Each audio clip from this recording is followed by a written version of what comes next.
Alex Jones, and I'm here to tell you folks, the world has fallen. The fascist globalist overlords, they're implementing the Great Reset. You don't believe me? I've seen the tapes. Watch it, folks. Watch as these pot-bellied Zoomer goblins work with the Illuminati to pit us against each other. I promise I'd be a good boy. Ugh, I'm a good boy. There's only one cure, folks, and that's liberty. And there's no better channel to find freedom than Fabian Liberty. Anarchy is order. Government is civil war. I just got 3 things to say. God bless our troops.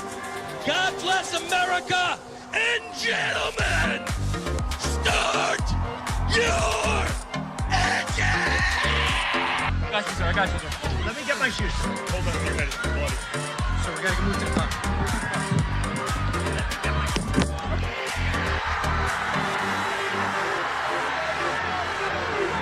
That's not only do you have a micro penis, which is an important point, but on top of that, you refuse to share your Pokemon cards, and that's not nice. So first of all, a 2-inch penis is not a micro penis, okay?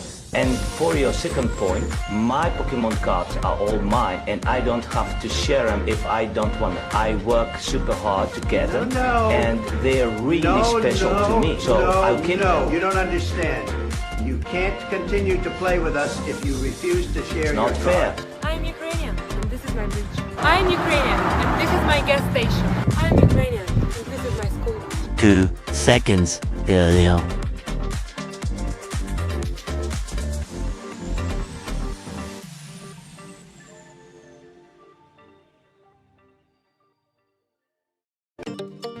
Would you let a Jew work out in your gym without paying if he claimed that the membership was promised to him by God 4,000 years ago? Bro, you are fucking... That's a good question.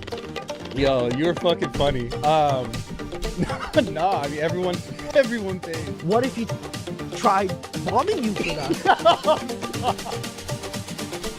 Bro, I mean, that would be like some crazy crime. Some acted, I don't even know, there, I don't know. Are you taking a political stance right now? It's found in my house. And that's called a bird grasshopper. I'm gonna eat him. He's not been transparent. I mean, there may be... They are making routine announcements about the things they are finding, and they are inviting questions about the things they are finding every single day. But by definition, he's not being transparent. They're not providing data for the things that they say they have found evidence of. They just aren't.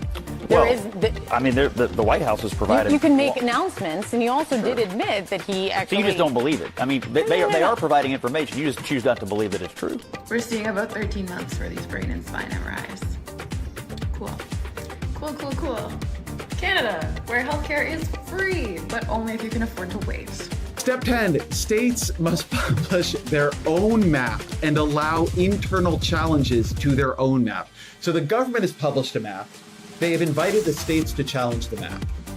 Then states have submitted initial proposals, and they then have to publish their own map and allow challenges. Wait, who's challenging it within the state? Well, organized interest groups, environmental groups, I don't know who specifically, but literally anybody. This is, right. I want to say something because it's very important I say this. This is the Biden administration's process for its own bill. They wanted this to happen. This is how liberal government works now. This is something they instituted for this bill. For their bill. This is a bill passed by Democrats with a regulatory structure written by Democratic administration. Okay. Right. Step 11. Ideological subversion is the slow process which we call either ideological subversion or active measures, активные мероприятия in the language of the KGB, or psychological warfare. What it basically means is to change the perception of reality of every American to such an extent that despite of the abundance of information, no one is able to come to sensible conclusions in the interests of defending themselves, their families, their community, and their country. For our most tricky disagreements, seeking the truth and seeking to convince others of the truth might not be the right place to start. In fact, our reverence for the truth might be a distraction that's getting in the way of finding common ground and getting things done. free fries when you get vaccinated? I got vaccinated. You're saying I could get this? These delicious fries? Wait a minute. But there's also a burger element to this? Let me check with Bill Neathart. Is it too early in the day to eat a burger? No. This could be breakfast? Okay. I want you to look at this and think about, again, some people love hamburgers, some don't. Really want to respect all ways of life. But if this is appealing to you, just think of this when you think of vaccination. Vaccination. I'm getting a very good feeling about vaccination right this moment. Thank you. When I win, I will immediately bring prices down starting on day one. Men to woman, or woman to men. Man to woman. From penis to vagina. In the shower, on a walk, the Dylan hour. Feeling sweet, feeling sour. I feel nothing. The Dylan hour.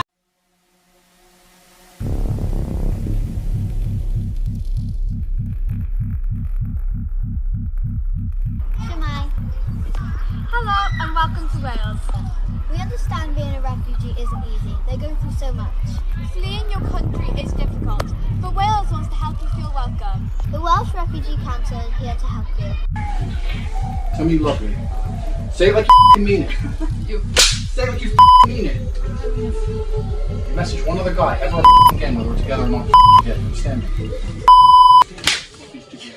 But if you're a man who's stuck with a woman and you don't even get along with each other and it's a show marriage and you have to be together and you argue all the time and you're sexually repressed and you're being promised in secret that you can go to an island and finally be pleasured and satisfied, no one's ever going to find out, that's how you end up on the island. So this whole monogamy garbage that's being pushed by the West, especially amongst our elites, is the reason we have the biggest problem with pedophilia, and they don't have this problem in South America. The whole point of this is for me to begin to reintroduce myself. I'm doing this both personally for me, but in a professional capacity. Moving forward, the majority of what you will see will be me speaking in a professional capacity. My goal is to continue to help. Arguing with them, hey guys, if no one pays taxes, then who's going to stop the fires? Who's going to stop all the violent crime? Dummies. And then the LA fire happened, and the fire department didn't stop the fire because I guess they ran out of budget for water, and the police didn't stop the looting because I guess they didn't want to get near the fire, and so I guess I lost that argument. My bad.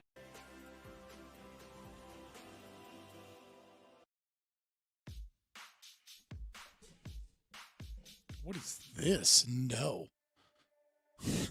There we go. What about the Republicans who abandoned Ukraine? Fuck Ukraine. Fuck Russia. Fuck Israel. Fuck Palestine. You know, there's another genocide going on that, like, over the past decade, something like 200,000 Christians have been killed in the Congo, but those are black people, not Jews, so I guess we don't care. So fuck that too. Sorry, you know what I mean? Like, Boko Haram has just been slaughtering Christians for a decade. Just throwing that out there. Not that I care about it either. I just, fuck all of these countries. I don't care. You get what you deserve. I want to focus the fight on our country, the last bastion of any semblance of freedom in the world, in the hopes that we don't get what we deserve. Because what we deserve right now is Donald Trump, and he is fucking everything up. Interesting way to start the stream. What about the Republicans who are ignoring dolphin law? Exactly. Oh, fuck. We need some dolphin law, boys. Happy to have you in early, Stacy.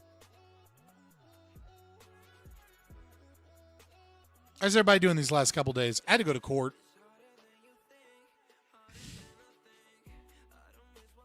I'm not telling you guys what for, because I don't need you guys looking me up. I promise it wasn't bad. It's just minor traffic shit. My Nigerian friend is trying to get me to enlist in the Nigerian military to fight off Boko Haram. You should be good. Walking around, all I see is gay flags and foreign country flags. Oh, shit. We got a British person in here. We got a Brit in here, buddy? It's got to be a Brit. You have a court on 9/11? Oof. Almost. I don't know where you're from, but I feel like the biggest insult if you said you're almost British would be would be to say, "Oh, then you must be French." Because whatever country you're from, I think that's going to offend you.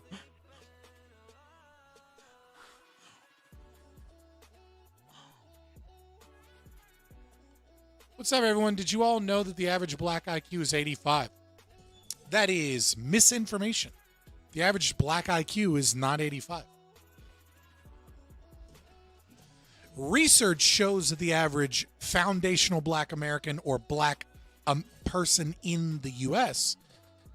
IQ is somewhere between 80 and 92, depending on the study, though predominantly 85 in America. But throughout the world, the black IQ is much lower.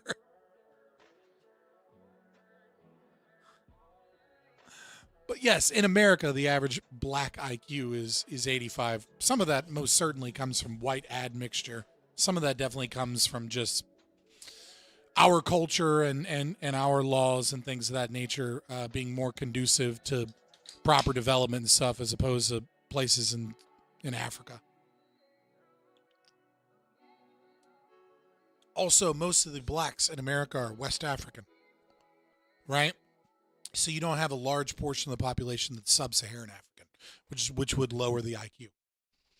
A lot of people forget that, in their racism, if you're going to be racist, be accurate. A lot of people forget that black people are the most genetically diverse race, if you will, of any other. Like, there's more diversity in black DNA than there is between whites and blacks. Right? So, like, a Somalian, a sub-Saharan African, a Bantu people is going to be totally different than, like, a North African or West African.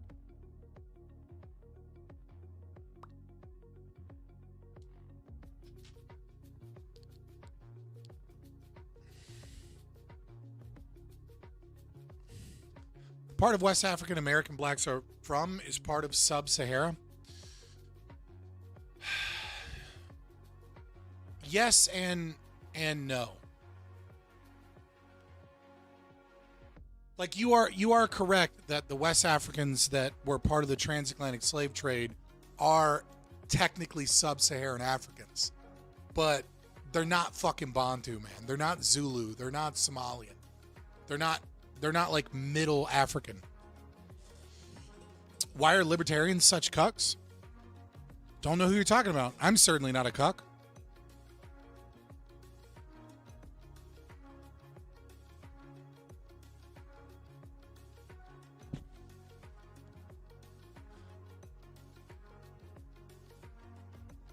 Zulu? Yeah.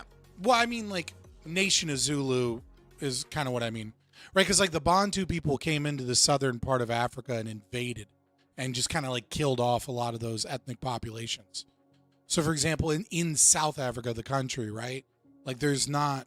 The native populations that were there when the Dutch got there were mostly killed by African invaders. Oh, God. I said Zulu. I triggered the magic word. Weird fucking way to start the stream, but whatever. Is that all we talk about now? Is just black IQ statistics? I mean, it's important, but it's not that important.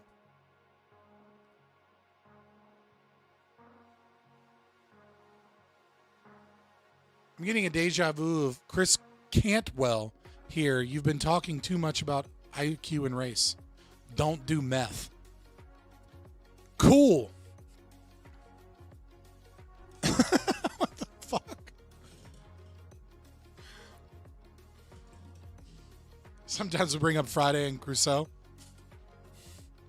Thanks for the pro tip. I'll stay away from meth.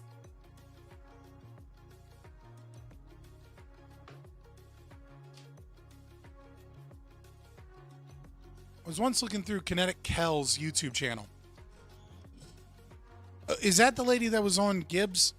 That was like, that was like super dumb channel, and was surprised by how close she is to Gibbs. Also, she didn't upload any of the debates where you dragged her through the mud. Yeah, of course she didn't upload any of those debates. She looked like a complete idiot the entire time.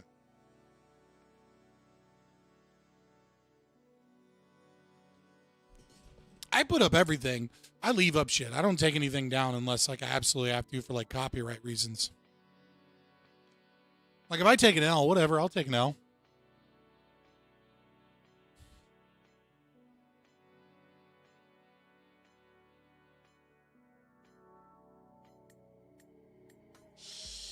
All right. What is up, ladies and gentlemen? This is Fabian Liberty. Scott speaking. I'll be your pilot for the evening as we go through all of the dumb shit happening in the world and we check out a Joe Rogan experience. See if Dave Smith did better. I saw a couple clips and it looked like he was being pretty fucking based. So I wonder if like maybe he pushed away from talking about Israel-Palestine so much and just talking about general American issues again. I figure we'll react to probably like, well, let's be honest, probably get like half of it. Beware of the socialist turbulence. You got it, boys. Shit on England. We'll react to a couple other things. We're just going to have fun. I don't have an interview planned for tonight. I don't have a debate planned or anything. Unless somebody shows up and starts being like, debate me, bro. You know, some impromptu shit. But Dave is based on Israel-Palestine? Yeah, sure. Based. Which is just regurgitating leftist talking points and not actually looking at it from a libertarian perspective at all. I think it's the exact opposite of based. I mean, I'm glad he's not like just like a pro-Israel right-wing shill. Sure. He's marginally better than rhinos. Yay. How do you think the discussion with Michael Leibowitz go? I already did it. I think it went well, yeah. You should check it out if you haven't seen it. We'll probably do some future talks in the future. That being said, I'm sure there is a significant portion of you guys that want me to talk about the Minnesota school shooting. Here's what I have to say about that. Right, I'm gonna make my statement about basically why I don't really want to talk about it. Number one, it's the news that everybody's talking about because every fucking grifter wants to get a clip that they can quickly get out so that they can have the hot base take, whatever.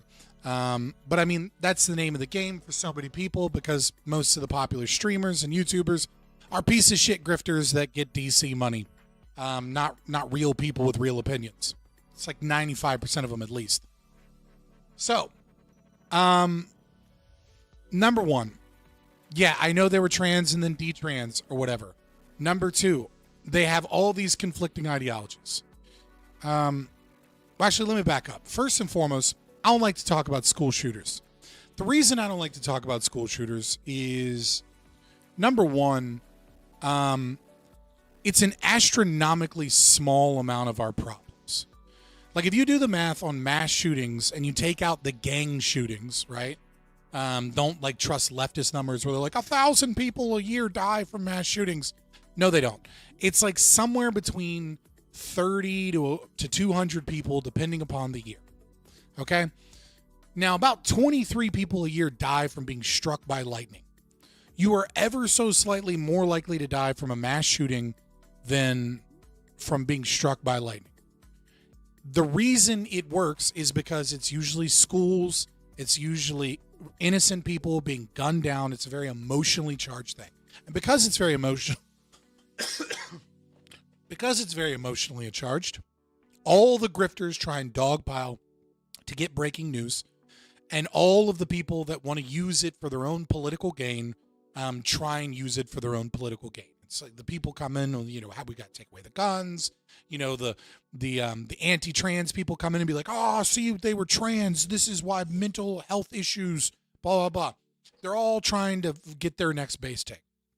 From what I can tell, they look like an 09A or something, right? They look like They look like satanic accelerationists that was groomed online, potentially towards one of the satanic accelerationist cults that is white supremacist and extreme accelerationist. Like it's probably a cult.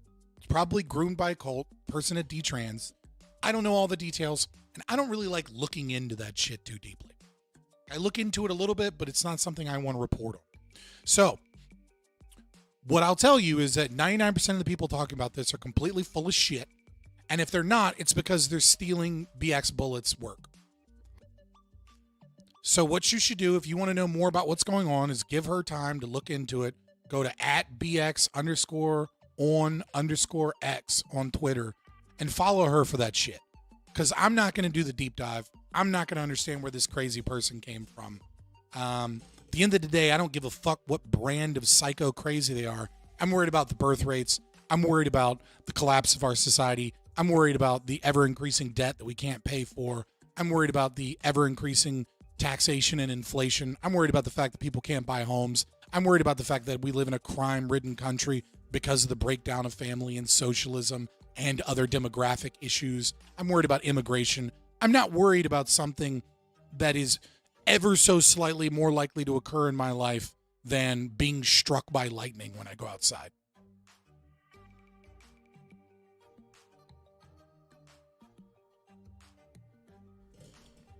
Yeah, again, there's like, she wrote names on there, like she has Nazi shit, or he. I'm guessing, I don't know if it was a she or a he. I know they legally changed their name to a she, but I know there's other evidence that they were a detransitioner. And also, I don't give a fuck about properly fucking not misgendering a goddamn school shooter that kills kids. So, she's fucking weird to me. Dude looks like a dude and he's a psycho. Yeah, dude, they had the Lost meme on their gun. They had Nazi shit on their gun. They had like anti-Semitic shit on their gun. That, to me, it looks like 09A, right? I'm not saying it's 09A. I'm not an expert in this shit. That's why I say go check out BX Bullet. She knows her shit. But it definitely looks like one of the white supremacist satanic accelerationists. It's not a fucking right wing or a left wing thing. It's a fucking fringe cult of extreme psychos that radicalize people online. Okay? It's not.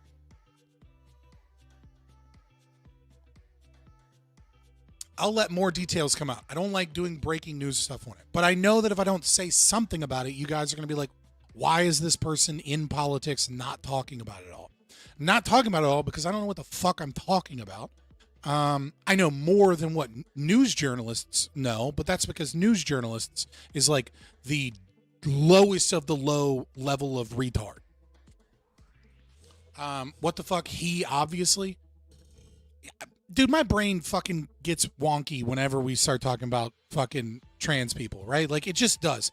Everybody's brain gets wonky because, like, you're looking at somebody that is representing two genders simultaneously more often than not. And so your brain doesn't default to one. It just gets fucking confused. All right? Like, don't bitch at me because I said she, because I'm reading a comment that says she and the person was trans and changed their name at some point. All right? I have no respect for this person, but I have even less respect for people that, like, try and police fucking pronouns on, like, a school shooter one way or the other. I don't care what their fucking pronouns are. The only thing I care about is them and everybody like them gets put in the fucking ground. And no, I don't mean trans people. I mean fucking satanic accelerationist school shooters.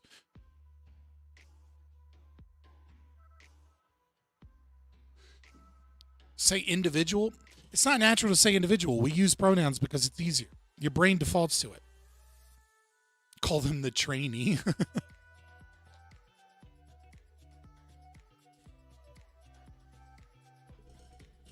Yeah, it wouldn't surprise, like, the whole, like, oh, there's this growing trend of like trans shooters or whatever is like, yeah, it doesn't surprise me that biological males that are predominantly white that have mental health issues, because most trans people have a fuck ton of mental health issues. Most of them have some form of personality disorder. Or at the very least, our understanding of gender dysphoria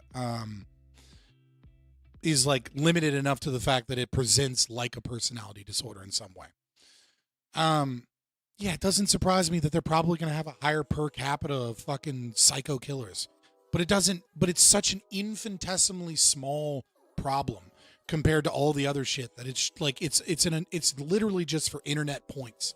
It's literally just so that fucking gays against groomers can be like, see, these people are sick. It's like, I'm worried about socialism. I'm worried about fucking like, critical pedagogy and like, queer theory in schools. I'm worried about that because that's a significant problem, because it's something that faces potentially a majority of all children in the school system. A fucking trans shooter every fucking 6 months or something is just, it's just yellow journalism.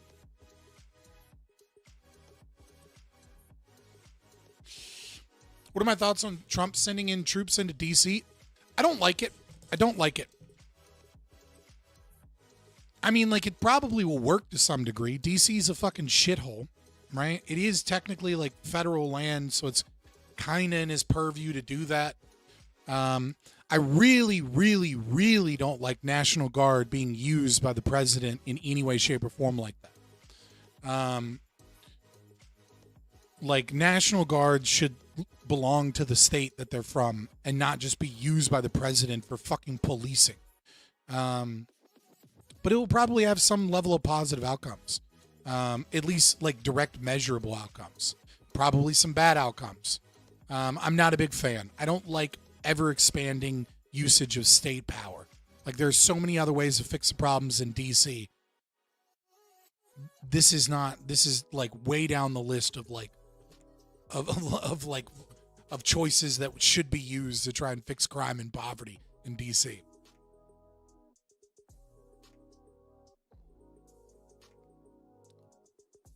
Minnesota was overly trans is always good. Maybe they overlooked because of bias. I mean, how many fucking times has a school shooter been known to the FBI?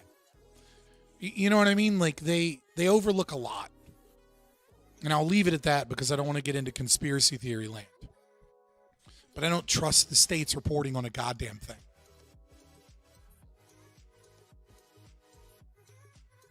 When will you debate Jay Dyer?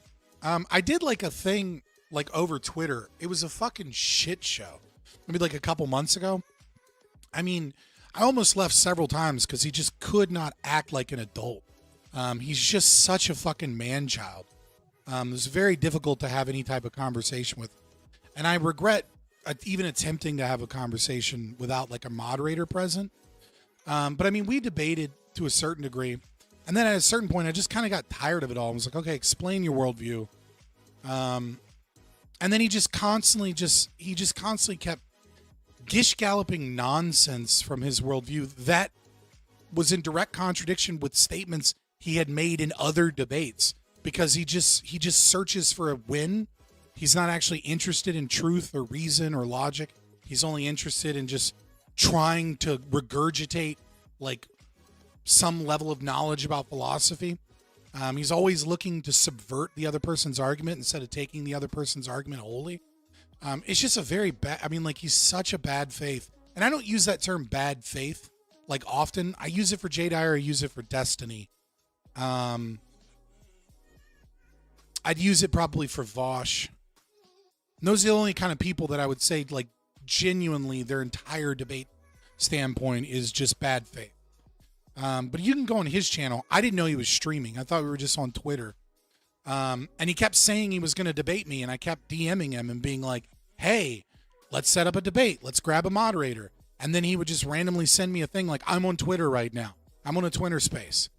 And I'd be like, let's get a moderator. I would like a moderated debate. And then eventually I made the stupid decision of just like being like, all right, whatever, I'll hop in. And yeah, he just went on like absurd, stupid attacks, like right from the beginning. And was just very, very childlike. It's just, Jay Dyer's just not a serious person. Like, I don't like the debate tactics that Jim Bob uses, and to a much lesser extent Andrew Wilson.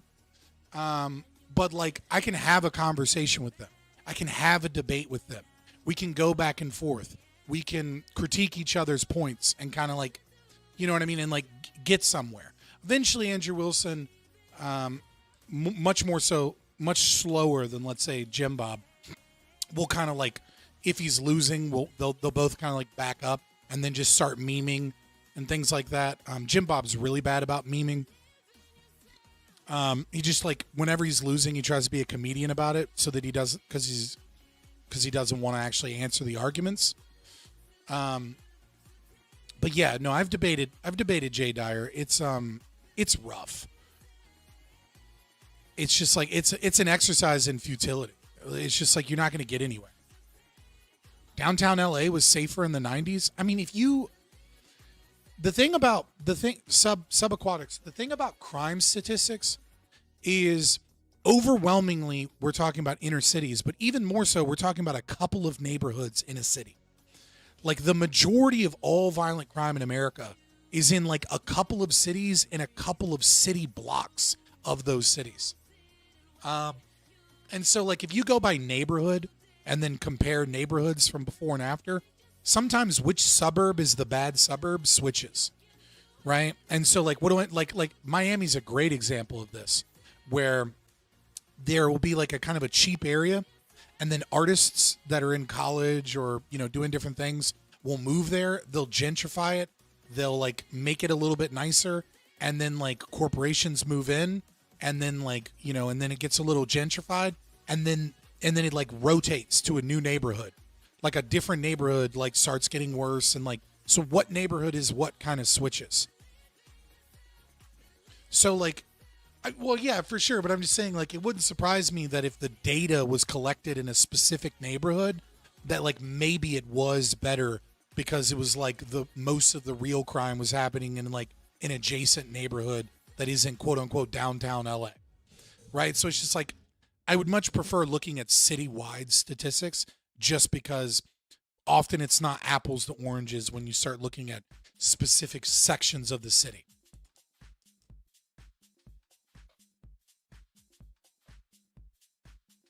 Everywhere is much safer than the cities. Gen Z sits inside.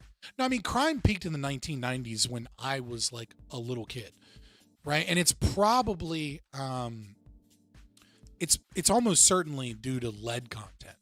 I mean, Gen X was poisoned with an insane amount of lead, just in the air, in everything.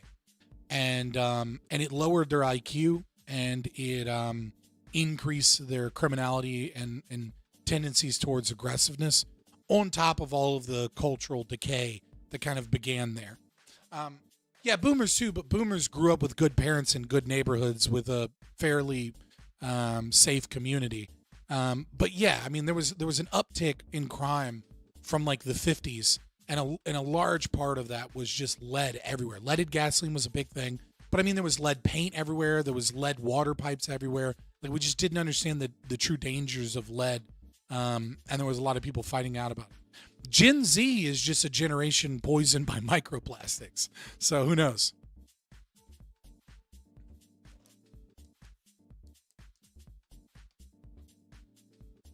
Yeah. Gen X are uniquely retarded compared to boomers and millennials.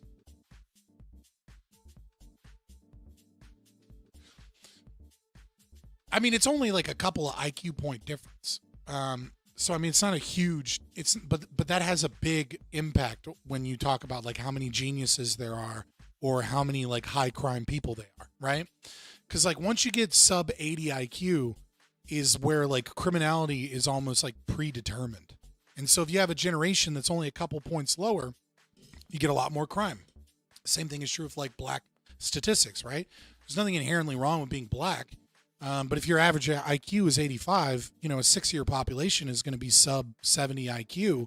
And those people are essentially destined to either being, you know, just completely on welfare or being criminals. And that's like a sixth of the fucking population.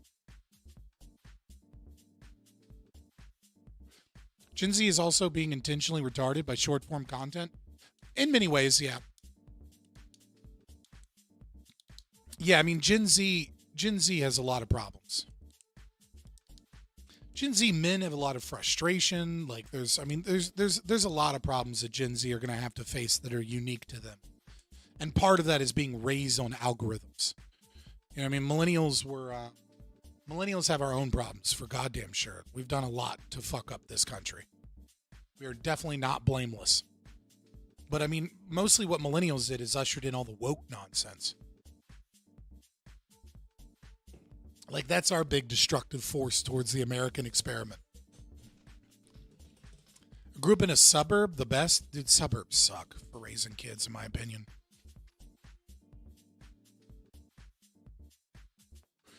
I'd rather raise my kids in the city or in the country than in a suburb.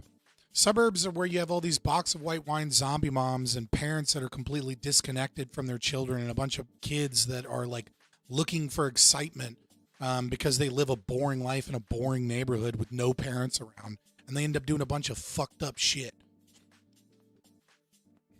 Like, a city is in many ways, you know, if you're in the nice parts of a city, in many ways can be better.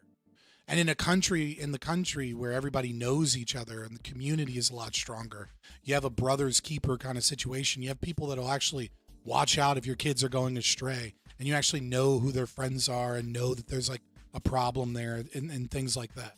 I think suburbs are some of the worst place. Even though they're built for the family, they suck for like they're built by corporations, presumably, and governments, presumably for what the family wants, but none of it is natural. Honestly, scary that Gen Z will be the next most powerful group after the boomers are gone. Maybe.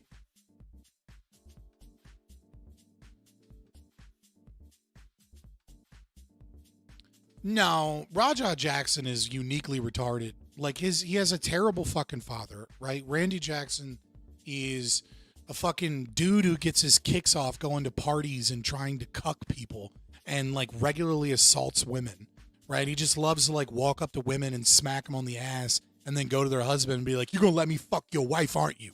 And like random shit like that because he has a fucking like black penis fucking fetish. Like he's like, he has a bull fetish and like loves to fucking cross the line and is always trying to get people to fight him first and antagonize people so that he can like have an excuse to beat somebody's ass. I mean, the guy's such a piece of shit that he stated on a live stream like a year ago that he knew his son was probably going to end up in jail because he's not going to college. So he set aside money for bail money. Like, he raised his shitty kid because he's a shitty person. And they're both like, they're both low IQ idiots that are obsessed with violence. You know what I mean? Like, of course his kid turned out fucked up. Sounds like zero accountability mentality. Yeah. I think Gen Z could go in any number of ways. They'll be a wild card generation. They're already all into any different. Yeah, I mean, Gen Z, like, we have no idea what's going to happen with Gen Z. Yeah, the boys are turning fascist, but that doesn't mean that's what they'll mature into. Like, by the time they have real political power, will they be like full-blown fash, or will they be something else? I don't know. But they're not going to be like the boomers. That's for damn sure. All right, boys, let's get into some shit.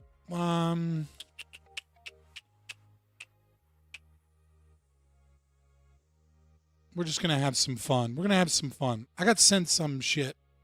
Do you still...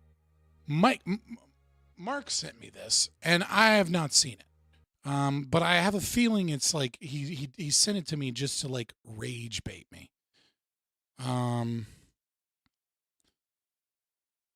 All I know is that the title says "Loathing Hollywood with Sam Reich: The Downside with Sam Reich for Secretary of the Arts." And then Gianmarco, who is like a liberal comedian, he is funny, but he is a lefty for sure. Along with Sam Reich, who is like a College Humor CEO, I believe, and also Robert Reich's kid. So you know he's a commie retard when it comes to politics. Do you still pay for auditions, by the way? Yeah. Oh, I brought this up on a podcast episode. We had this huge debate, and I've always been an advocate of paying for auditions. Me and my friend Chris, he really disagrees with me. Is Chris a producer? No, he's an actor. Okay, you pay for auditions. Okay. He's an actor. He's like those fucking guys that say Jeff Bezos deserves every cent he got. We fight about a lot. No, I think I okay. can embody his argument. If you pay for auditions, that's going to limit the amount of people that you see, and there's going to be no entry point. Ultimately, what you're going to do is you're just going to strengthen the agency's abilities to submit their own clients. I'm radical enough that. Yeah, I mean that's a pretty good argument actually. Own clients. I'm radical enough that I would go in a completely different direction with this, where I would say, like, you're absolutely right, and that's why there should be some regulation over this.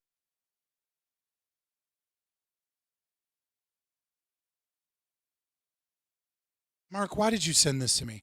Why did you send this to me? So we're going to start paying for auditions. And then what's definitely going to happen is that agencies and corporations are going to use this to submit client lists, and there's going to be less opportunities. So what we then need is we need the government to come in, force them to pay, and then pay enforcers and new laws and new regulations so that the corporations allow some people to come in and audition. And what you're going to get is you're going to get some fucked up mixture of the two with a whole bunch of wasted money. This is the most retarded. It's not broke. It's not broke. There are 1 million people that want to be actors that pack their bags and move to LA or move to New York to try and strike it and get it famous. That's what a highly competitive market is. You shouldn't be paying these people. There's no way to pay these people without limiting auditions. If you limit auditions, then that's less opportunity, and you're going to get more client lists. And then what? You're going to fucking have the government oh my God. This is the dumbest commie idea ever. And it should be the responsibility of productions to do a certain amount of paid auditions per project, no matter what it is. And the reason we can't have that is because there's no Secretary of the Arts in our country, despite the fact that it is the same percentage of GDP as agriculture and transportation. And what the fuck is that about? Yes, we need a new secretary. We need a whole new form of government to regulate the arts. What could possibly go wrong with the government stepping in to regulate art?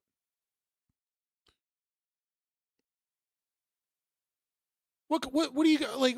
Nothing bad could happen from that. Yeah, we couldn't.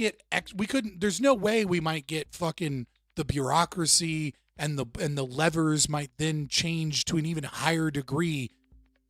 What level, what acceptable speech there is, what you can say, what you can and can't do. The government would never use its power in regulating the arts to control the arts.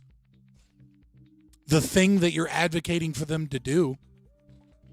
Jesus Christ, I hate these people. Mark, why did you send this shit to me? Like every now and then I like to watch a college humor video. Like I don't need to be reminded that he's a commie idiot. The state is deemed your art hate speech? Oh, God, yes. But it won't be like that, right? Because they've learned. They've learned from the CIA heart attack gun days that if you just come out and say it, Americans get pissed and they react and they get angry, and that reaction is good for a while, but people sometimes have to get fired. There's new costs, right? Like it's a negative impact. And so they're not going to say the state has deemed your art hate speech. What they're going to do is they're going to put in regulations of, you must have this level of diversity in your art projects. You must have these activist groups have, demanded that we have this percentage of these people in your projects. Oh, you have to have, some of these themes have to be done in an equitable and balanced way. So it's, we're not going to say it's hate speech or anything. But if you don't do this, we're not going to fund these things because there's going to be this funding thing where you're going to lose your tax exempt status because that's not actually, the First Amendment means that the government can't stop you. But what the government can do is put in a giant tax incentive and then take away your tax incentive. And then that's no longer regulating speech in any way. It just becomes astronomically more expensive because you have to pay a 60% tax if you don't follow their guidelines on appropriate art.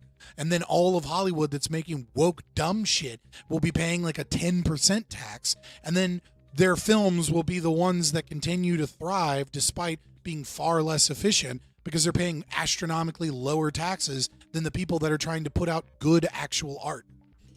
Or the fucking, rightoids at like Daily Wire or something pumping out slop of their own brand, or their own variety, I guess you should say.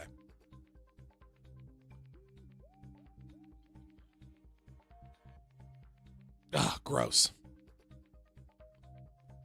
Democracy is actually good. I let all my kids vote on bedtime.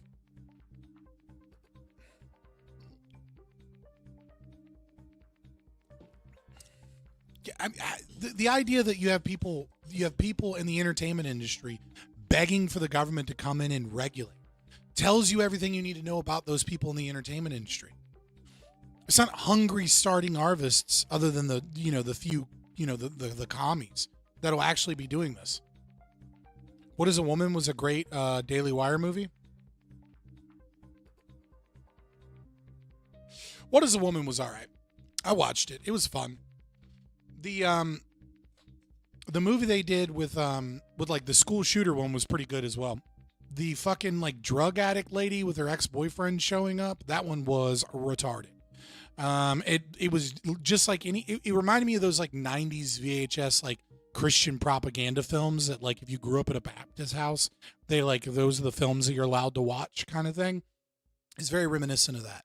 And I didn't watch the basketball one or whatever, what like the comedy one. I just wasn't interested in it. Not as good as Am I Racist? I haven't seen Am I Racist. I've seen clips and it looked good. Lady Ballers, yeah. I'll probably watch Am I Racist at some point. I just haven't had the desire to watch it.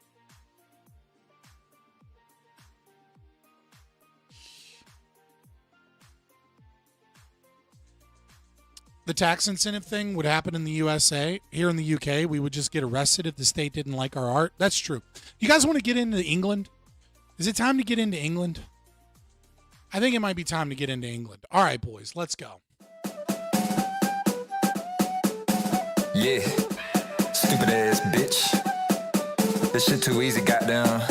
Fuck England, and a queen can suck my dick. Fuck England. Fish and chips, teen crumpets in my penis.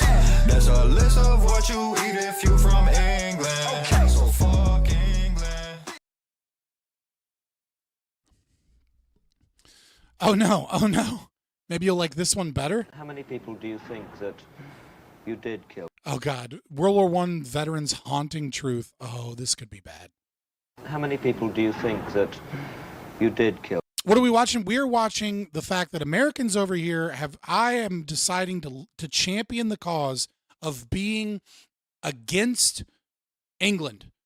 Okay, we will be xenophobic to the British. I do not want the fucking British showing up in my goddamn country and as like refugees of some sort because their country is burning down. And then just like fucking Californians that moved to Texas, becoming citizens and voting for all the shit that destroyed their fucking country. Because even the right-wing people in England are basically fucking Democrats here. Okay, I don't want motherfuckers showing up with their families, getting citizenship, and having their goofy-ass fucking accent being like, oh, you guys don't even have health care for all? We need universal health care. Oh, why do you guys have guns everywhere? We need common sense, gun regulation. No, get the fuck out of here with your British stupid ideas. You want to come to this country, you will face xenophobia, you will face racism, and you'll sit down and you'll fucking like it, and you will not be fucking left alone until you are proven to be one of the good ones. That's a Canadian accent? True. I intentionally, did a stupid accent. All right. Thank you, Reclusive Solitude, for the $5. Like, share, subscribe, boys. All right. Support the channel. If you want, I always answer super chats. Always look at super chats. Memberships are only $3.99, and you get some cool emotes. You get to have fun, etc. But if you don't have any money or anything, please like, share, subscribe, join the Discord, follow me on Twitter. Links show up in the chat. They're also in the description. And if you make clips, if you click that little scissor button because there's something you liked that you thought was funny or base from some moment in the stream and you post it in the Discord, there's a channel specifically for it called Stream Clips. And it makes it a lot easier when I have like some time off to turn those into YouTube shorts and pump out some YouTube shorts, get more people into the stream, get more people subscribing to the channel, and that helps me out as well. So give me money. That's a capitalism, Give me money if you can. And if you can't, do all those other helpful things. I appreciate you guys. How many people do you think that you did kill during the war? Oh, good Lord, I couldn't say. I was in the Lewis Gunners. And I blazed away pennies and pennies. But still, as I say, I'm still here. Mr. Williams, was it all worth it? Jesus, all right. This got dark. No.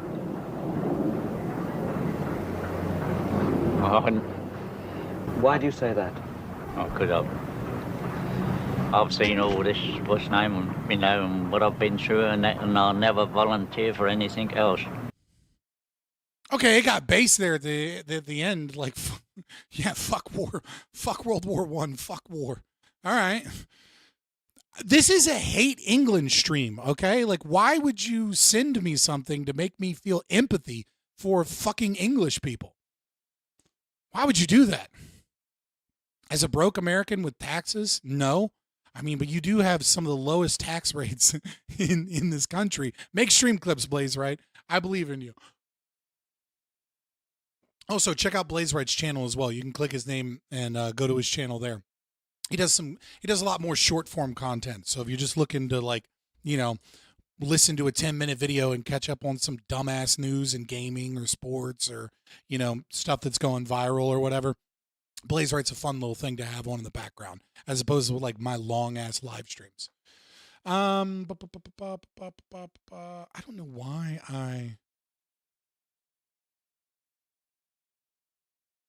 I remember why this is. Okay, this is here we go. This is where I wanted to start. Sorry, I had to be fair, there was one good Englishman, Philip A. Luddy, but he died in prison of cancer. All right.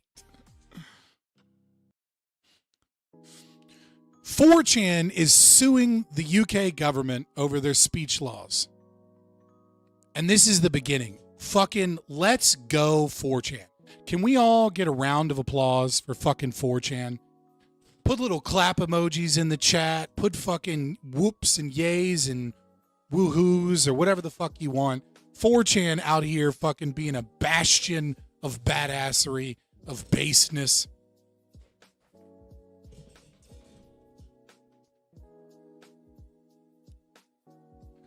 United States D.C. Court, 4chan versus the UK Office of Communications. Plaintiffs, 4chan, etc. Support LLC and LOLCAL LLC. Introduction. The internet is a global system of communication between computer servers located in data centers around the world. Despite the internet's global reach, it is more or less universally acknowledged that the internet is predominantly an American innovation, built by American citizens, residents, and companies, and that the United States has the largest and most thriving technology sector of any G7 member state. Foreign governments, particularly those in Europe, which have not managed to build technology sectors of their own, have, for the past half decade or more, sought to control the American internet and hobble American competitiveness through a range of legislative and non-legislative initiatives. These foreign governments have threatened American and other non-European entrepreneurs with a wide range of coercive threats, including fines, arrests, and imprisonment, for engaging in conduct which is perfectly lawful in the territories where their websites are based, comma. I fucking love this. I also particularly love this. God damn it. Oh, this is as big as I can get. I love that they ended it with based, comma. I swear that has to be intentional. Imagine if we lose England, the origin of the Industrial Revolution. England's already lost. England's over. England is just surviving on the corpse of its forefathers. I do not like England as it stands. The only thing that will save England is massive civil war. I really think civil war is pretty much the only way to save England. Like at this point, the only way, like you can't vote your way out of this. At this point, the only thing that will save England is millions of dead Englishmen fighting against their government. Like England's over.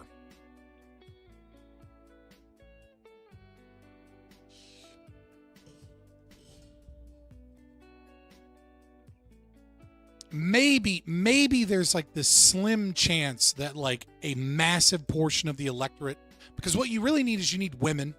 If you're going to do it through voting, you need women to take a very, very, very libertarian right-wing bit.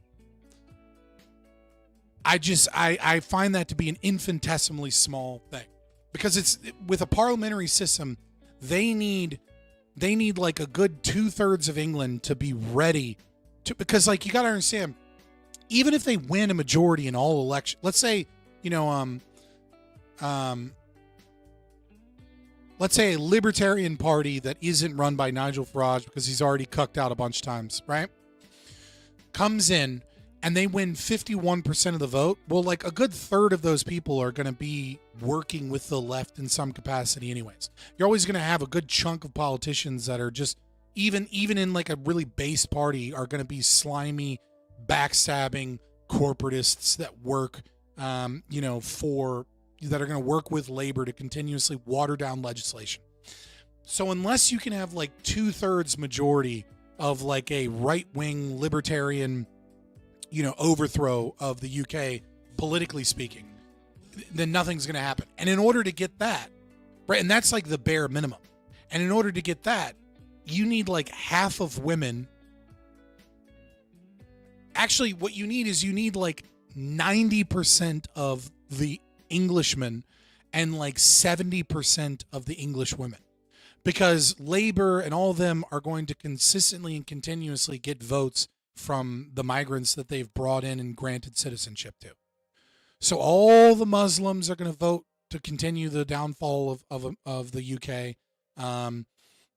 Many of the European migrants are going to continue to do this. Yeah. And like Scotland is completely cucked out.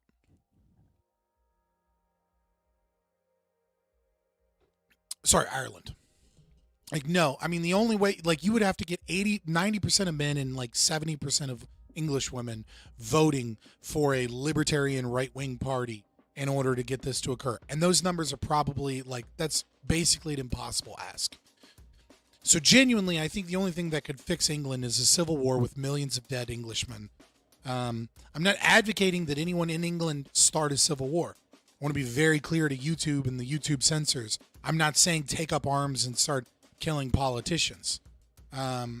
Your best bet is probably to flee your country and come to America.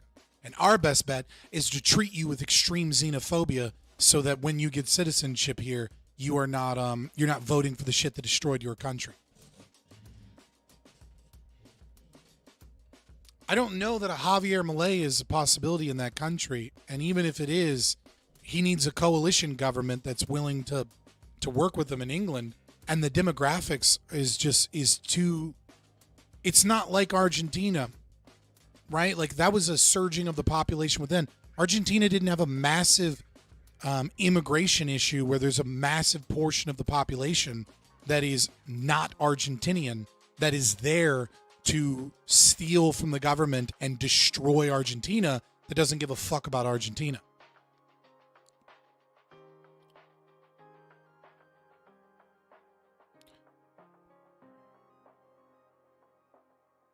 The freedom index numbers are really, really fucking dumb, number one. And number two, it doesn't matter when your politicians are all in on immigration. When your government is spending taxpayer money to bring in migrants, you're over, right? Like, it's one thing if they're spending money to house migrants, that's a terrible idea. But when they're spending money to bring them in and to advertise to them and doing everything they can to say that, like, Ireland is not white anymore, and that like all these immigrants are Irish by the nature of their citizenship, like you have a population that you have a political class that wants the destruction of Ireland for their own personal gain, for their corporate buddies.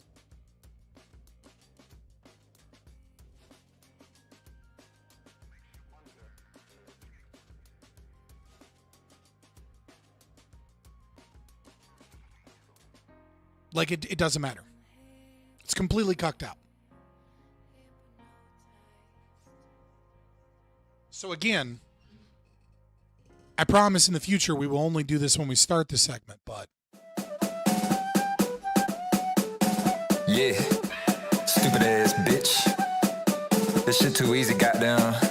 Fuck England, and the queen can suck my dick. Fuck England, fish and chips, teen crumpets in my penis. That's a list of what you eat if you from England. So fuck England.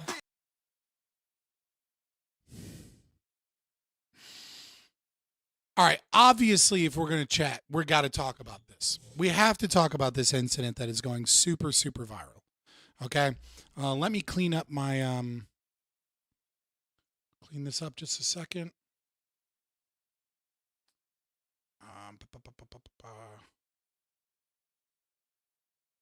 All right, here we go. We've got to talk about this incident. So, everyone everywhere has been talking about this case. And this is the case of some reports say 13, some reports say 14. I think she's almost 14, 13-year-old girl. And you have a 12-year-old girl who is her sister, the one in the short shorts. Now, we don't know per se what led up to this event. There's been conflicting reports. There's been like people making up all kinds of shit. There's a lot of misinformation. Okay. Is it true Scott whites will be a minority by 2050 in this country? I mean, yeah. So, but we have to talk about this. Okay. So what we know as of right now is that a Roma, a gypsy, was the one that approached these girls. There are conflicting reports about whether or not he physically touched the 12-year-old girl, but him and his friends were surrounding these young girls, refused to leave, and then she pulls out the knives, and you can see, well, I'll show the video because there's no actual violence in the video. But again, and of course, people have championed, like, what the fuck is going on? So we'll watch the video in just a second in case you've been living under a rock, and then we'll talk about what's going on in a little bit more detail. But this is the initial story that broke, and a lot of people have been like, oh, these are Muslim migrants. We now know who the person is. It's a gypsy. It's not a Muslim migrant.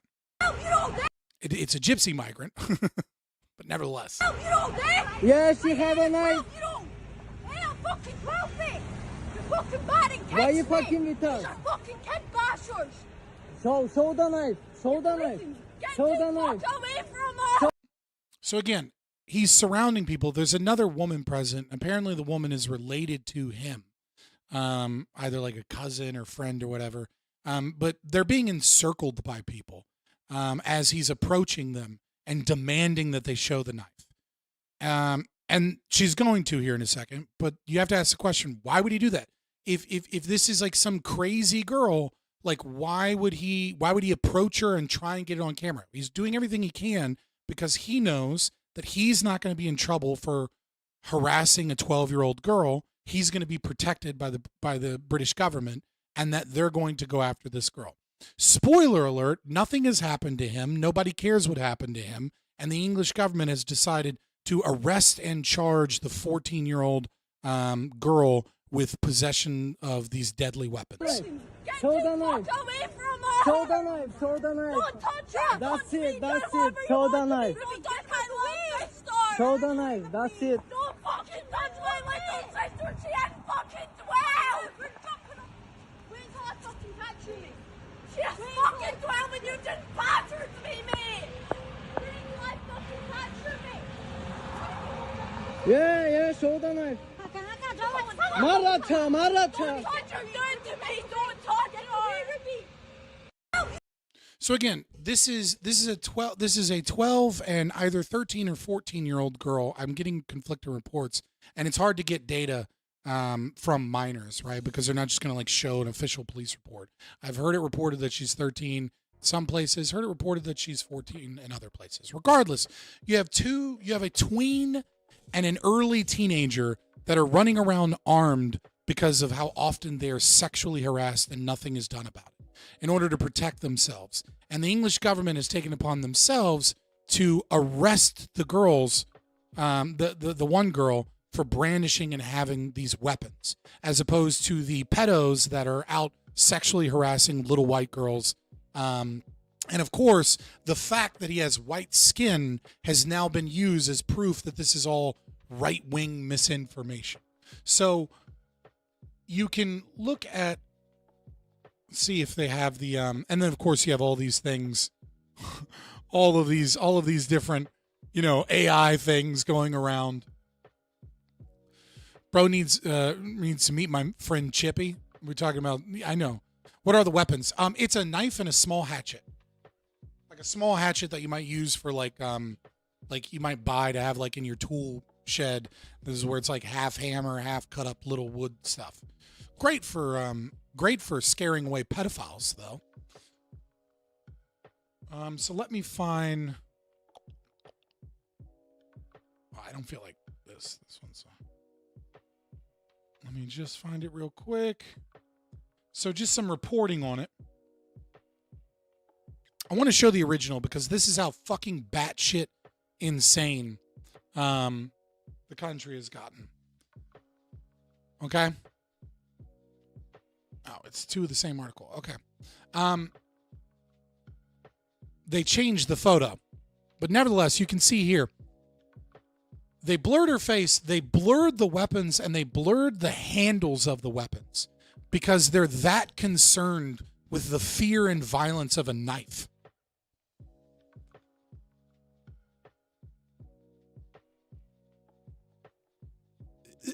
This is the standard.co.uk, which I find to be the most hilarious, but several reporting agencies have blurred out the weapons and blurred out the hands to make it scarier and more fearful. Like, how dare this have this terrible, evil girl have this thing? And she's been arrested and she's being charged.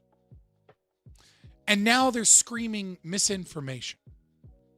False claims about a girl brandishing weapons in Dundee that Elon Musk and I keep saying British instead of English. Misinformation spread on social media about a recent knife incident. Police Scotland have charged a 12-year-old with being in possession of offensive weapons, namely an axe and knives, following events on Saturday in the city's Lockheed area. Described the two men as migrants. Other reported her as a Braveheart figure. But it's now emerged Fatos Ali Dumana came to Britain legally from Bulgaria. He's a gypsy. And he and his wife have an 8-month-old baby. The digital creator, 21, confirmed he is not an asylum seeker and did nothing wrong. He is a migrant. He is an immigrant. He is a gypsy. And what they have been using is they keep using this photo. They're using this older photo. What they're not using, I'm gonna post this. Do not harass this person, okay? Do not engage in a targeted harassment campaign. But for your own pleasure, go through this person's Instagram. They've probably cleaned up some of it, so you might have to find it online. Yeah, he's got fucking neck tattoos. He's got chest tattoos. He's got videos on his Instagram of him fanning out money, bragging about being a criminal. He's got he fashions himself some type of gangster. But because he's got papers, he's from Bulgaria. He's a white immigrant. It's got nothing to do with migrants, but he is a migrant. He's just not an asylum seeker. He's not fucking British. He's a Roma. He fashions himself as like a gangster, and he's out there harassing little girls, and they're trying to pretend like that's not what's happening. In the video, she says, "Don't touch my sister. She's only 12. I never touched her. I didn't hit her. I swear on my life. I have a baby now. I would never hurt someone." So they reach out to interview this guy so that they can write a puff piece about how he's not done anything wrong, because they needed to combat the misinformation, because there's the girl is actually the unhinged psycho. For pepper spray is illegal in the UK. Pepper spray is illegal in the UK, yes. It's illegal to carry pepper spray to defend yourself because it can be used to attack people. I will say this, though, ladies and gentlemen. If you are a lady and you have backaches from period cramps, know what isn't illegal in the United Kingdom is icy hot spray. Icy hot spray is a wonderful way to deal with period cramps and back pain associated. You never know when those things might occur. So I would suggest to every lady in the UK that is worried about getting in trouble, just know that you're not going to get in trouble if you have icy hot spray that is used for your backaches, that you get from period cramps. Pepper spray is illegal. Non-blunted blades over a certain amount of inches are illegal. And many people, like Idris Elba, I think was a famous one I saw. Many people are calling to make all knives illegal unless you have a license as a chef to be able to have a chef knife. The only thing you're going to be able to have is you're going to have to register and license your kitchen knives. And they're going to make sure that they're not that they're blunted kitchen knives that only have a portion of them that are capable of cutting, so that there's no tip, and so that the end of the blade is not able to cut, because they want to make it illegal for you to be able to cook at your fucking house, apparently. People that believe that you can vote your worldview onto other people over time, little by little, these covenant communities will be broken down by status. Look at the Amish and the crackdowns on raw milk. Another point is, despite having the biggest gains, there's like too much. Like you're spamming a lot, so I can't really engage with it. Like, I appreciate you being active in chat. I just want to let you know that I'm not trying to ignore you. It's just like it's too much. It's not like one comment I can talk off of. So self-defense is just off the table. Wow. You're allowed self-defense so long as you only do it with your fists. No, it's nothing to apologize for. I'm just saying, like, I can't devote that much energy to going through everything. It'd be too much. But I also don't want people to think like I'm just ignoring them. I just like saw it and was like, oh shit, it's connected. Oh shit, it's connected. Oh shit, it's like 6 paragraphs. Like this is a lot.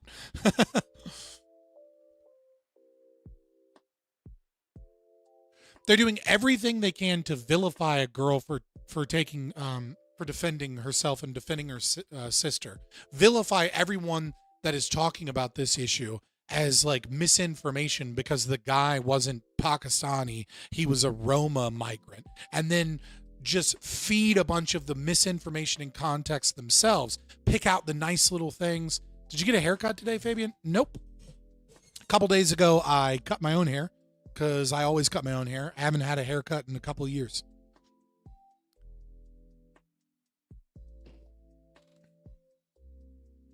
Here's my haircut.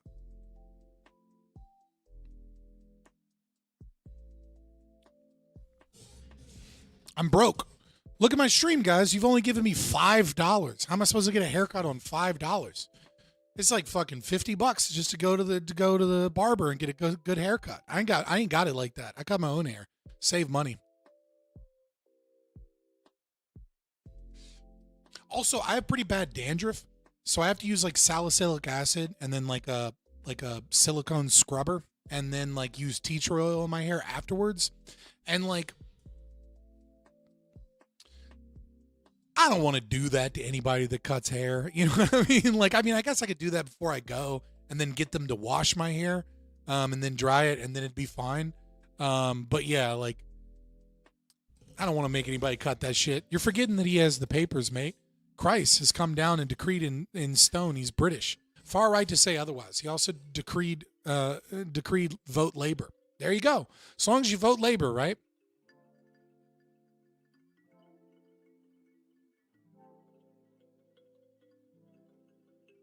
Yeah, they changed the picture on the article to make sure that it had a representation of the wonderful, beautiful man that did nothing wrong. Like, just imagine the insanity that journalists are doing everything they can to write puff pieces on dudes that are approaching little girls and sexually harassing them. At a minimum, this dude is a fucking pedophile.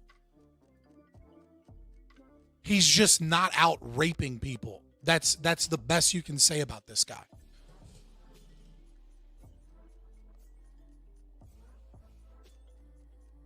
But that's what the UK is busy doing. So again, fuck England.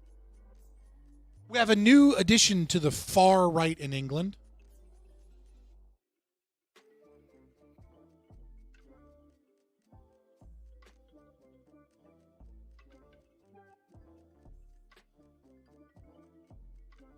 So this man, at Rylan, is being attacked throughout all of Britain.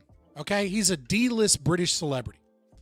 I mean, he's got 1.7 million followers. I guess he gained a lot recently, right? He's just a regular Hollywood person. I think he's been on like a couple of shows. He has a podcast. Oh no, this is a different guy. I was like, wait a minute, this isn't him. No, it is him. Okay, sorry. I was not familiar with this man's game. But what is hilarious is this guy has the most absolutely. Oh, here's one of the pictures from the guy that they showed with him with his wife. Like this was on his Instagram before he started scrubbing it, and this is like one of the less egregious ones, right? Like this is the guy going up to little girls and and encircling them with his boys as he's sexually harassing 12-year-olds. All right, but hear me out, all right? Oh, that's a different one.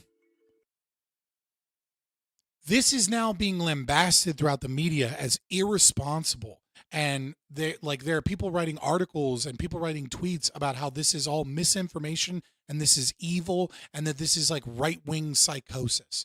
Now listen to this and listen, this is the most, like if I was talking with this guy, I would call this guy a pussy that's cucked out.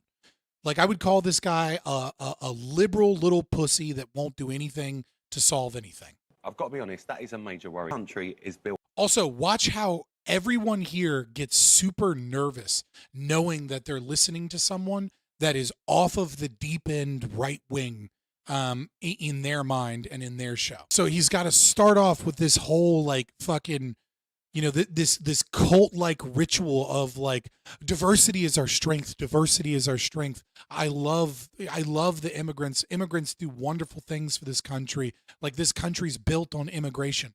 Since when was England a country built on immigration? Fucking what? England as a country was built on fucking war, and then like, what do you mean, Viking immigration? Do you mean the Norman invasion? Is that the immigration? Because after that, it was the entire bringing of it into a colonial empire, the entire bringing of it, of like the burgeoning of rights and the Industrial Revolution, the Irish slaves, right? The Industrial Revolution has all been their own native population. Immigration didn't build shit in England. Immigration didn't start becoming a major part of England until like the 1960s. Everything great that England ever built was with its own native population. What the fuck is this bullshit lie? It kind of makes sense in the American context, right? Because, we all came from Britain, or we came from Germany, or we came from, or we were Dutch settlers, right? There were all these different European immigrants. And then, during like the Ellis Island area where we sent a bunch of immigrants out west, right? Like you can say this country was built on immigrants and still have an argument that that's not the same thing as letting in millions, potentially tens of millions of people from our southern border and giving them all these resources and all this stuff. But you can kind of make the argument that America is a country built on immigration. England is not a fucking country built on immigration. Everything that they built was without immigration or with very minimal immigration. Right. I find it absolutely insane that all these people, one, are risking their lives coming across the channel like that they are, but two... So, but one, hold on, let me give one more, I love the immigrants, diversity is our strength. This is like right-wing scary in England. This is like going too far in England. I want you to recognize that this has upset a lot of English people for being too right-wing and too far. And this is just 30 seconds of diversity is our strength, like ball gagging.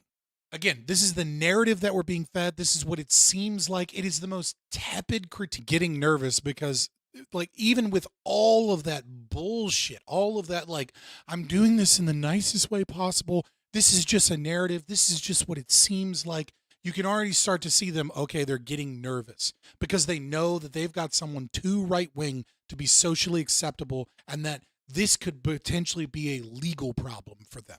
Because if you live in England, you can go to jail for the most tepid criticism of your government.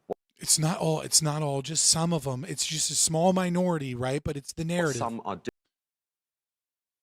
You got a pretty mouth. I've got to be honest, that is a major... Like this is what they consider to be like far right misinformation. This is what they consider to be fucking like too far, too unacceptable. Literally, if you critique the government, you will face legal problems in England.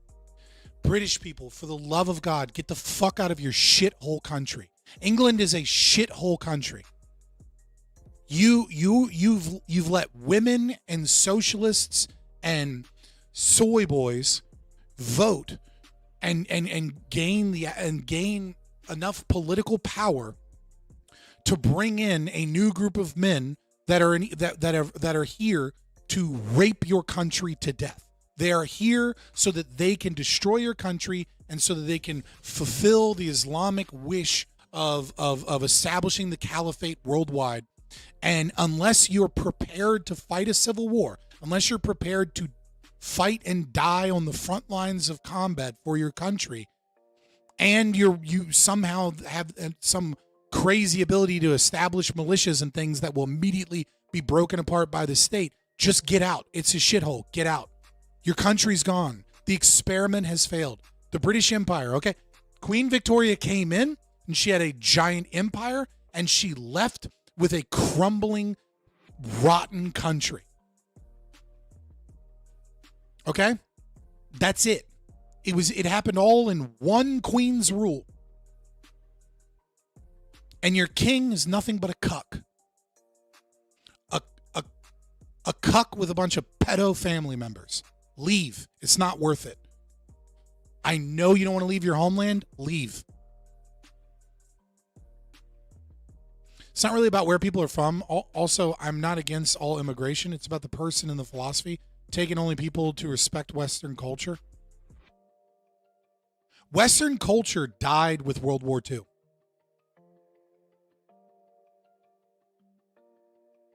I'm going to repeat that because I feel like people are going to misunderstand. I'm going to say it again and then I'm going to explain. Western culture died with World War II because when World War II ended, the Allied powers worked together and compromised with the communists for denazification.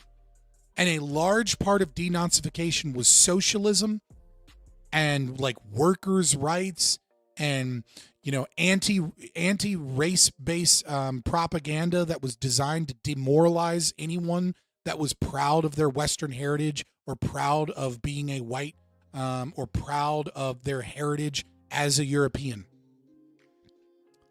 It has been nothing but downhill since the end of World War II. It doesn't mean fucking Hitler should have taken over or that you all need to Ein Volk again. I know a lot of people are going to think that's what I fucking mean. That's not what I fucking mean. You don't need Nazism. But denazification was a lie, a cloak to fucking cuck the entire continent of Europe. And it took a long time to work.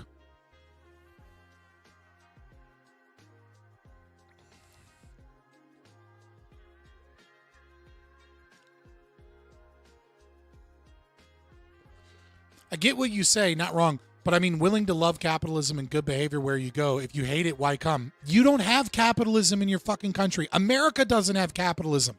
We just happen to have more than you have in your country. You have a mixed market economy. Okay, you have a socialist country. My channel name is Fabian Liberty. You know why? Because I want to do the Fabian strategy and the opposite. The Fabian strategy worked. Your country is crumbling. It is rife for revolution. It was socialism in your country and in ours has always been a tactic to create revolution. Listen to all the fucking right-wing pundits that actually care about this. They're all fucking Marxists of the right-wing variety. You're already getting fascism. Leave your shithole country and adopt liberalism. Adopt fucking classical liberalism in what I mean. You don't have to be a full ANCAP. You should be, because that's the only non-contradictory philosophy of rights and government that there is. But this shit was designed to break your country, and it's working, and it's been working for 60 years, for 80 years.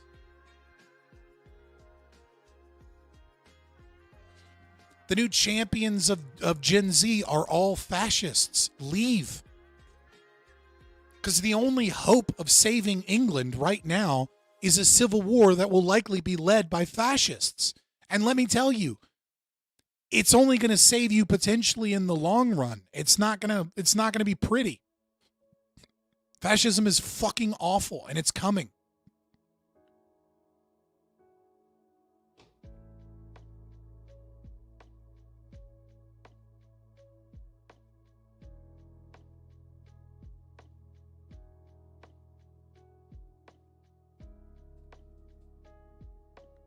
Here we have British reporting. How do the British feel about the most tepid, left-wing, liberal critique of immigration to ever fucking exist? I've become used to anti-migration rhetoric and unchecked generalizations about asylum seekers permeating British society, but I can honestly say I didn't expect to see it on daytime television. But yesterday, on This Morning, presenter Ryan Clark offered his perspective in the current migration debate. In a segment which you'd be forgiving for thinking was a campaign advert for reform, Clark parroted a number of talking points more accustomed to hearing from right-wingers. Ryan said, after acknowledging that, quote, legal immigrants help the country thrive, that a narrative persists that it seems welcome come in.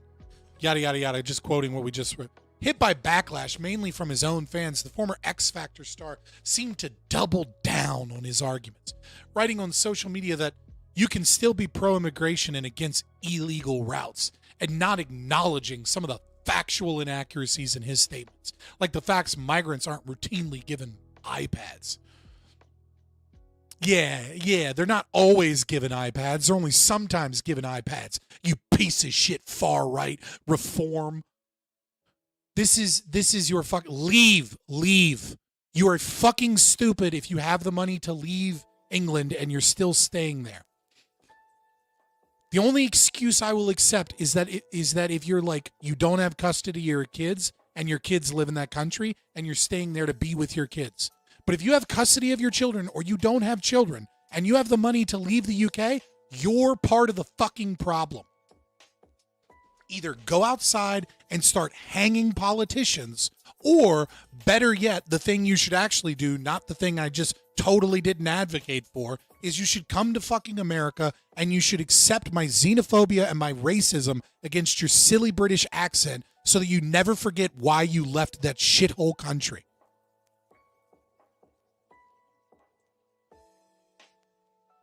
Clip it, please clip it and put it in stream clips. If you're not going to give me money, put it in the fucking stream clips section of the Discord and I'll turn it into a YouTube short. What I just said was based.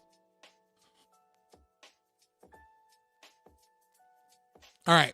Honorary fuck England. Let me delete some stuff. I'm just cleaning up this mess because I have so many things to share. Honorary fuck portion of the fuck England segment is fuck France. All right, France is going to get slipped into the fuck England because they're dealing with the same problem.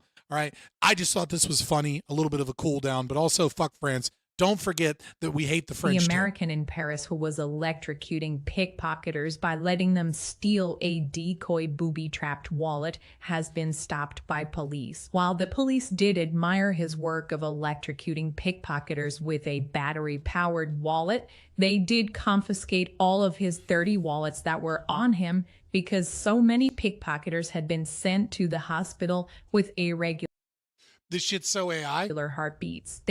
Yeah, it could be. This is just a fun little clip. I don't care if it's fake or not.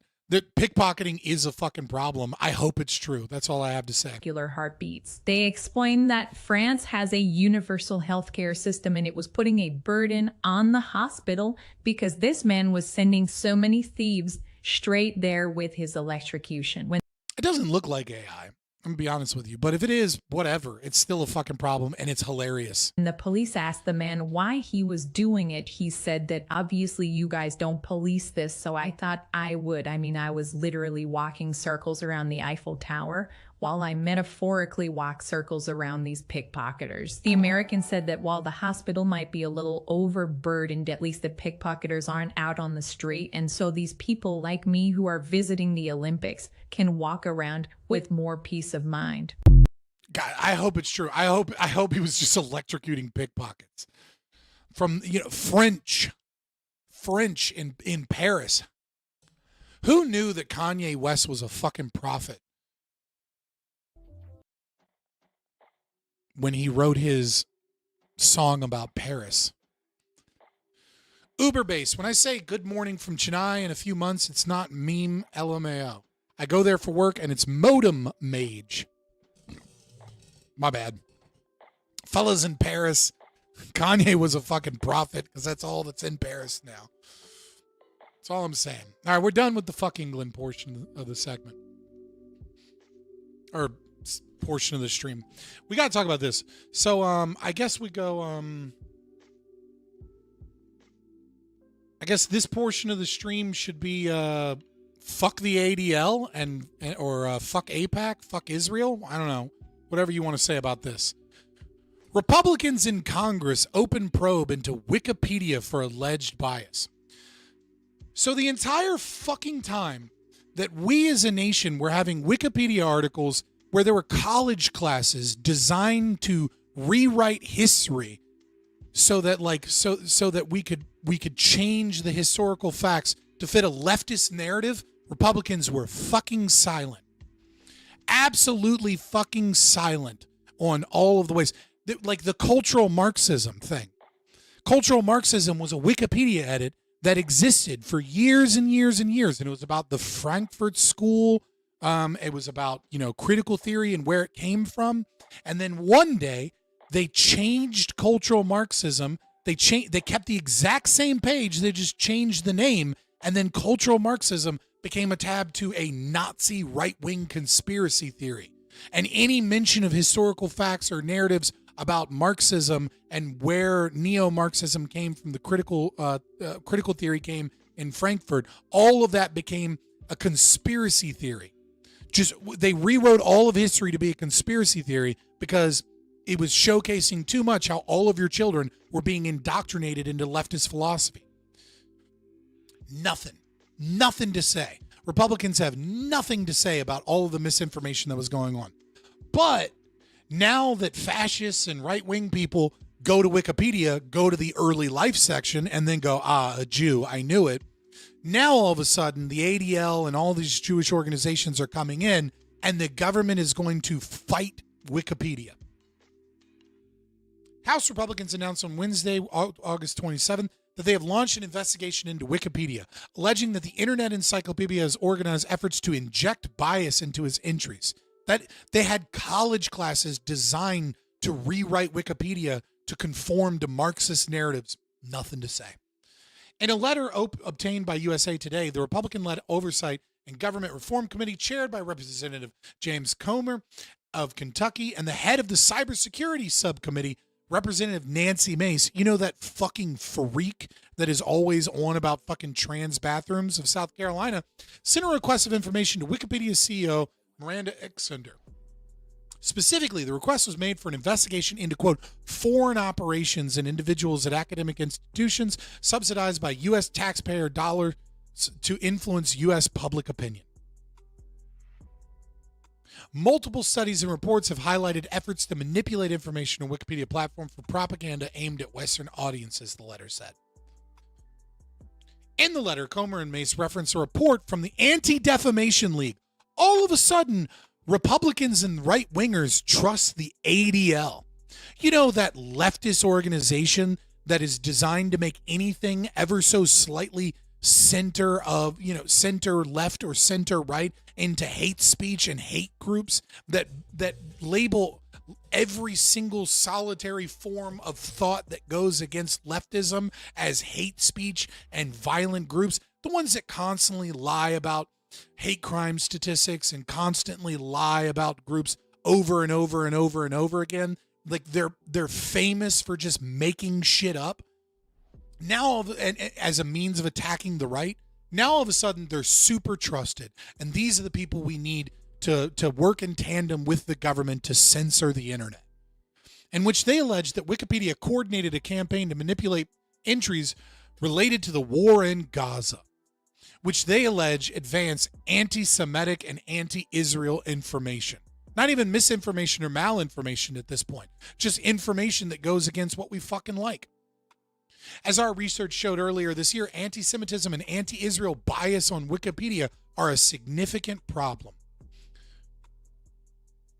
Whatever happened to like your English school teachers saying that Wikipedia, that you needed to actually check the sources and that Wikipedia wasn't a source, that it was a community-led thing and sometimes the information is wrong? It's open to be edited by the public. The reason there's a bunch of misinformation and bullshit on there is because the whole fucking world hates Israel right now because they can't fucking stop bombing people. I know there are good reasons to bomb people, and many, especially people in Gaza. I'm sorry you're losing the fucking information propaganda portion of the war you're waging. Fuck off. There's no reason to be able to censor the internet. We welcome the House Committee on Oversight and Government Reform opening an investigation into this issue and thank Representative James Comer for his leadership effort to address this hate in a statement released by ADL on Wednesday, August 27th. The lawmakers also reference a report from the think tank Atlantic Council. You know, the CIA fucking supposedly civilian council where half of them are ex-fucking heads or deputy directors of the Central Intelligence Agency. The CIA Misinformation League fucking...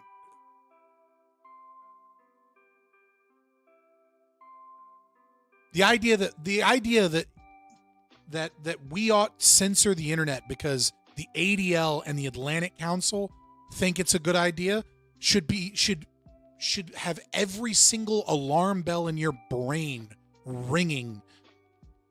My company had to edit Wikipedia once because the HQ moved. Our edit was rejected by Wikipedia for some reason, even though we had 100% factual information related to an address. Yeah. Netanyahu, Jews have been losing the propaganda war for 2,000 years.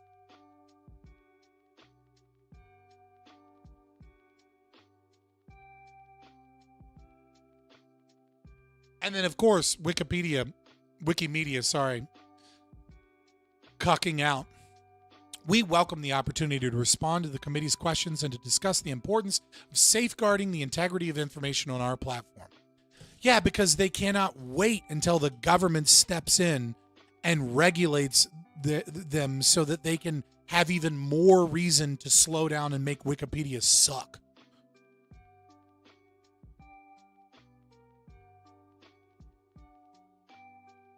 Fuck Wikipedia. Fuck Nancy May. Fuck James Comer. Fuck the Atlantic Council. Fuck Israel.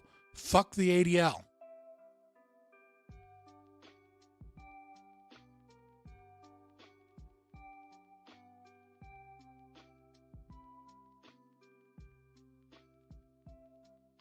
All right. What time is it? It is 7:41. All right. I'm going to do we'll save that for another day. I'm going to do a little bit of a palate cleanse. Okay, boys? We're going to do a little bit of a palate cleanse because do you have a Roth IRA? I'm not telling you about my finances. All I can I'll tell you this, I'm broke. So donate money. All right, boys. I want to bring up something because Cracker Barrel recently changed their logo and they went back on it. Okay. They went back on it. And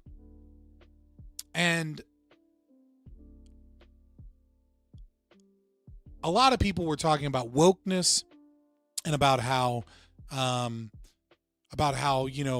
millennial white women, come in and ruin companies, and all of that is true. And Cracker Barrel is about to suck even worse, even though they're going to keep the old logo. The changing the menu is crazy unless you're just going to update the ingredients. But I want you guys to realize that companies that come in and consult to change logos have always been batshit insane and just done the dumbest things ever. And so I want to bring a blast from the past from 2008. So this is, I want to showcase this to you guys because I think so many people are misunderstanding. They think that like companies coming in, it's like this Shekel Steinberg IRA, $2. Thank you so much, Modem Mage. Thank you. This is not a new thing, okay? Like branding for companies has always been insane and stupid. And so as evidence of this, I would like to show you guys the leaked corporate documents. This is not all of the documents because what was leaked was only the first 27 pages.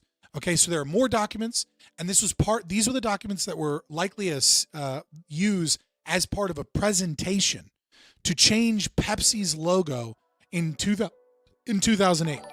Love you, buddy. Just talking smack. No, I appreciate it. Appreciate the war bonds. Oh, sorry, hiccups. Appreciate the war bonds. Okay, so this was in August 4th, 2008. Okay, is the date from R&L Group in their logo design for Pepsi. I thought this would just be a fun thing to remind you guys that many, especially you Gen Z people, you were probably just little kids when this came out. So this has been going on longer than you think. So this is how it starts. Breaking the code for innovation, from convention to innovation. Hold on, we got to change this to classical music. Okay, we need this, like, you need the right mind music to oh my god, where is it at? We need the right mind music to really get into the frame of mind for this. Hey, 420 TV, thank you for the gifted sub. Who got one? Noble Savage, there you go. Just play Idea 22. Damn. All right. We need whimsical classical music because we need to up your brain power so that we can get into the right mindset. So breaking the code for innovation, from convention to innovation. Breathtaking. How do we move from convention to innovation in a straight line? By investing in our history and brand ethos, we can create a new trajectory forward. This is the Pepsi DNA, a new path forward towards innovation. The investment in our DNA leads to breakthrough innovation and allows us to move out of the traditional linear system and into the future. Continued investment provides us with a clear resource for reinvention into the future. Boys, it's only going to get severely more unhinged. The origins of creative endeavors, universal design principles, and PepsiCo's brand heritage. Brand heritage and the aesthetics of simplicity. Okay? Here's the 1910 bottle, the 1970. What does the 2009 bottle look like? Don't worry. Breathtaking is a strategy based on the evolution of 5,000 plus years of shared ideas and design philosophy, creating an authentic constitution of design. This chart documents the origin and evolution of intellectual property. Don't worry, boys, it's not unhinged at all. In 3000 BC, Hindu tradition of numerical harmony as spatial organizer. 600 BC, Pythagoras creates spatial hierarchies from musical scales. 300 BC, the golden ratio. Euclid explores the mathematics and proportion of nature. 278 BC, Feng Shui, ancient Chinese art of placement and spatial arrangement. Don't worry, guys, this is all part of Pepsi's design. 70 BC, Vitruvian principle in De Architectura. He demands strong, useful, beautiful. 1452, the art of building. 1455, Vitruvian Renaissance. 1637, La Geometra. 1858, Mobius strip. 1948, the modular. And of course, 2009, Pepsi. Pepsi is going to change the fucking world with its breathtaking design. breathtaking, iconic geometry. Look at the new bottle, boys. It takes in the design elements of all of the past and the future from 1898 to 2009. Breathtaking, tracing the Pepsi DNA, 1898. Let's map it out, boys. 1905, let's map it out, boys. 1906, let's map it out geometrically, boys. 29. 1930, we must map it out, boys. 1962, map it out, boys. 71, map it out. 91, of course, at 14-degree angle, whatever the fuck that means, map it out. 98, map it out. Towards innovation, projecting Pepsi's future, applying universal laws to establish a blueprint for the brand, the creation of identity and precedence, the golden ratio in Da Vinci in the book format, the diameter of the Nautilus shell, a blueprint of proportions, the golden ratios, the Pepsi ratio. It starts with a circle unlike a square, boys. Scales and dynamic relationships. Geometry and aesthetics and dynamics, dynamic focus. There's the Earth's geodynamo, and then there's the Pepsi globe, and then there's the magnetic fields compared to the Pepsi energy fields. And of course, magnetic dynamics compared to the Pepsi globe dynamics. This is pre-recorded? Shut up. Multiple perspectives and the emotions and angles and the smile and the different emotions that you feel in a three-dimensional space as you view the different degrees of Pepsi. The faces of a new generation. Multi-dimensional brand. Motion transforms 2D into 3D. The emotions, the magnetic pull. Of course, the color theory. This one, obviously kind of makes sense. Gravitational pull of a typical light path versus a typical shopping aisle. And the gravitational pull of Pepsi. Pepsi proposition, Pepsi angle. But of course, the Pepsi universe. 1 light year is a Pepsi planet, but 2 light years is Pepsi galaxy. Don't forget its universe expansion formula. What? Like we really did that? And then don't forget x equals 8 light years is the Pepsi universe. And then it cuts off. We don't have any more. So guys, brands have been batshit insane for as long as you can fucking remember. Scott, are you ass or tits?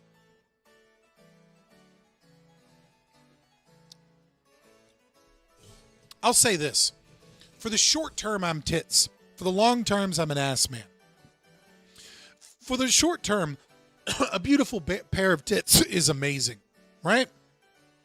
But tits fade. Tits sag. Tits change shape, right? But a good ass with a little weight gain, a little age, with a face in the pillow and the ass in the air, a good ass is always a great ass. So for longevity, I'm an ass man. And so I will argue that being a tits man might be high time preference. Being an ass man is low time preference.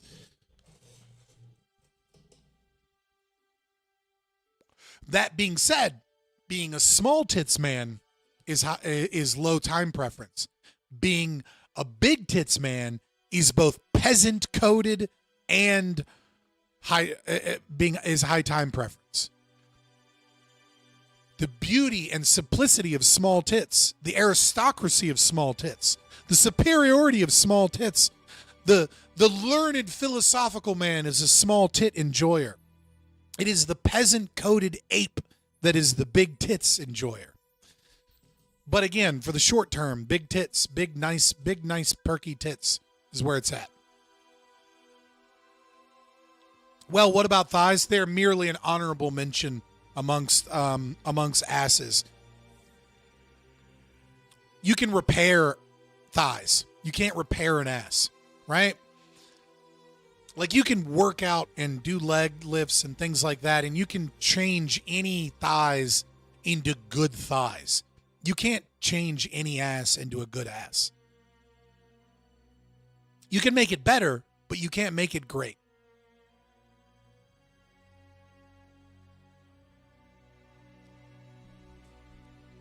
Feet don't age. Get the fuck out of my channel if you're a feet person. If you're a feet person, I don't want to deal with you. What about a BBL? No, BBLs are not repair. They're destruction. Extreme high time preference behavior. That's gross. BBLs are gross. Small tits, nice ass, thin girl, little bubble butt, little boobs is the low time preference wife material body for sure.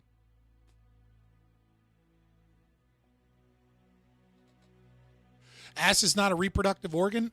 No, it's just the thing I look at when I'm engaged with the reproductive organ. Get the fuck out of here with this. So, Asian women is the libertarian ideal? There's plenty of big titty Japanese girls. Get out of here with these lies. And there's plenty of white girls with great small tits.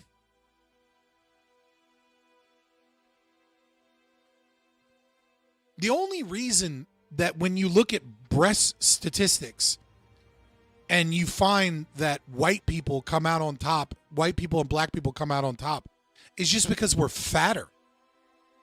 Like, if you actually account for the height and the BMI of people, that what you will find is research supports that Asians actually have bigger tits than do white women and black women. It's just that they're not fat. So the concept of like the little boobed Asian is because they're all fucking 5'1" and not fat.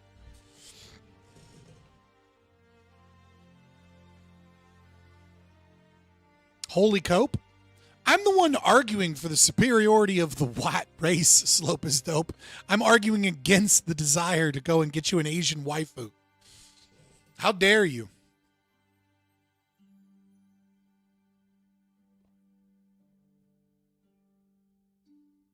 All right, that was too descriptive. That was rough. Yeah. Get the Khazar milkers out of here, boys. That is the most high time preference behavior, is enjoying jubies.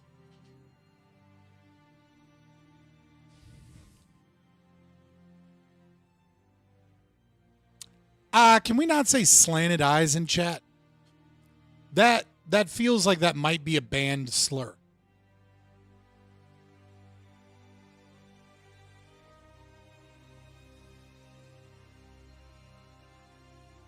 I'm going to do a 10-second timeout just so it deletes the message. I don't know. Slanted eyes is too really, dude. Slope is dope. Here's a 30-minute timeout. I'm not dealing with fucking people that are obviously white putting like the N-word in my channel. Like, stop attacking the channel. It's really fucking simple. Just stop. I know you can't respond because you're in timeout for 30 minutes. I know you're probably going to leave. Okay? I don't care what you say. I care about getting in trouble from fucking YouTube because you're too stupid to fucking follow the rules.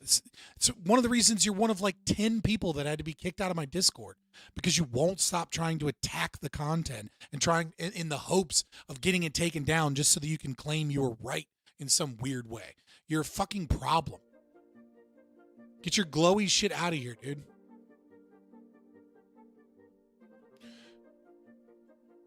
There's other stuff I could react to, but it's 8 o'clock, so let's get into it. So I don't know. We're just gonna watch however much we watch. If you guys follow me, you know that I like to not skip around when I'm reacting to something, and I like to give detailed reactions. And I saw a really good clip from this, and I was like, holy shit, fucking Dave Smith is preaching again, and he's preaching real shit. Maybe half of this is all about Israel-Palestine, and it's going to be a bunch of dumb narratives, and I'll get angry. whatever. I can say this. There's no way in hell we're getting all the way through this thing. And I like it that way.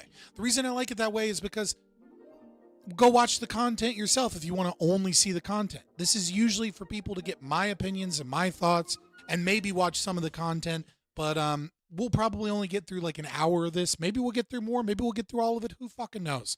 But I want to see if Dave Smith has redeemed himself from his last appearance, because his last appearance was really, really bad.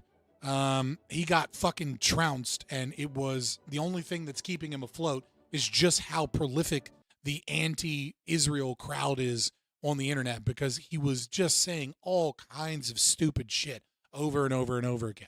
But maybe in a one-on-one environment, he'll get back to some libertarian principles and stuff. I like Dave Smith. As much as I hate that he has gone away from libertarianism, as much as I think that he has pushed himself away from it so that he can appeal to a larger audience, he's done a lot of good work for libertarians, right? He's done a lot of, he's put a lot of our ideas into a lot of people's minds. Scott, can you explain sometime why you don't like Scott Horton types? What do you mean by types? I just don't like people that their focus is anti-war, and that's great. I love anti-war. The problem is there's a segment of the left, especially tankies in the far left, that are anti-war not because they're anti-war, but because they are against the global hegemonic power of the West, right? So they're anti-war in Ukraine because they want to stop they want Russia to win. They're anti-war in the Middle East because they want those countries to fight against capitalism. And what ends up happening is you get anti-war people that attach themselves to narratives. And Scott Horton, I think, is one of the biggest purveyors of this in the libertarian space anyways, where they latch on with the left so that they can be shared and talked about and grow a larger audience by saying all of the same talking points that the left says. And instead of having a nuanced take, instead of recognizing the problems of war in general and talking about issues, from a libertarian perspective, what they do is they just talk about all the issues that the left is talking about, whichever ones, it's like a cafeteria anti-war libertarian stance where they take out all the things they agree with, and then they don't parrot any of the things that they disagree with, and then they just become allies to the left in the hope of stopping war. And that's a laudable goal to some degree, but it is incumbent upon you, if you're going to be a libertarian, to be a libertarian, to not be one-sided and just side with the left because all you're doing is pushing their bullshit. Like, Hamas is evil. The PLO are evil. If you are a libertarian, you should fucking hate the Palestinian Liberation Organization just as much, if not more, than you hate Israel. But you never see them say anything bad about it. You never see them bring up Black September and how they tried to assassinate and kill the monarchy in Jordan, and how they showed up and tried to kill innocent Christians and genocide Christians in Lebanon because all they want is power for Muslims, and all they want is to gain enough power and enough clout and the means to be able to wipe Jews out of that area. You hear them bring up the Nakba all the time, but you never hear them talk about private property rights and about why terrorists don't deserve property, and having courts adjudicate, whose property was stolen and should be returned to them and whose shouldn't, because there was a lot of fucking terrorists. They'll talk about the Nakba, but they won't talk about the war that was occurring. Or you'll hear them, you'll hear him bring up the 7-Day War, or the fight against Egypt and Jordan and all the other countries over the Suez Canal, and you'll say it was a war of Israeli aggression. Scott Horton says this. Dave Smith says it's a war of Israel aggression, and it's like they took over the Suez Canal and blockaded Israel. They were trying to starve Israel. That they started that war. Israel didn't fight them. Israel went to the UN. UN peacekeepers came in. The UN peacekeepers eventually left because they knew a war was coming. Israel still didn't attack until Egypt and Jordan started putting troops on their border and preparing airfields to invade Israel. But he goes, it's a war of Israeli aggression. The evil Israel did this. It's like, what? They just cherry pick things because the dominant narrative right now is Israel bad. And Israel's done a lot of evil shit. They've done evil shit in this current war. But the idea that Israel is some special type of evil, and the idea that they cherry pick all of these things to tell one side of the story, and they never focus on libertarian principles and never focus on what is defined and not defined as aggression, and how can a country wage war in a least aggressive means possible, right? Is a testament to how they grift, whether intentionally or unintentionally. And so that is why I have issue with Clint Russell and why he blocked me, or, Yaron Brook and the Objectivists, or Scott Horton or Dave Smith when it comes to Israel Palestine, is because they only tell half the story, and none of that story that they tell is focused on libertarian principles. Never focus on libertarian principles? ? You're lying. Present an argument.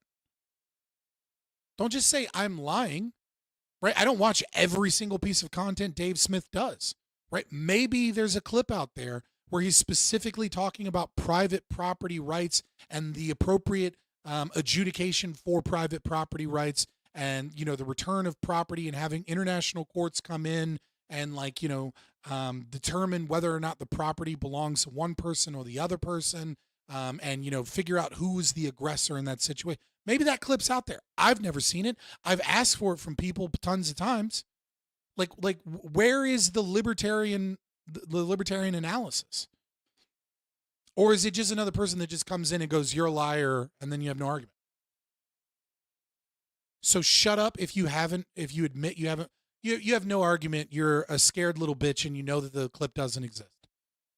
I've challenged people multiple times to just show me something where he stops parroting left-wing talking points about Israel Palestine, and and actually presents a libertarian grounded argument for what we should or shouldn't do, that is focused upon aggression and private property rights, and proper adjudication of restitution, any of these fucking key words that any libertarian worth their salt would be discussing. Show it to me. I've watched enough of his content to see that that's not what he regularly does.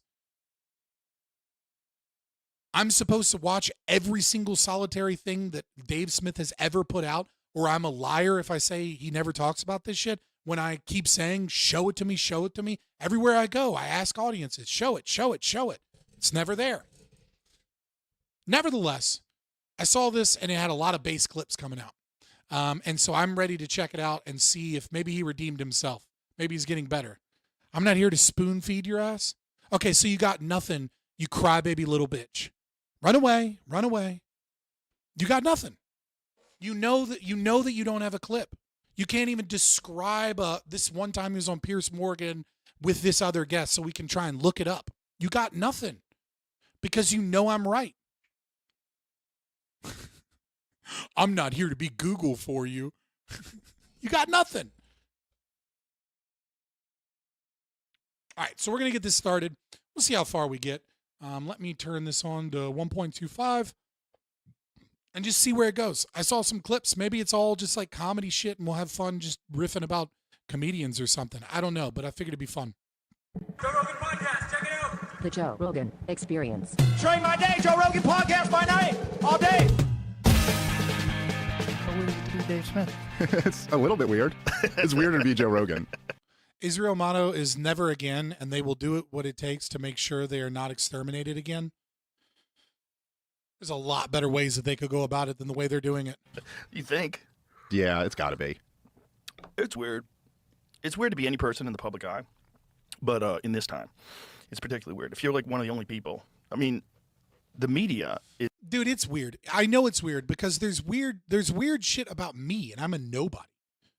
Right? Like, I have weird shit. Like today, I saw a comment on a video from like 3 years ago, and it was about like how I'm a bad person because during some debate with like some no-name guy, Twitch ads played over his intro statement, and they were accusing me of intentionally hiding his intro argument with ads so that it would look like I'm winning the debate when really I'm losing. And it's like, I never intentionally ran Twitch ads unless I was like going to go to the bathroom and it would save guys Twitch ads. I had put the VOD up on YouTube he put the VOD up on his YouTube. You can go back and check the VOD again.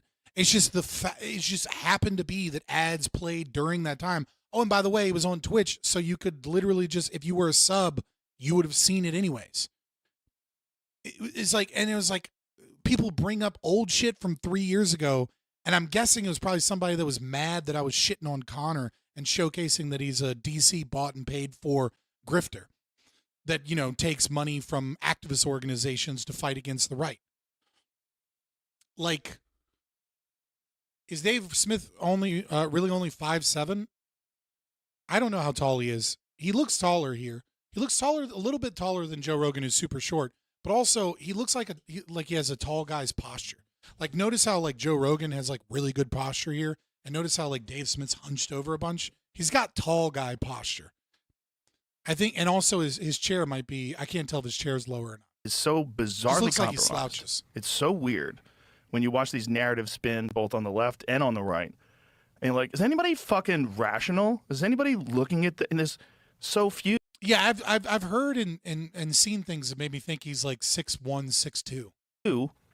That a comedian like yourself just rises to the top of the. That would be funny if you meant it like Dave is definitely over 6 inches. That would be. I'd be like, how do you know that, buddy? So few that he's 6'7". Dave Smith is not 6'7". There's no way he's 2 inches taller than me, because I dwarf most. Like, I've seen him with other people that I've been with.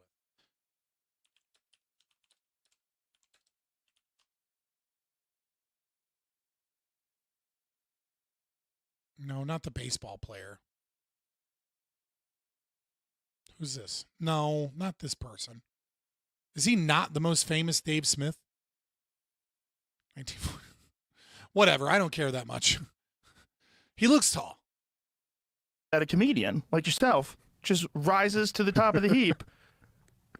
Well, it's funny, dude, because since the last time I was on, this has been kind of like the knock on me in a way now. Is that a comedian? You're just a comedian. You're This my guy's not an emotional expert. support comedian. That's right. Yes, that's right. Well, yeah, people keep making fun of you for just being a comedian because you try and play both sides, like Jon Stewart. Like, you are either someone that says, look, I'm passionate about this. I may be an amateur, but I've done the research. I've been reading about it, and I have the moral and theoretical principles. You know, I am a well-read philosopher in libertarianism, yada, yada, yada, whatever, right? You either take that claim and that's what you do, or you say, like, or you can be a comedian and make jokes about things and go on shows. But when you are constantly doing when you're doing a political podcast and you're constantly making guest appearances as someone that is in the realm of politics, and then when you get challenged on certain things, you use comedian as a defense, then people will start using comedian as a pejorative against you.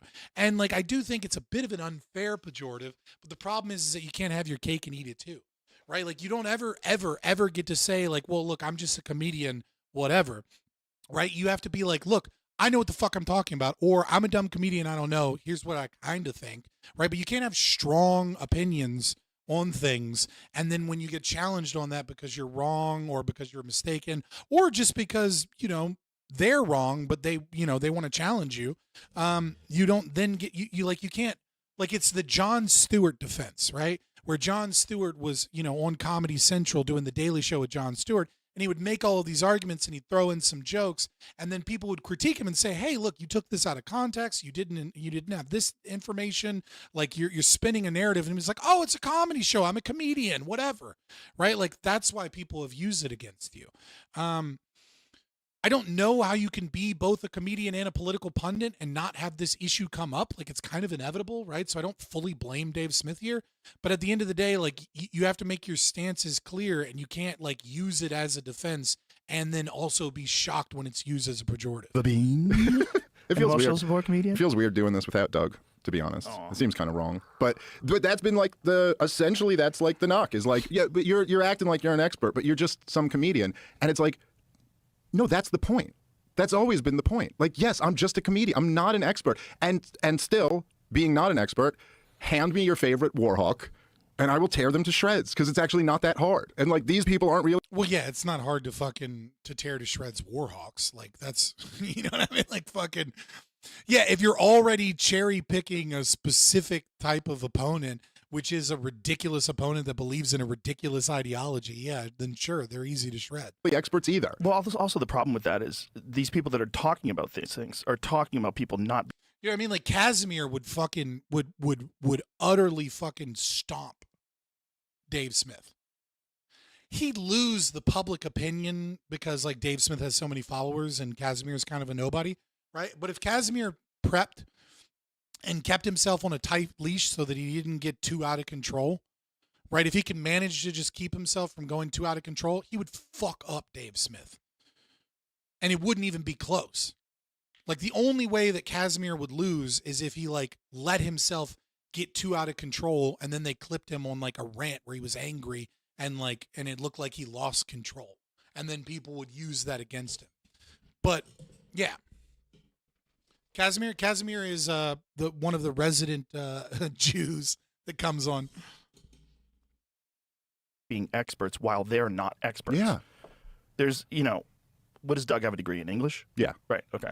There's Sam Harris is a neuroscientist. There's all these different people who have, expertise in one area that is pretty much outside geopolitical, world politics and international relations. Douglas Murray has spent the last 15, 20 years researching politics, for his work, especially when it was like in the beginning of the immigration wave and things of that nature. So he is an amateur foreign policy expert. But I would say the same thing about Dave Smith. I mean, he's spent a long time, doing political podcasts, speaking with libertarians, et cetera, et cetera, et cetera. Right. So, I mean, like, I would say they're in the same domain. Right. Casimir parrots Ben Morris arguments like Smith does Horton. Logically, Smith would crush him. Cool. Sure thing. And chaos and war and the military-industrial complex. And like these are very complex, sophisticated, nuanced discussions that you have to have when you're talking about these things. Because there's yeah, I just don't understand how you can justify using my money to help a Jewish ethno state. Yeah, fuck Israel and fuck every goddamn dime they have. Fuck AIPAC. I don't want any racially, especially when the racial lines also so heavily Venn diagram with a nation state and a Zionist philosophy. Do I want them to have any fucking ability to buy off my politicians? And fuck every bit of aid that goes to Israel. The problem is that we use Israel along with Saudi Arabia to maintain the petrodollar. And there's nothing we can really do about that. What the fuck are you saying? Stop. You can't curse in my chat. What did you say? Fuck Israel? You hurt Casimir's feelings now. Casimir is not fucking, his feelings are not going to be hurt by me saying fuck Israel. I've said it to his face multiple times. I have a principled hatred of Israel as a nation state. I just don't hate the Jews or Israel in any special way. Like I think they're monsters because it's a nation state that oppresses people, as every nation state does. And I certainly don't want my tax dollars to some foreign fucking government that's barely our ally. So many different factors at play. There's so much money. There's so much bullshit in terms of like, what's the truth? What's the narrative? Who's pushing the narrative? Who's being paid to push the narrative? Which is really weird. There's so many of these being paid to push the narrative. One of the things I find super interesting is like so many of the pundits, Joe Rogan, hopefully he gets into this. They're all paid to push the narrative. Nobody that goes on Joe Rogan, very few of those people are people that aren't already being paid dark money. Like obviously there's the comedians, but like these people have managers. And most of the political pundits that you see, they don't pay a percentage of things to their manager. The manager pays them. They get paid to go on to have someone represent them, to get them interviews, to get them on podcasts, pay to fly them out. They pay the podcasts money to have them as a guest. And how do you get paid for a service being provided to you? The only way that makes sense is that these companies are funded by NGOs and charities and money laundering from politicians and people like George Soros and his son, or, Bill Gates. Pick a fucking billionaire, right? I'm sure Elon Musk is engaged at this at some point now, considering how politically active he is, right? Or Jeff Bezos or whatever, right? Or all the other billionaires that you don't know the fucking names to, like Tom Steyer and shit like that.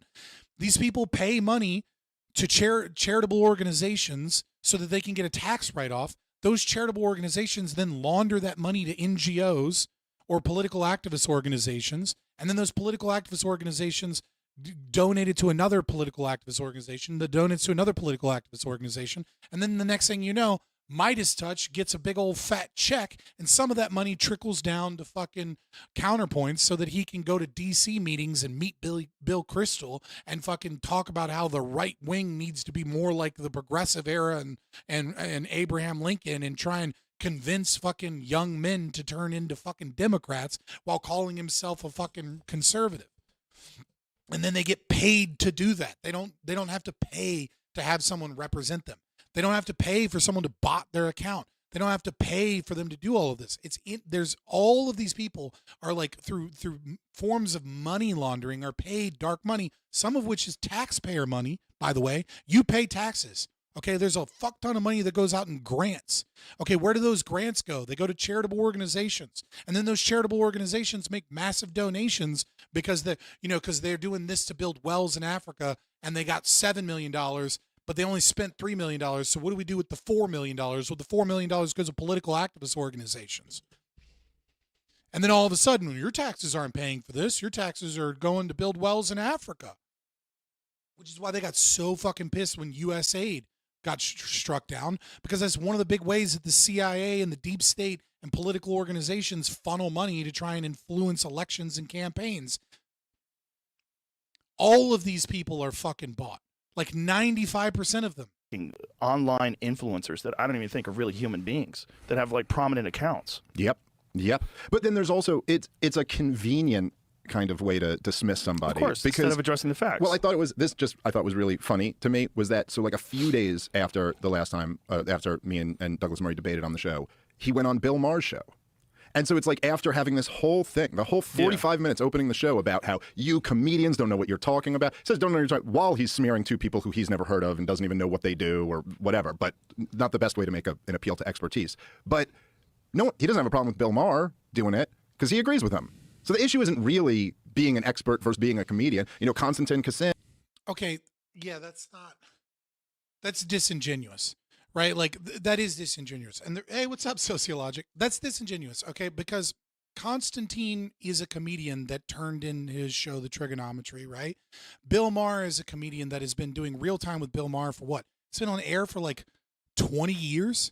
And then there was Real Time on MTV. Like, he has been discussing politics since I was born in a format, as have you, right? But I don't think Bill Maher or Constantine are saying over and over again, oh, like I don't know, Constantine isn't necessarily disingenuous, right? But I think Bill Maher regularly says I'm an idiot, and then has people on it to go back and forth on, and he kind of moderates a discussion with experts, right? He's constantly bringing on scientists. He's constantly bringing on politicians. I think his show sucks, and I think most of the people are just pundits and idiots, right? So I kind of get what Dave Smith is saying here, but again, it doesn't address the problem here, which is one of his own creation, but also just kind of like one that's just bound to happen, which is that you are a stand-up comedian. You're actively you're not a former stand-up comedian. Like when's the last fucking stand-up show that Bill Maher did? He did one in like 2007 about religion, and it was like paired to try and like boost his own atheist documentary and his book. You know what I mean? Like he's not a like Dave Smith, however, is on Legion of Skanks all the time. He's on fucking like he's on comedy podcasts all the time. He's working on his comedy bits regularly. Bill does shows all the time, Am I just like missing the fact because they suck so bad that they just fly under my radar because nobody cares about his stand up? Is that a thing? Maybe it's a thing. But regardless, I think it's partly just a fact of the matter that if you're a comedian and you're trying to get into the realm of politics, and then when people are like, okay, well, you don't know what you're talking about, and he's like, well, I'm just a comedian, right? Like that it's just, you're always going to be attacked for that. And some of those attacks are going to be fair if you're defending yourself by saying, well, I'm just a comedian. But then Dave Smith says, I'm just a comedian when he gets called out. When has he done that? He did it with the last Joe Rogan. It's like with the debate with Douglas Murray. And that's when it kind of became a point of contention, because there was a whole fucking thing about expertise and about like, oh, have you been to Israel? And then he even just said now that it was like, yeah, that's the point. I'm just a regular comedian.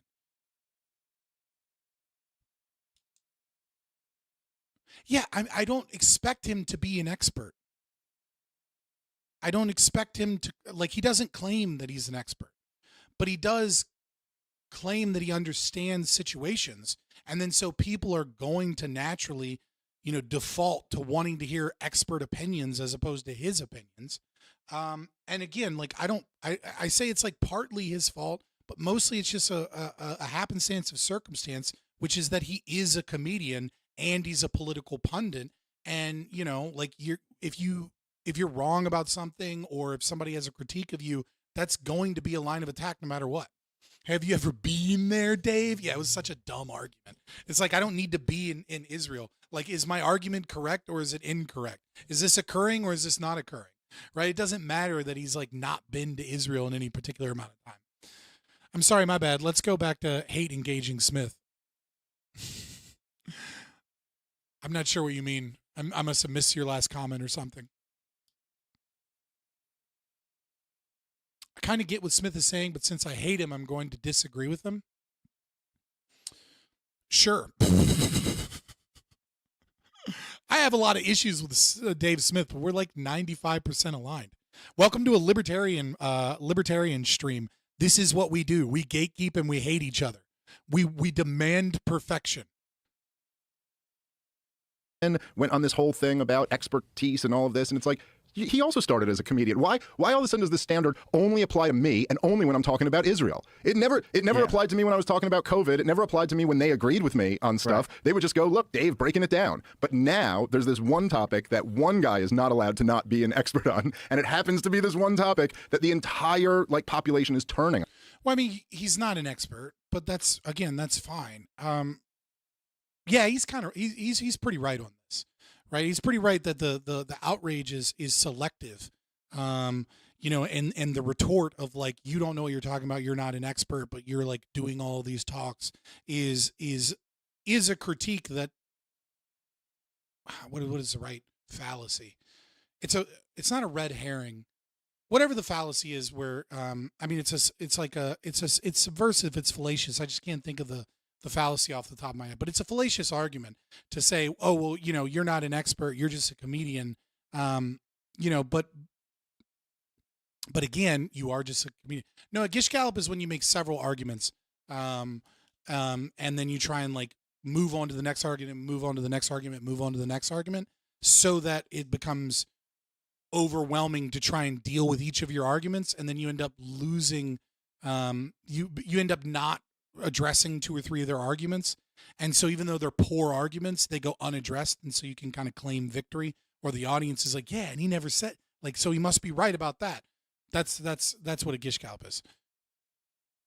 I shouldn't say the entire, but like, it's huge numbers when someone attacks like what you do professionally versus what you're actually saying. Where's the Twitter poll? Who's the biggest threat to libertarians, the state or other libertarians?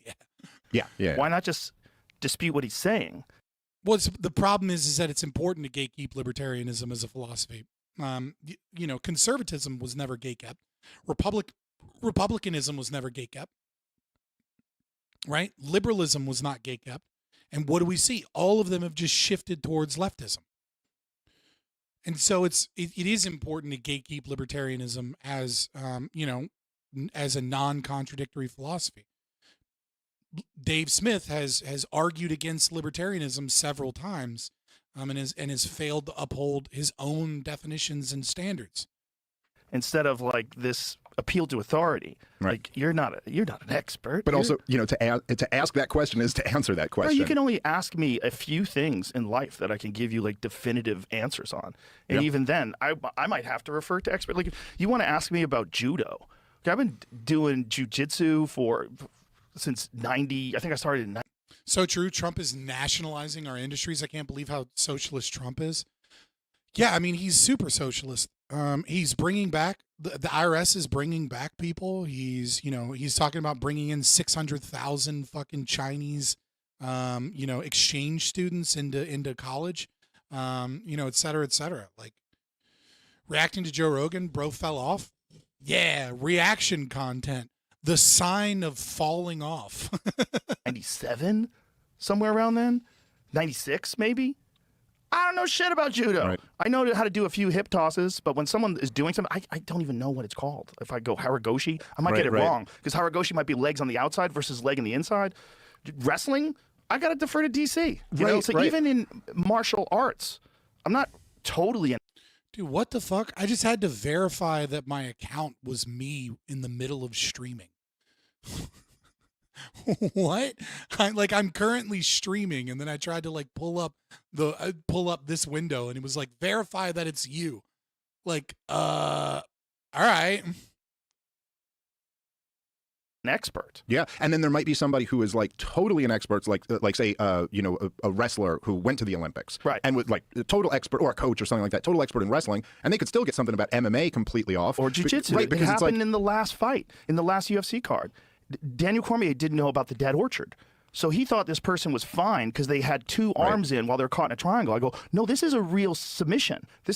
Yeah, the obsession with experts, I think, is mostly from the left, because it is a, like this obsession with, argument from authority, but also just, credentialism, right? There are so many people that have gotten so much wrong, that are, that have PhDs in their field and are just completely wrong about this. I mean, like, look at COVID.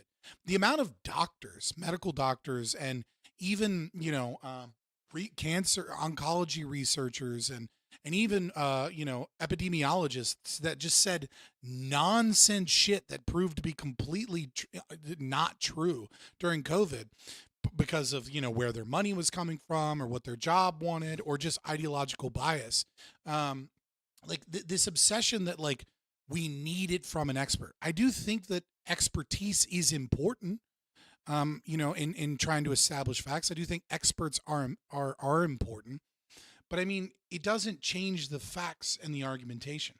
It reminds me, I remember I did this debate with, oh God, I can't remember his name. He was another like libertarian-esque guy, and we did like the Hippy Dippy Rumble, and we went up against Aristocracy and Chud Logic, and Aristocracy brought up this one paper that was, and she was like, "This proves that you guys are wrong," because we're talking about child labor laws. She was like, "And this proves that you're wrong, and you guys are cherry picking data from all," because we brought like 15 studies, and in it, we like used the data. And then she was like, well, those experts don't agree with you. And I was like, I don't give a fuck if the expert agrees with me or disagrees with me. They did this research. Here's what the research shows. And then here's the arguments I have based off of the data and the research that they presented. And then what she brought was one meta-analysis. Not even a meta-analysis, a literature review. So not even a meta-analysis, it was a literature review. And then she took his opinion pieces, but then we read the conclusion live on stream, and we could see that he agreed with many of the things that we were saying in his own meta-analysis. And then when we lost, because like the people that were voting, it was like done completely by judges behind the scene, and they both had a hate boner for me. Even Dylan DM'd me, was like, you should have won. That was crazy. Dylan and like the other people that were like commenting, and like this other guy who was like in college to be a cancer researcher. He was like, who the fuck wants to read all this research? It's so boring. Like at the end of the day, the experts disagreed with them. Like she just bodied them because like, oh, you're getting into like this line on a study or something. Like, that's so dumb. Like, the expert already said that they're wrong. And so it's like the argument didn't matter. What mattered is that this guy supposedly was against us, even though he was only tacitly like his actual position, even in the paper, was like half on our side, half on her side. But it doesn't matter because the expert said so. And it's very, or like, Joe Rogan had some people wanting to talk about COVID and the vaccine. And like there's British podcast was talking about like, how dare these doctors that are experts in their field talk about the field of which they're an expert in, because there isn't a consensus. And if there was 1,000, of these people, there'd only be 2 or 3 that agreed with them, and the other 997 would disagree with them. Therefore, it's dangerous and wrong that these people are given a platform on Joe Rogan, and we need to do something about regulating, who can and can't go on Joe Rogan. It was a wild fucking clip, but it was just like, this obsession with expertise is gone way off the deep end. It's nice to have experts weigh in, but it doesn't change the argument. This is fucking dangerous. Like, Right. there's this guy, Nathan Orchard, who figured out how to do a triangle with 2 arms in, and it's replicable. A lot of guys do it now. And I think it was a lady at the last UFC had it. And I was like, oh shit, and Daniel didn't know it yet. There's a couple other things, like the buggy choke. If you don't know about jiu-jitsu, and you see a guy who's on his back and he's getting smothered, but all of a sudden he reaches under with his leg, and I'm going, oh, and you don't know what's going on. Like, that's a fucking choke, like a really dangerous one. Ty Ruotolo gets you in that, you're Fucksville. There's guys, so it's like, there's areas of expertise, even in areas that I'm an expert in, that I have to call on other people. Like, this is a stupid argument. Like, what are the facts? Does that submission work? Taking a college class in federal government, my professor defined the state as the monopoly on violence that is generally accepted. That's when I realized I'm going to like this class. That's a pretty decent definition from a college professor. Is that genocide? Right. Like, what is, what's going on? Were you funding Hamas? Is Hezbollah a proxy of Iran? Did Iran get the money to do this when Biden released the funds? Because who's allowed to be an expert on all these things? Yeah, and then of course there are things like do you support lockdowns? And like, in order to have, say, an expert opinion on this policy, it's like, okay, well, you'd be like, they'd say we're following the science. So in other words, they have an epidemiologist or something like that who's arguing lockdowns will cut down on the transmission of the virus. Forget they turned out to be wrong, but leaving that aside, you're like, okay, but are they also an economist? Are they also a specialist, a sociologist, a specialist in childhood development who would tell you what closing the schools? Oh, who's the person who has expertise? Yeah, I'm. As much as I'm not a big fan of Chicago School of Economics, there's this great.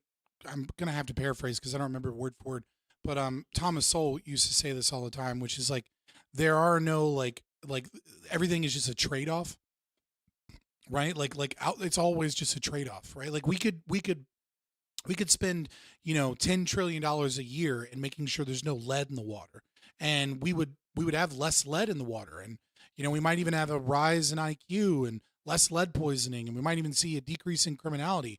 But like, what is the cost of $10 trillion out of the U.S. economy? No solutions, just trade-offs, right? And so it's like, even if the epidemiologists were right about lockdowns, which they weren't, by the way, but even if they were right about lockdowns, the initial argument being, we need 15 days to slow the spread, right?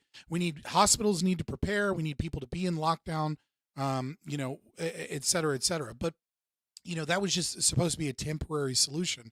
And, as another Chicago school, the founder said, Milton Friedman, nothing's more permanent than a temporary government solution. That's what it ended up, we had these long-term, phased out lockdowns. But the entire point of it was, are we stressing the hospital systems? And so, we were never going to like solve this problem. What solved COVID was not the fucking COVID vaccine, though it had an impact for sure. What predominantly solved the COVID was new variants, specifically, was not Omicron. What the fuck was it called? There was one variant that came out that was significantly more contagious and significantly less dangerous. And it just started wiping out the other variants. That's the same thing that solved the Spanish flu is the same thing that solved COVID. Like, the COVID that we have today, the variants that are predominant today are nowhere near as deadly, and they're a little bit more contagious than the original COVID strains. And like that's what solved it. It wasn't lockdowns. It wasn't masking. Masking never fucking worked. Lockdowns had a temporary effect at a massive cost. In every single one of those fields doesn't exist. Yeah, dude, there's still people wearing face shields and double masking. I still see it sometimes, and I just like, what the fuck? Like it broke some percentage of the population. Like there is some percentage of the population. I don't know if it's 1%, 0.5%, whatever, that has their brain has been permanently broken by the government propaganda of masking. Yeah, I still like when I go out shopping, every now and then I'll see like a customer service person that's double masked, like at like a CVS or at a grocery store or whatever, to protect themselves from COVID. I saw a post the other day, and it was about like this person that was disappointed in their child because they started school this year and they don't want a mask because they've been forcing their child to double mask all day at school since COVID. And that kid's fucked. There isn't an expert in all of those fields. You know what I mean? That was the problem with that time, because that time everyone was so fearful, and the news was pushing fear, and it was clearly how to get bullied. I forget who 101 it was. But some health official was being interviewed recently, and he said that during 2020 that Anthony Fauci said to him, the problem is Americans aren't scared enough. Which is crazy to say. It's a wild thing to say, that your goal is to make people more fearful. So you're trying to put out a narrative that makes people more fearful, which, by the way, fucks with your immune system in a gigantic way. Not good at all to be scared. Yeah, what do you mean? Stress has never been bad for your body?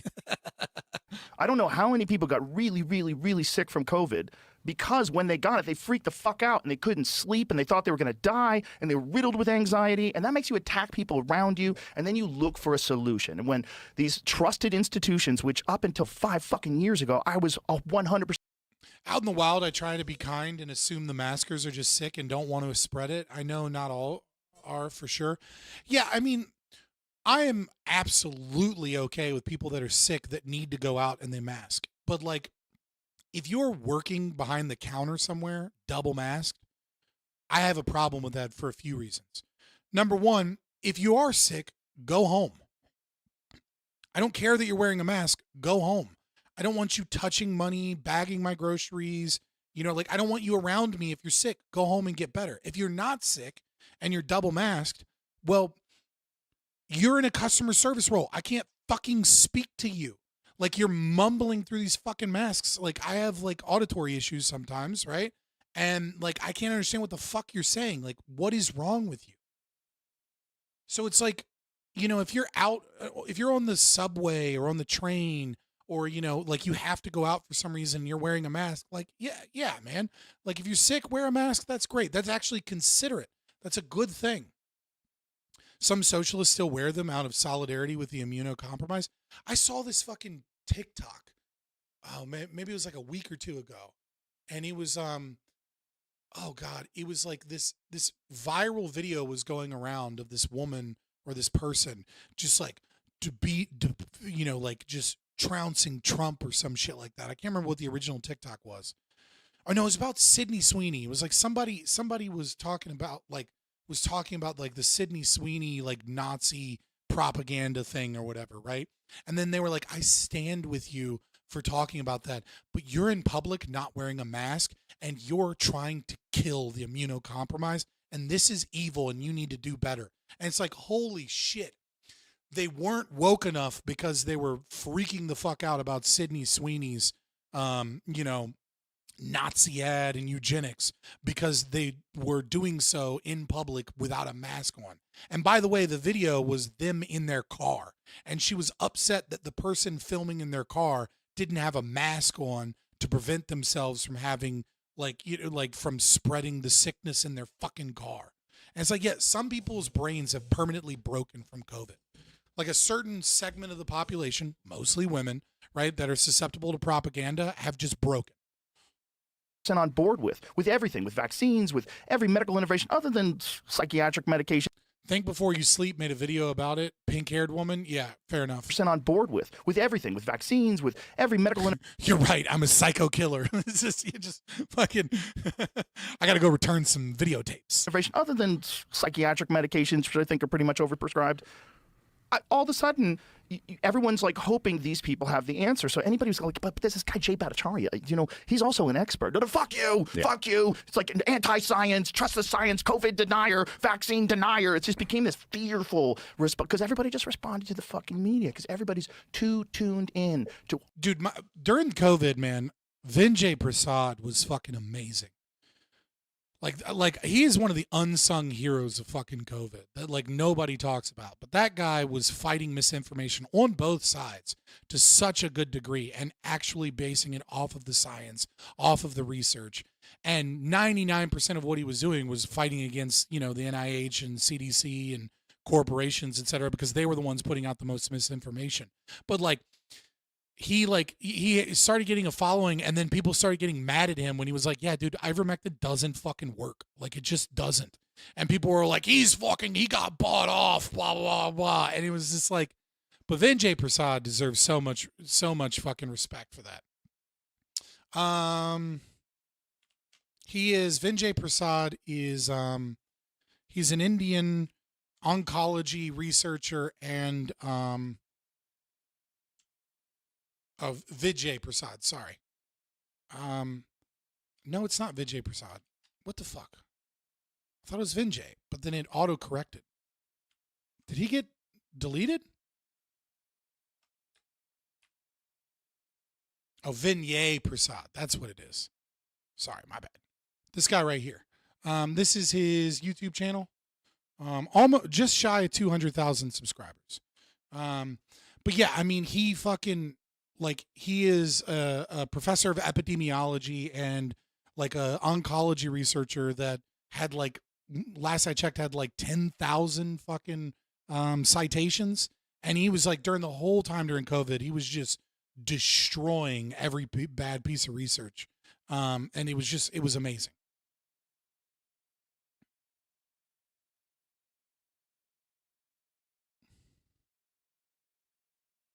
All of this negative shit, man, all day long. Well, you have to scare people. If you want to implement a tyrannical policy, you almost. I'm so sad I wasn't libertarian in COVID. I was in middle school after all. My dad never got me the shot. Always been skeptical of government quote unquote solutions. Damn, you're young. That's wild. I was living with my ex and my children and shit. Jesus. Always have to scare people. Always. I mean, that's the only way. Now everyone knows, right? Was funny. The thing that was crazy about me being a libertarian during COVID, or at least semi-libertarian, I wasn't an ANCAP or anything, was I remember when I came to all my friends and family, it was dude, stock up on food and buy masks. There's a virus going on in China right now. And it's there's reports of it in Spain and it looks bad. Make sure you're stocked up on supplies and food and that you have masks. And they're all you're a crazy conspiracy theory. Are you think on it? Are you mostly a post-COVID streamer? What do you mean by that? They were oh, you're a fucking conspiracy theorist. This is so stupid. This will be fine. And then I remember people were oh, Donald Trump's a racist because he said something about the China virus and it's fine. And Nancy Pelosi was go to Chinatown, fight against the racism of Donald Trump and, just enjoy Chinatown and have a great time. This whole virus is is just completely overblown, blah, blah, blah. And I was no, get masked, do this. And then everyone and then 2 or 3 months later, everyone was holy shit, you were so right. And then 3 or 4 months later, I was hey, it doesn't look as bad as I thought it looked. The masking doesn't really fucking work. I'm looking at the research and they were you're a fucking conspiracy theorist. You're crazy. Why are you going against what all the scientists are saying? Blah, blah. I was I was right 6 months ago and I told you to stock up on food and masks and said there was a virus coming. And now I'm telling you, hey, I've looked at the research. I've looked at what's going on. If you're not elderly, if you're a young, healthy person, you're probably fine. You don't need to be obsessed with masking Like, it doesn't look like it's even like significant. Like, it doesn't look like the mask is helping in any way. The research is showing that it's not helping. Like, what are you talking about? And then they were like, the same people that told me I was crazy for stocking up on food and masks were the same people 6 months later telling me I was crazy for not panicking. And then those same people all pretend like I fucking was just like, I was just a crazy nutwing person. And they still act like, and I'm still crazy now. Didn't learn a single fucking lesson. None of them. Like you just said, like being terrified is not good for your health. That on a human level, we also all know that it's not good for good decision making, you know, but it is excellent for, I will turn my brain off and give the authority to you to go do. I mean, look, it was right after 9/11. If you know, people forget about this, but like the level to which Dick Cheney and George W. Bush used to fearmonger. Dick Cheney, the vice president of the United States of America, who was Dick Cheney was wild with that shit. A bit more than just your average vice president. He said, it's not a matter of if, but when there will be another 9/11 attack. They were trying to tell the American people right after 9/11 to be in a constant state of fear. Do you remember the COVID warnings where they had colors? Dude, do you remember the like the, if you see something, say, most of you guys don't remember post 9/11, but dude, the post 9/11 was very similar to COVID. It wasn't quite at the same thing, but it was very similar. And it was, it was just this constant, like every single day when you would cut on the news, you would hear about, and he's about to talk about, I guess, the color warnings, right? Every single day would be like, what is the threat terrorism level? Like there's, like, see, if you see something, say something.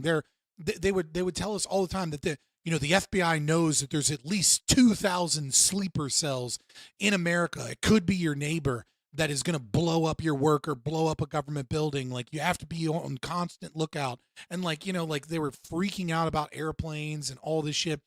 It was psycho, the fucking post 9/11 shit. The only awareness I have of those sort of things is through like South Park, LOL. The really crazy thing though, for you guys that didn't live through 9/11, and granted, I was a little kid when 9/11 happened, obviously. But there was a world before 9/11 that was radically different than the world after 9/11. Like, there was a happiness, there was a high trust, like we lived in a high trust society, even with the crime and the problems that were that were through the 90s. We lived in a high trust society. And 9/11 really is the demarcation line where America was no longer a high trust society. Like, racism started coming back, like before that, and really it didn't really kick off until the financial collapse, right? And like the fights there, and then like the woke started coming in, like it happened over time. But like 9/11 really was the turning point. It was like right before 9/11 we were at a peak, and then after 9/11 everything started getting worse, and it has been nothing but downhill since then. Or excuse me, the terror warning where they had colors? The threat level or whatever. Colors. Yeah. And then one day they'd be like, it's up to yellow. Yeah. And I mean, we were really still traumatized from 9/11. But yeah, because that would happen. Like, you turn on the news and be like, the threat level is yellow today. And all of a sudden people would be afraid to go to work. People would be like, looking at their neighbors. Like they made us distrustful and angry. And it was, and that was really the beginning. the thing about it is that they knew what they wanted to do. They knew the policy they wanted to start embarking on. And it was the mix of, they hate us, the big lie, which was they hate us for our freedom, which was like really the big lie after 9/11 was like, because the American people very organically wanted to know what the beef was. Like 9/11 happened. Nobody in America knew what the fuck was going on in the Middle East before 9/11. Like, you guys, you Gen Z have no concept of how ignorant we were before the proliferation of the internet. Like, you guys have always, like, if you're Gen Z, you have always lived in a world where if someone told you something was bullshit, you could whip out your phone and then Google it and find articles and be like, that's not true. Right? Like, but like millennials and people before, we lived in a world where, like, if somebody told you some bullshit, you just had to, like, either believe what they're saying is true or not, or you had to go to the library to discover whether or not they were lying. And if they were talking about a historical fact, that meant one of two things. You had to read a history book about it, or you had to go into one of those fucking old newspaper, like,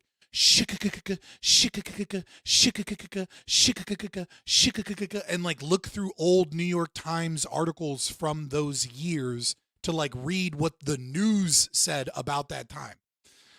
Like you couldn't hear something was bullshit and be like, that sounds like bullshit, I'm gonna go look that up. You had to fucking get your parents to drive you to the library or to Barnes and Noble, right? Because the proliferation of being able to buy books. And like you either had to buy a book or rent a book about that event and then read the whole book so that you had a better understanding of like what was going on. And even then you only had one author's opinion and you had no way of verifying whether or not the shit that was in that book was a bunch of like Marxian commie bullshit or whether or not it was a good book. Like you just kind of had to trust that that was a good book. So if you really wanted to know, you had to read like 4 or 5 different books just to have an understanding. So like if somebody said something about World War II, you'd be like, oh, okay, I guess that's true. Because you seem reputable. Like people lied all the time and the government lied all the time. And like, you got to understand too, like when I was growing up, there was like, when I was a little kid, there was like, if you had cable, which most people didn't, you had like 30 channels. You had no internet and you had 30 channels and like 10 of them were useless and a couple of them were fun, right? And like, you know, so your news was CNN, MSNBC, Fox News, like there was, and that was it. And then we grew, like millennials, we grew up using the internet. We were the first generation to finally break through because 9/11 happened. We were like, we want to know more. And we like, there started being like online chat blogs and people talking on AOL Instant Messenger and shit like, yeah, QVC and local Christian channels. Yeah. And then like when the financial collapse happened, it was the first time that like the internet, like you could go read an article or watch a YouTube video and like somebody was actually talking about it. That wasn't just, you know, a book you got from the library or Barnes and Noble or like whatever your teacher taught you. And it was rife with conspiracy theories and bullshit, but it was also rife with good information. You guys have lived in a no trust, like low trust society with access to information of all kinds of bias your entire life. So it's like when they used propaganda on us, it fucking worked. Because unless you were one of the top 1% that were truly dedicated into finding out truth, you were just fed information and that was the only information you were ever going to get. Everybody was like, yo, why do they hate us? Right. What's this beef about? And their answer was they hate you for your freedom. And by the way, this is going to happen again. So be terrified. Second off, understand that they're so irrational that their beef with you is that like your grandma can go to the grocery store. So what do you do with that? Other than say what the American people said, which is George. I don't believe public transport was ever safe in America. I can't imagine a high trust America. I mean, shit was safe in the 50s and the early 60s. W. Bush, you have a blank check to go attack whoever you want to, and we'll support you. Yeah, I remember feeling that way. Right? I remember feeling it's up to these fucking guys, these hard-nosed generals and military leaders these are the guys that are going to protect us now. We got to put all our faith in them. This shit is real, and it's going on. But I had no idea. So 2001, I wasn't that much of a conspiracy theorist. I might have moved a lot in my political opinions over my life, going from like being like a commie all the way down to an ANCAP objectivist. But I'm glad I was never pro-war. I fucking hated Bush and the wars like ever since I was a kid. I've always hated the war empire, just for different reasons as I've matured. I was into UFOs. I was into Bigfoot. I was into stupid shit. You know, I was into fun, stupid shit. Right. You know, me and Eddie Bravo would get high and watch space documentaries and freak out about aliens. You know, the stupid shit. But then the Patriot Act came along. And I was like, okay, what the... Yeah, I think the Patriot Act was the beginning of like a lot of people waking up. That is true. Because like it was the first time that the Patriot Act came out, and then there was messages and there was like other information of like what was actually in the bill. And you could like go online and you could read the bill for like, you know, like, which wasn't a normal thing. And people were like, this isn't fucking, like, this is named wrong. Like, I remember that was a huge thing. It was like, that was the first time that people realized that bills would have names that didn't match reality. What the fuck is this? Like, what does indefinite detention mean? When they signed the NDAA, you're like, what? Wait a minute. What are you talking about? What is the month, what it rhymes with? I think another thing that woke a lot of people up was the support for enhanced interrogation techniques. It was like a whole bunch of we started like WikiLeaks started being a thing, and like these little chat forums where you could get You could get like, you know, PDF files and things like that. But it was enhanced interrogation techniques was a big thing that like they were pushing because they were trying to argue that they weren't doing torture. And some examples of enhanced interrogation techniques were locking you in a box in the fetal position and then filling the box with bugs. So you were in a dark box in the fetal position, cramped, filled with bugs. Another one was where they would tie a chain around your neck and then hold to the ceiling and then chain your arms up. And then it was just tight enough to where if you stood on your tippy toes, you wouldn't choke. And as you got more tired, your legs would give out and then you'd start choking, and that would like wake you up so that you could stand up on your tippy toes and not choke to death. And they would watch you as you fought you fought to stay awake and you fought to stay on your tippy toes as your legs were shaking to choke. And the thing that was like really, really like the one that really blew off was waterboarding. Right? Like we were using waterboarding, which is where you have someone sit on an incline, like you're doing an incline press.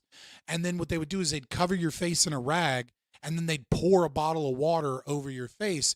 And hold you down and hold your head straight so that you would constantly simulate the feeling of drowning. And then they'd rip the rag off and turn you over and let you cough up all the water and get air. And then they'd throw you back down again and waterboard you again. And like we used these techniques and they were all enhanced interrogation techniques. Did you see the dude that tried waterboarding himself to prove that it wasn't so bad? I mean, you can't really recreate what it's like to be in Guantanamo Bay with nowhere to go, with a bunch of people screaming at you in English while you're a prisoner in a dark cell and you're allowed to be there indefinitely and there's no hope of coming out. Like you can't recreate all of the psychological aspects of waterboarding. But waterboarding is fucked. That the act that Obama passed in 2015 that allowed them to use censorship or propaganda on American citizens. Yeah. Is that something what it was? like that. Yep. It's like, okay, but at what point in time do I start getting really fucking suspicious? Yep. I mean, I had read one book a long time ago that really fucked me up. This book called Best Evidence about the Kennedy assassination, and unfortunately, I read it right before I went on stage. He didn't last 5 seconds. Jesus. I was by myself. I was in Philadelphia, and I was headlining. And this was like when I was just starting to headline, right? And so had a show Thursday, killed. Everything's great. Went back to my hotel room. Nothing to do. Read this fucking book for like 6 hours. Freaked the fuck out. Showed up at the show like ashen-faced. Like, oh my God, they killed the president. Like, I had never even considered that before that. That's fucking wild. You then have to do a show after just like having your entire worldview change. Right. I never even thought that there's like secret government agencies that. You forgot Joe Rogan was a comedian? That is such a funny thing about Gen Z and like the way you engage with Joe Rogan. Because when I think of Joe Rogan, I think of Fear Factor, right? Like I think of Joe Rogan like, you know, stand with a full head of hair, you know, and like a beard, standing over like a woman as she's like, you know, trying to eat a goat penis, and just be like, eat it, you can do it, you're not gonna let fear control you, eat that goat penis, you can do it, John already ate one, you can do it, it can be done, you know, and then like being like, fear is not a factor for you, right? I think of that, like boiled goat penis, yeah, or like I do think sometimes about his stuff. Drink the bull semen. Yeah, or like, you know, laying down in like a bed of cockroaches.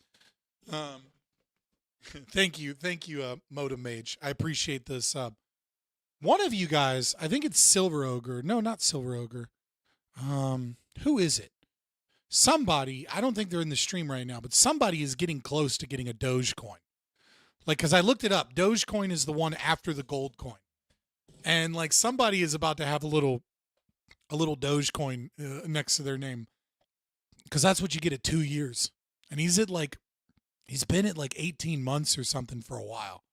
Or it's like it was just 18 months. So it's like a couple more months. We're going to see the occasional Dogecoin. That'll be fun popping up. Plot against the president. That before that book. Right. I never even thought that there's like secret government agencies that plot against the president. Like I thought that's the fucking man and everybody works together and Lee Harvey Oswald was a nut and he fucking shot him. And I'm like, oh my God. And I bombed. I fucking bombed. And I apologized to the staff. I apologized to the manager. I go, listen, I fucked up and I read this book right before I got here and it really fucked me up. It's done that before, man. I've had. When you have your mind blown like that, you need time after that before you make it funny. Oh, like it takes time to like then almost come back to it a few months later. You should never engage in that kind of stuff like right before you go on stage. It's terrible. Yeah. Anything real and ominous so I had a second show and it went great.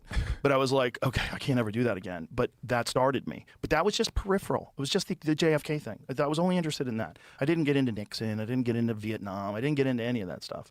But September 11, 2001. In the beginning, it was wonderful. After the attack, everyone was so friendly. Joe is basically a 2.5-star comedian who sells stadiums. I think Joe is fine. Joe has some good stand-up specials. He's just not. How do I put this? There is a very, very, very rare comedian. I mean, like once in a generation, where their style of comedy doesn't become dated, right? George Carlin, his 70s specials are not funny, but some of his older stuff, Mitch Hedberg is an example. George Carlin's later work is an example. Who's another example of like a comedian that just like through the ages is funny? Emo Phillips. I'm trying to think, like, there's Jackie Gleason. Maybe. You know what I mean? It's like if I try and show someone Bill Burr, or like Bill Burr, I think Bill Burr is still pretty fucking funny. We'll see if his, I mean, like, he's got a lot of woke shit that people don't like. Bill Hicks? No, Bill Hicks is funny. I like Bill Hicks, right? But like, his bits are dated. If I try and show Bill Hicks to somebody, they just don't get it. Louis C.K., he sucks now. Like, his old bits are still pretty funny, right? They're fairly timeless. Like, I think that, like, that bit he does about, I have this thing, and then I have, but really, what is it? It's not but really. It's like, if you think about it or something, where he's like, God, I can't think of the way the bit goes now. I mean, but like, there are a few. I like Larry the Cable Guy. Yeah, but he sucks now. But I don't think Bill Hicks is a comedian. He's a prophet. Is that what you mean? Bill Hicks is great, but he's just like, there's very few things that like, of course, but yeah, that's that bit, right? Like, there's a few timeless bits. Joe Rogan is not that. He's like a 4-star comedian, I'd say. Like, he was great during his time. He was funny. Like, Talking Monkeys in Space was funny. Some of his late 90s bits were great. Some of his more recent stuff is like, man, whatever. Mitch Hedberg has never gotten old. Mitch Hedberg is an example of that, right? Like, you know what I mean? Like Mitch Hedberg is, he has so many good bits. I used to do drugs. I still do, but I used to too. You know what I mean? Like, he just has like these funny one-liners that are just always funny. But yeah, I think you might be unfair to Joe Rogan by saying he's like a 2.5 star. I think he's just not a 5-star. He's not one of the greats. And so he's aged out of the game a little bit, but he still knows comedy. He's still really good. I mean, he runs not the Vulcan, the mothership, right? He's, managing like the mothership and all of those things, and like Kill Tony's under him. A lot of other comedians, like, he runs a club now. He's connected with that world. But I mean, what about Dave Smith? Dave Smith's Libertas is a good stand-up special. If you're a libertarian, it's hilarious. If you're not a libertarian, it's all right. I think Dave Smith is an okay comedian. He's not one of the greats, and I don't even think that's really an insult to Dave Smith. I just think he's okay. I find him funny, but I don't think he's like groundbreaking or anything, and I don't think he's ever going to be timeless. I work with a beautiful black woman who was a contestant on Fear Factor. You would have liked her, I think, if you were older. I mean, never say never. Black don't crack, right? I think that's one I like too. Yeah, I mean, and like, he can be funny on like shows and podcasts, but he's okay. I just don't think he's amazing. terrible that this thing happened. It's terrible that these people died. But it made me think, like, speaking of Kill Tony, someone I know IRL who was on Kill Tony is going to debate Andrew Wilson on the 5th. All right. We need, every now and then, we need to get bitch slapped. You know, it's like when you see people like getting in people's faces for like waving an American flag, fuck you, fascist, fuck. A bitch slap every now and then, like that guy might go, fucking, what was I doing? I just ran up to that veteran and I got in his face because I want to impress my lesbian girlfriend. Like, fuck is wrong with me? I don't know how to fight. I gotta. Yeah, I do think that is like my most unlibertarian belief.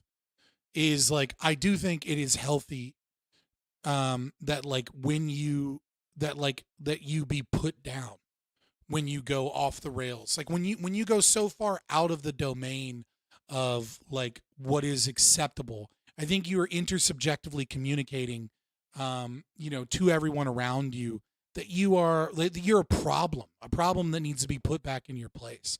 And I don't know what constitutes fighting words per se, right? Or what constitutes a threat. But like, and so like, I have to check against my own impulse to be like, dude, it would be so good if somebody just smacked the shit out of that kid. Right. But like, there's certainly elements though, where I do think it is within the libertarian realm where like you're in somebody's face and like you've got like spit flying and you're like, you're a fucking white man, to just get a good slap in the fucking face and says, give me my personal space, get the fuck back, learn how to fucking behave. My most unlibertarian belief is government provided free Narcan. Imagine you can just go around narking the zonked. I don't want my tax dollars spent on fucking Narcan, but I don't think there's anything wrong with charities or individuals fucking, carrying Narcan with them. It would be funny to ruin somebody's high that's not about to OD though. Just to be like, I saved your life. And they're like, motherfucker, you ruined my high. Yeah. Oh, I beat you to it. Concussion, and this guy bitch slapped me. It's on TikTok. Fuck. Like you need that sometimes just as like a course reset. And I felt like as a country, we had been doing shady shit all around the world forever. And there's real war happening everywhere, but we're super lucky because we're separated by oceans and not too much has really happened here. Oh my God, this is real. And everybody had an American flag on their fucking car. And when I was in New York City afterwards, we were filming Fear Factor one day, and everyone was so cool. And firemen were rock stars. Yep. Cops were rock stars. Everybody was thanking them. Everybody was thanking them for their service. It was great. We hung out with these firemen in front of this bar, me and the Fear Factor crew. These guys were... It has been refreshing to watch the right wake up to how shitty cops are. I don't have any problem with firemen. Maybe that's another unlibertarian belief that I have, right? But like, I just like, yeah, you're funded by the government. Ooh, like I can't look at, when I look at most government employees, I look at them as like a leech that is a drain on society. I just don't look at firemen as a leech or a drain on society. I just don't. Like, would I prefer a private fire system? Yes, I would absolutely prefer that. But I just don't. It's like I have a hard time viewing. Like when I see a cop, they are a part of a system that constantly abuses people's rights. And technically speaking, so is a firefighter, right? But like, yeah, I just like, and there's volunteer fire departments as well. You know what I mean? But when I see a fireman, like, I'm like, yeah. Of all the things that gotta go, this is way down the list of things that gotta go.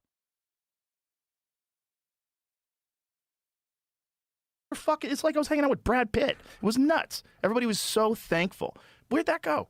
Yeah, I was there. I was in New York City on 9/11, and oh yeah, the "Don't Tread on Me" and "Blue Lives Matter" fucking together is hilarious as a bumper sticker.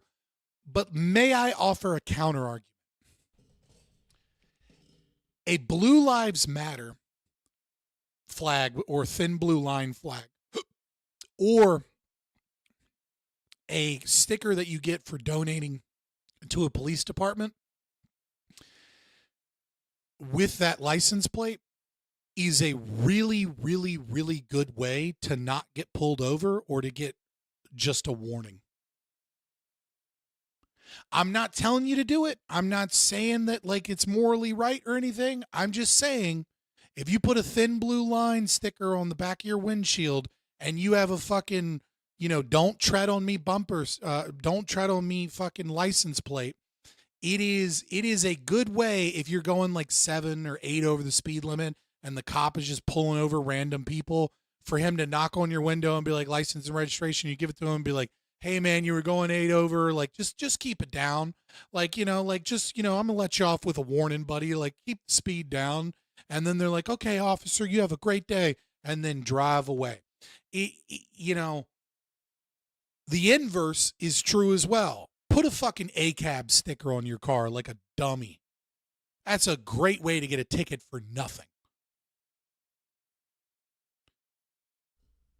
So I don't know what percentage of them are doing it for that reason, okay? But some percentage have figured out that if you put like a police supporting fucking bumper sticker or, a sticker on the back of your windshield and then, have like a license plate that identifies you as a conservative, that you're a lot fucking less likely to like get in trouble from them. And I remember, so I was in Brooklyn, like. You're not wrong. That is a good way to get your car keyed as well. You're not wrong. But I'm just saying. I'm only a few miles from the World Trade Center. And like. Did you physically see it? No. I remember seeing, I think, when I got out of school. Yeah, I mean, they're still probably going to pull you over, right? But like, if you're cool and you're like, well-to-do and you're not a retarded stoner, right? Because nobody likes stoners. Like, the only people who like stoners are other stoners. Sure, people might not mind, people that smoke weed, but if you act like a fucking stoner and you've got like a fucking Deadhead shirt on or some Bob Marley shirt and in a hemp fucking hoodie, nobody likes you. You fucking stink. You're gross. You're fucking a problem. Like, you're not violent or anything. Like, you're not going to really cause problems. You're just fucking creepy and annoying. And you probably smell bad. But if you're just like, if they pull up and you're just a regular white dude in your car with a thin blue line sticker and you don't talk shit to the cop, you're probably going to get let off with a warning. Unless it's something they like need to write a ticket for. I was in high school. I was a senior in high school, and we got out. One of the girls like forged a note and said it was from our parents or something like that. I forget exactly how it worked, but we got out. It was like I was friends with the security guard. I used to buy weed from him. It was a different time. But it was a different time. Pre 9/11, we were just all hanging out buying weed from security guards at schools. But so he let us out. So I remember I'm pretty sure when we came to Flatbush Ave, we saw there was smoke in the air, but both the towers had fallen by the time we got out. But there were people. So the subways had been out for a while. Why is white always mentioned? Because being white fucking helps. Stop lying to yourself. I get that the wokeness say that like people get arrested for driving while black, and like that's pretty much untrue. And they've even done studies where they looked at like they did a study in New Jersey where like they use an objective metric to pull over cars, and then they found that the arrest rates of blacks and the ticketing rates of blacks was directly proportional to how much crime they commit on the road. Because black people speed more often and violate more traffic laws, and that's why they get pulled over more often. But it helps to, like, it doesn't necessarily help to have white skin, right? There might be some level of prejudice because if you're a cop, you're dealing with black crime all the time. You're probably going to be a little bit more leery and a little bit more antagonistic and a little bit more if you are dealing with a black person. But also, it's the behavior that black people exhibit predominantly. And sometimes it's just the way that they speak can be psychologically triggering and the way that they behave, right? White people, what do? They speak with proper English and they're polite and they're, yes, sir. Oh, thank you, sir. I'm like, oh, I'm so sorry about that. I didn't mean to do that. Like, how can I help you, officer? And then you talk to black people and then they're speaking in fucking Ebonics and they're fucking arguing with the goddamn police officer. And then lo and behold, they fucking get a ticket or they get arrested because they're disrespectful. And that's because that's the way that they're fucking raised. Obviously, not all black people are like this, but there is a cultural difference between white people and black people. And overall, white people behave better and behave in a respectful way towards police. Even when they're like anarchists, they still tend to be like fucking more polite in that situation. It's like they get fucking shocked into their default white state. And they just sit there and they're like, I don't know why you pulled me over, officer. My license and registration is right here. Like there's just a difference in fucking behavior predominantly. Black people, if they fucking acted right, they wouldn't get that. Now, should you be respectful of police officers? Fuck cops. Fuck them. I don't give a fuck if you are or you aren't. But if you're an asshole to cops, guess what? You're more likely to get a ticket. Who would have thought that if you're a dick to the person and you're a dick to the person that is a fucking has the power to give you a ticket, they're more likely to give you a ticket. And if you're respectful, regardless of whether or not they deserve it, you're less likely to get a ticket. And where I was like on Flatbush Avenue, if anyone knows Brooklyn, it's like Flatbush and 7th Avenue. So this is like, it's kind of a straight shoot down to the Manhattan Bridge, and then the Brooklyn Bridge is down there. The best thing to do is to say absolutely nothing at all. Nah, that's a bullshit thing that lawyers and ANCAPs and libertarians say. The best thing to do is to be polite and to give them limited information, you know, and like, and to just have a polite conversation. Like this whole, like, don't say anything. You're right. Don't say anything is fucking the best way to do something, you know, in certain situations, right? They will use whatever information you give them against you. And so, but like, if you're there because you were speeding 7 miles over the speed limit, then just be like, oh, I don't think I was speeding, officer. I don't know. Like, oh, was I going 7 over? I didn't know. Like when I checked my speedometer, it was 54 in a 50, you know, yeah, I'll try and keep it down, officer. Like, that's how you avoid getting a fucking ticket. Yeah. If you're a witness to a murder, don't fucking speak to the cops without a lawyer. Okay. Because they might try and pin the murder on you. Be like, I'd love to talk to you, but I'm pleading the fifth. I'm going to talk to a lawyer, etc. Like, if you're a witness to a crime or something like that, or if you're going 90 miles an hour and you know you're probably going to jail no matter what, keep your fucking mouth shut. But if you're there for some nonsense shit, like going a couple miles over the speed limit, then just be fucking respectful and chill, and you'll be fine. Like this fucking thing about like always never say anything ever. It's like, as soon as you do that, the cop sees you as an enemy. And whether or not that's true or whether or not that's deserved is different than your individual interaction with the cops. Do you want an easy life and an easy circumstance with the cop? If you have a tail light out, it's not like, I don't answer questions. You know what I mean? Like, if he's like, hey, I pulled you over because you have a tail light out, be like, oh shit, I didn't know. Oh man, I'm sorry. Like, my inspection's valid. Like, I'll get that fixed. I'm going home right now. I'll make sure I get that fixed, officer. Like, don't sit there and be like, I don't answer questions. It's stupid. You're just gonna get fucking tickets and get in trouble. It's not helping you. You're not fucking some warrior against the police state because because I exercise my rights. Like, you're not a fucking First Amendment auditor. Like, you're just being dumb. Too, but the Brooklyn Bridge you can walk over. And so at this point already, people who were down in the financial district had just I had to break in next door. I spoke with the cops. Yeah, like, there are times to speak with the cops. Decided to walk back to Brooklyn because they realized they weren't going to get a cab or get on the subway. And so you'd see just like one guy in a suit and tie covered in soot, head to toe, like walking up like, oh, he must have just been down there and walked up. But I remember, now this was in Brooklyn, but even there it was very busy. These stupid stories, I'm just going to go at 1.5 times speed. But people were stopping. I don't like to skip ahead because the moment I fucking skip ahead, I start losing fucking context. And like, you know what I mean? Like, we're never going to get through these 3 hours. It's fine. It's whatever. Right? If you really, really want to see it, then, you know, fucking whatever. But like, I'm going to put it at 1.5 and we're just going to kind of let it roll for a minute. And asking each other, people who you would pass on the street but never talk to, were stopping and asking everyone, how's your family? Everyone okay? All right. Yeah. Are you fine? Like, there was this like community spirit that you don't typically get in New York City because there's just too many people. You can't talk to everybody. Yeah. But that part of it was kind of beautiful. And then of course governments do what they do and immediately manipulated that into launching wars that they wanted from before 9/11 that had absolutely nothing to do with 9/11. Yeah. Which is, you know. Also, the Patriot Act was a bunch of shit they had tried to pass for a while, for years. And everyone's like, what, you fucking crazy? Well, this is the thing. And I guess maybe it's partly like my age because I was 18 at the time and this is like my coming of age, you know, time. Right. But I will never stop being furious about all of that shit. And this is like still to this day, I'm sure you see it when I'm on podcasts. Yeah, the same thing happens to me with like with the Wall Street bailouts. Like, a lot of you Zoomers don't even remember the Wall Street bailouts, but like that to me was like the pivotal fucking thing where it's like, fuck the state. Like, Jesus fucking Christ. Like, these people robbed us of our wealth, shot the prices of homes up, made homes this giant, you know, investment thing. And then when the investment failed, we bailed them all out so that they could continue making housing more and more expensive. Like, if we had let the banks fail, house prices would not be what they are today. Like I lived through the moment. It was the pivotal moment where we were going to decide whether or not houses were going to be affordable in this country or not.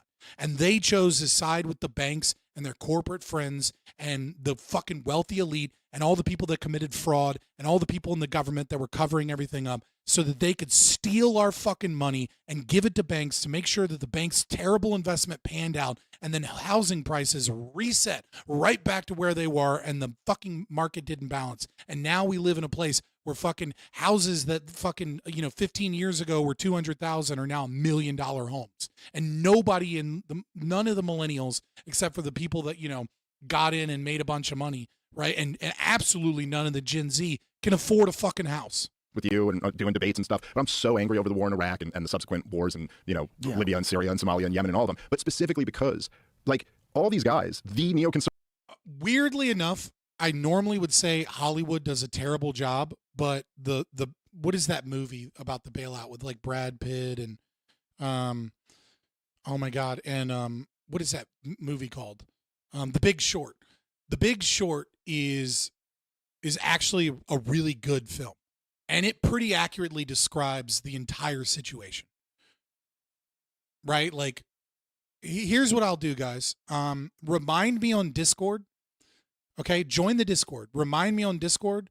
Once I drop my kids off this Sunday and I get back and I'm just and I clean up the house or whatever, sometime around 7 o'clock at night, if there's 2 or 3 people waiting in Discord, we'll watch The Big Short again. I'll stream it in the Discord. It is it's especially for some of you Gen Z guys that didn't live through this is super important.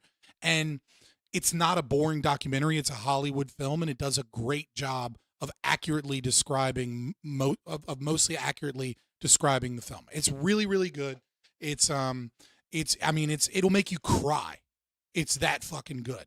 And it's got funny moments. It's a must-watch film. And we'll watch it in Discord. So make sure you join the Discord, and 7 o'clock p.m. Eastern. Or, maybe it might have to start at 7:38 or something because I need to clean up the apartment. It just depends on how trashed the apartment is. But once I get done with that, I'll hop into Discord. And so long as there's at least 3 of you there, I'll, somewhere between 7 and 8 o'clock p.m. on Sunday, Eastern. We'll watch The Big Short. We'll just stream it in Discord. And we'll just do it because obviously I can't fucking, stream it on fucking, YouTube, but it should be fun. Dude, stop. All right, 24-hour. It's really that simple. Stop putting the fucking stop trying to put the N-word in my fucking chat. Stop attacking the channel. Because I know what little shits like you are going to do. You're going to say the N-word, and then you're going to use a different fucking account to report the fucking channel for the very thing that you did, because that's the type of shit you fucking weirdos like to do. 24 hours. Bye. Conservatives, the N-word that I'm not supposed to bring up. By the way. Yo, what? What are the odds? Angry over the war in Iraq and the subsequent wars in, Libya and Syria and Somalia and Yemen and all of them. But specifically because, all these guys, the neoconservatives, the N-word that I'm not supposed to bring up. By the way, Douglas Murray wrote a book called Neoconservatism, Why We Need It. But when I say the word neoconservatism, be careful what you're watering here or something like that. Is that what they say? I didn't know that this was an issue, that you can't discuss neoconservatism? Well, that's what Douglas said when I was on with him. He said, the N-word, when I brought it up. And then said, I'm watering something because I mentioned Wolfowitz. Okay, so that's anti-Semitism. Right, He's leaning right. into. Well, that's kind of ridiculous. Yes. You're talking about something.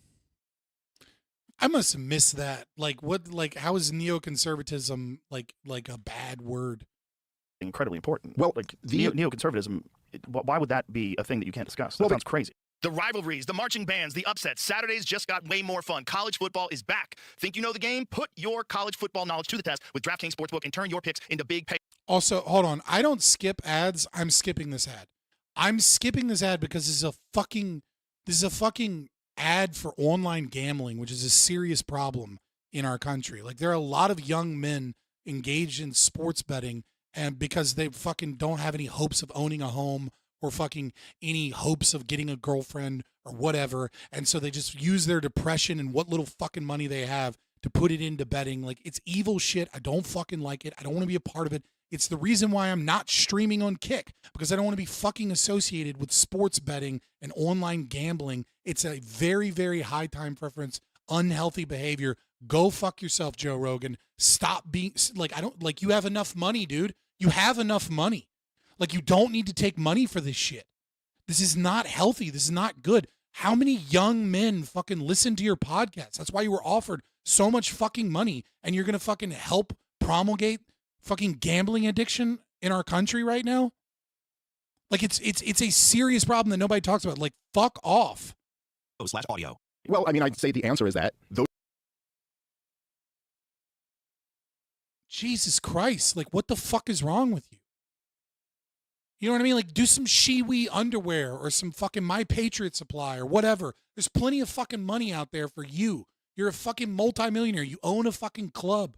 You have the largest podcast in the world. You don't need to take money in any way, shape, or form to something that contributes to the degeneracy and downfall of culture. Those guys got into power. They really hijacked American foreign policy after 9/11 because they happened to all be in power. Listen, it has only taken me an hour and a half, okay, to get 20 minutes into this. So you hush.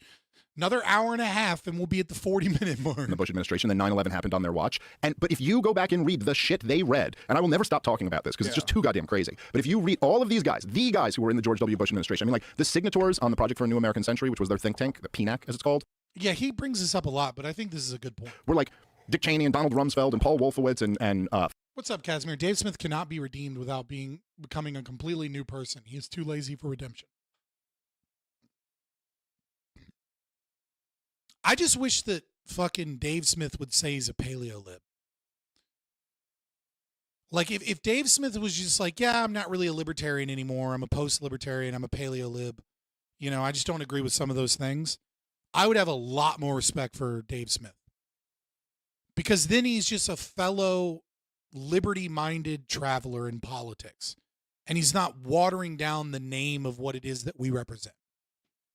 Just don't attack libertarianism. Don't say like, oh, I used to be a libertarian, but then I grew up. Like, don't leave that shit out of your vocabulary and just say, I'm a paleolib. Like, I'm very liberty-minded. I'm a minarchist, right? Like, I'm a constitutionalist in some regard, you know, and just leave it at that. I'm an anti-war advocate, whatever. I'd have issues with Dave Smith. I think he's wrong about things, but I'd have so much more respect for him. Fife and Richard Pearl and David Wormser and the whole group who took over the government were all, and they wrote explicitly in the Project for a New American Century that they were like, look, okay, the Soviet Union has collapsed. Yeah, the Project for a New American Century is a wild fucking read because they were begging for war in the Middle East. They made it fucking happen. We are, for the first time in human history, like the lone superpower in the world. So what we should do right now is fight multiple wars. If you post your account stats in the Discord, I will ban you from the Discord. I'm genuine here. I am not for online gambling. I am against this. I will sacrifice a viewer on my channel to make sure that nobody is posting that shit in my Discord. I would treat that the same way that I treat spam or the same way that I treat fucking, you know, people that come in and post pornography. Okay? I'm very, very much against it. I'm sure you have a method. Maybe it works out for you. That's fine. A lot of people can look at that and then think that they're going to implement the same thing, and then they're going to get addicted. Like, you know what I mean? Like, you might have the self-control to be able to do this. Okay, you might have the self-control to be able to stick to a method that like makes you money. But a lot of people will do it, and then they'll start chasing a high, and then once they start chasing that high, they lose their wife and kids and their house. Like, I find this form of betting, you know, I find this form of betting very dangerous. Now, that being said, what's the difference between sports betting and the stock market? You know, like there is a place in our society for taking gambles and bets so that resources can be allocated towards something. But it's not the same thing because we're not taking in part ownership of companies so that resources can be allocated towards what is more valuable versus another value, right? This is purely based off of, you know, subjective games and things that are not dealing with material goods. And I find there to be a substantive difference, but I understand that the argument, like, I don't think it's a violation of the NAP. I just find it to be a particularly dangerous thing. And I'm against it. And I would appreciate that. Like, you do your thing. I'm not going to ban you, but because no one threatens us. And so but don't post that shit in Discord. You've been warned. Therefore, we should fight multiple wars too. Right now, we have an opportunity to remake the world, overthrow the old Soviet sock puppet states, install our own states there, and guarantee, as the name says, the new American century of dominance, the 21st century. And they specifically said they want to overthrow Saddam Hussein, and then they specifically said and now this. Well, they wanted to overthrow Saddam Hussein because he was constantly toying with the concept of selling oil to Europe in the euro. Like, that's all that was, guys. It was just a means of trying to ensure that the dollar was still tied to the petrodollar. This is something that the 9/11 truthers really held on to. I'm not sure. I think they might be overplaying their hand a little bit here, but they say, there's one document in the Project for a New American Century, you can find it online, where they straight up say, they go, now look, this is what we want to do, but we're unlikely to get mass American support for it short of another. Yeah, we put Saddam Hussein into power in the first place. Yeah, but the funny thing about that, he stopped playing ball. He forgot who his daddy was. This is what we want to do, but we're unlikely to get mass American support for it short of another Pearl Harbor type event. And so a lot of people like Alex Jones and a lot of the 9/11 truthers would point to this phrase and go, see, this is the proof that they knew they needed another Pearl Harbor, so they planned their own Pearl Harbor. Now, that's not proof of anything. And I think Dave Smith and I are about to agree here, but like, that is simply, you ever hear the phrase, never let a good tragedy go to waste? That's all that is. They knew that once a tragedy occurred, that they were instigating in the Middle East over and over again, that they had to then capitalize on that tragedy. necessarily true. It doesn't necessarily prove that, but it certainly does change the way you think about their mind state when they sit there watching the towers get attacked. And they all, at the very least, they all went, we got it. You know, Alex Jones predicted 9/11 in July. Yeah. But that's not quite as unique as I think some people think it is. Really? Well, like people, so like you ever hear how he said it? Yeah, I've heard the clip. It was pretty good. I mean, I'm not like taking anything away from that. He was right, but there were a bunch of people who predicted it. Ron Paul himself predicted it. All I can think about is Dark Forrest Gump. Have you guys ever seen Dark Forrest Gump from Dan Soder?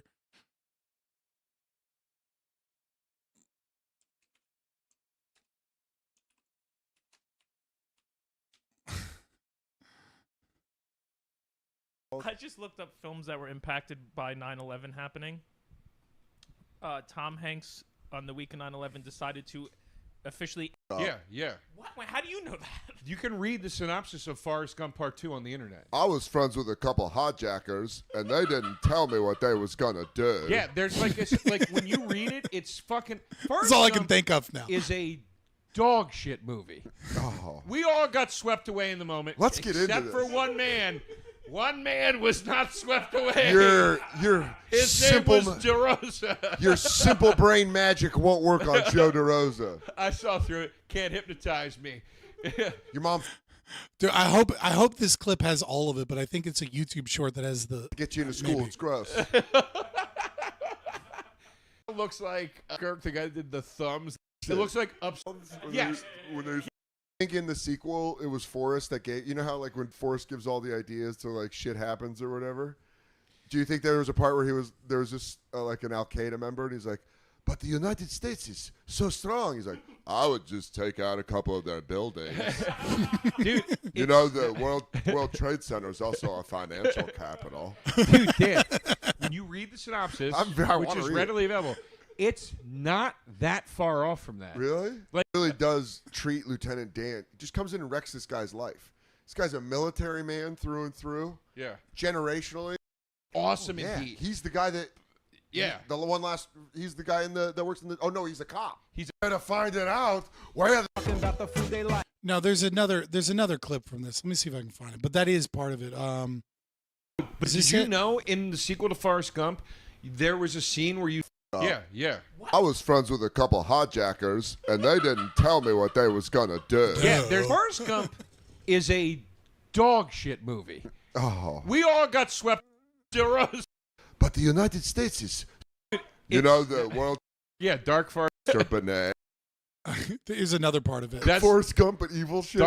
Dark Forrest Gump. He goes, so if you don't like your little beautiful daughter, you should do something about it, Mr. Benet, Mr. Ramsey.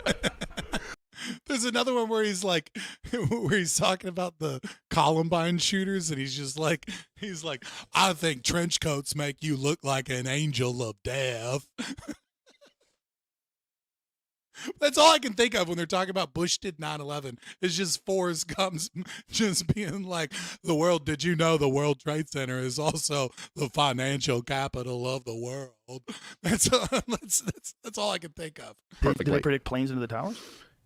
Let's just say, no, I don't know about that. That is pretty impressive. But at the same time, but planes had never flown into towers before. That's true, but the World Trade Center was attacked by Al-Qaeda guys in 93. It's a Biggie song. Yeah, that's right. That's right. Yeah. Adrian Appalucci has the Was it funniest 93? joke about that.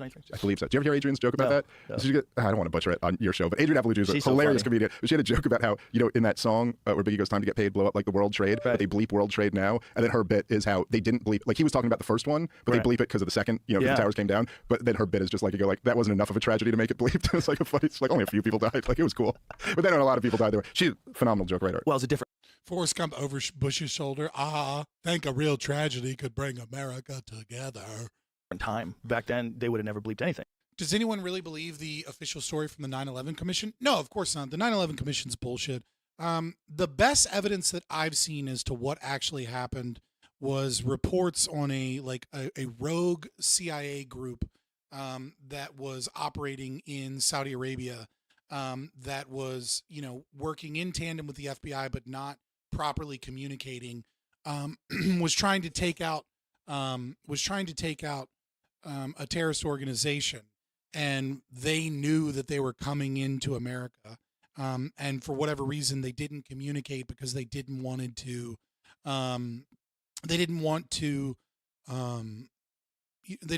intra-agency competition or something, and they failed to do their job. I don't buy that they're a rogue CIA group, but I don't think that they intentionally did it. But I think they probably intentionally let it happen. Is probably my bet. They intentionally let these people engage in it because of the fallout and how it would work. The whole dancing Israelis thing has always been, this is used as like proof that the Jews or Israel did 9/11. I've never bought that. I always find that to be just like an insane thing. That like they certainly have means and motive and potentially opportunity, but then who are these hijackers? How did they do this? Like it doesn't make sense. What makes a lot more sense is that both America and Israel knew that the towers were going to be blown up, or that something similar was going to happen, and they were staged in multiple places to gain information, and they celebrated when it happened. And they did this because we needed an excuse to go to war, and so they just kind of let it happen. The FBI does this shit all the time. They let terrorist attacks happen, right? They hope that they can stop them or mitigate the damage. I don't know why they let this one happen. I've never believed the story about the Pentagon. The Pentagon looks, all of the video evidence to me looks like the Pentagon was intentionally blown up, as a means of trying to hide the fact that they lost $1.9 trillion, and then to just kind of cover up what was going on there, because the CIA was probably funneling money for all kinds of shit. Building 7, I know you guys are probably going to hate me for this because a lot of you guys love 9/11 and other conspiracies. I honestly think it was just a coincidence. I think Building 7 was scheduled for demolition that day. Like I genuinely I haven't seen any good evidence that it was intentional, other than just, come on, man, come on. You really think that? And it's like, okay, extraordinary claims require extraordinary evidence. Show me something. Where show me something. I have no evidence other than it looks like it was demolished, and that was what they said. Okay. You know what I mean? It's like my default is to assume that the official story is the truth if I don't have any evidence to the contrary. But come on, man, is not evidence enough for me to believe in a giant government conspiracy. I think some of it was done on purpose, or I think the government allowed it to happen. I think Israel, or at least some Mossad agents, were also aware. I am of the belief that those young men, with their business that they left and abandoned, their truck moval business, and then I'm of the opinion that they were probably Mossad. So I believe some of the conspiracies, but I think the one that just makes the most sense is that they were tracking this shit. and then they let it happen because it was advantageous for them. That seems to be what, like, I just follow what the evidence says. I don't entertain conspiracy theories like in any degree other than, well, do you have evidence? If you have evidence, then like, yeah. Same thing with like the moon landing. You know what I mean? People are like, we never went to the fucking moon. And it's like, yeah, I think we went to the moon. I'm sorry. But I also think that there's a whole bunch of fake footage. I think they faked a bunch of footage because they were preparing to fake footage for, you know, the Soviet Union. And there's definitely fake footage that got mixed in. They didn't bleep the N-word. They didn't bleep anything. Yeah, you know? it was the Wild West. Well, it's weird when you hear about. So I don't know if I fully buy into any of this, but as a caveat before I get rolling. But when people discuss the intelligence agencies and their role in hip hop, especially gangster rap, like I remember the very first time. The CIA absolutely had an influence in gangster rap, but I mean, how much of that was we're going to control the population, and how much of that was just the CIA experimenting on crazy shit to see what they could do to push a community or a culture one way or the other, and then them being, the CIA has a fuck ton of investment. They have investment firms. They make money in big business, working with big business all the time. Like their budget is way, way, way, way more than like what we pay them, because they have private businesses and corporate contracts and investment firms like In-Q-Tel, for example. In-Q-Tel is a fucking, like, you can go look this up. Like, hold on, let me just like pull this up. Like Google, like this is just like, you can just look at it. This is the CIA's fucking investment firm. They don't even hide the shit. They work with governments and corporations all throughout the world. And like In-Q-Tel has worked with like Black and Vetch with the COVID labs on the border of Ukraine, for example.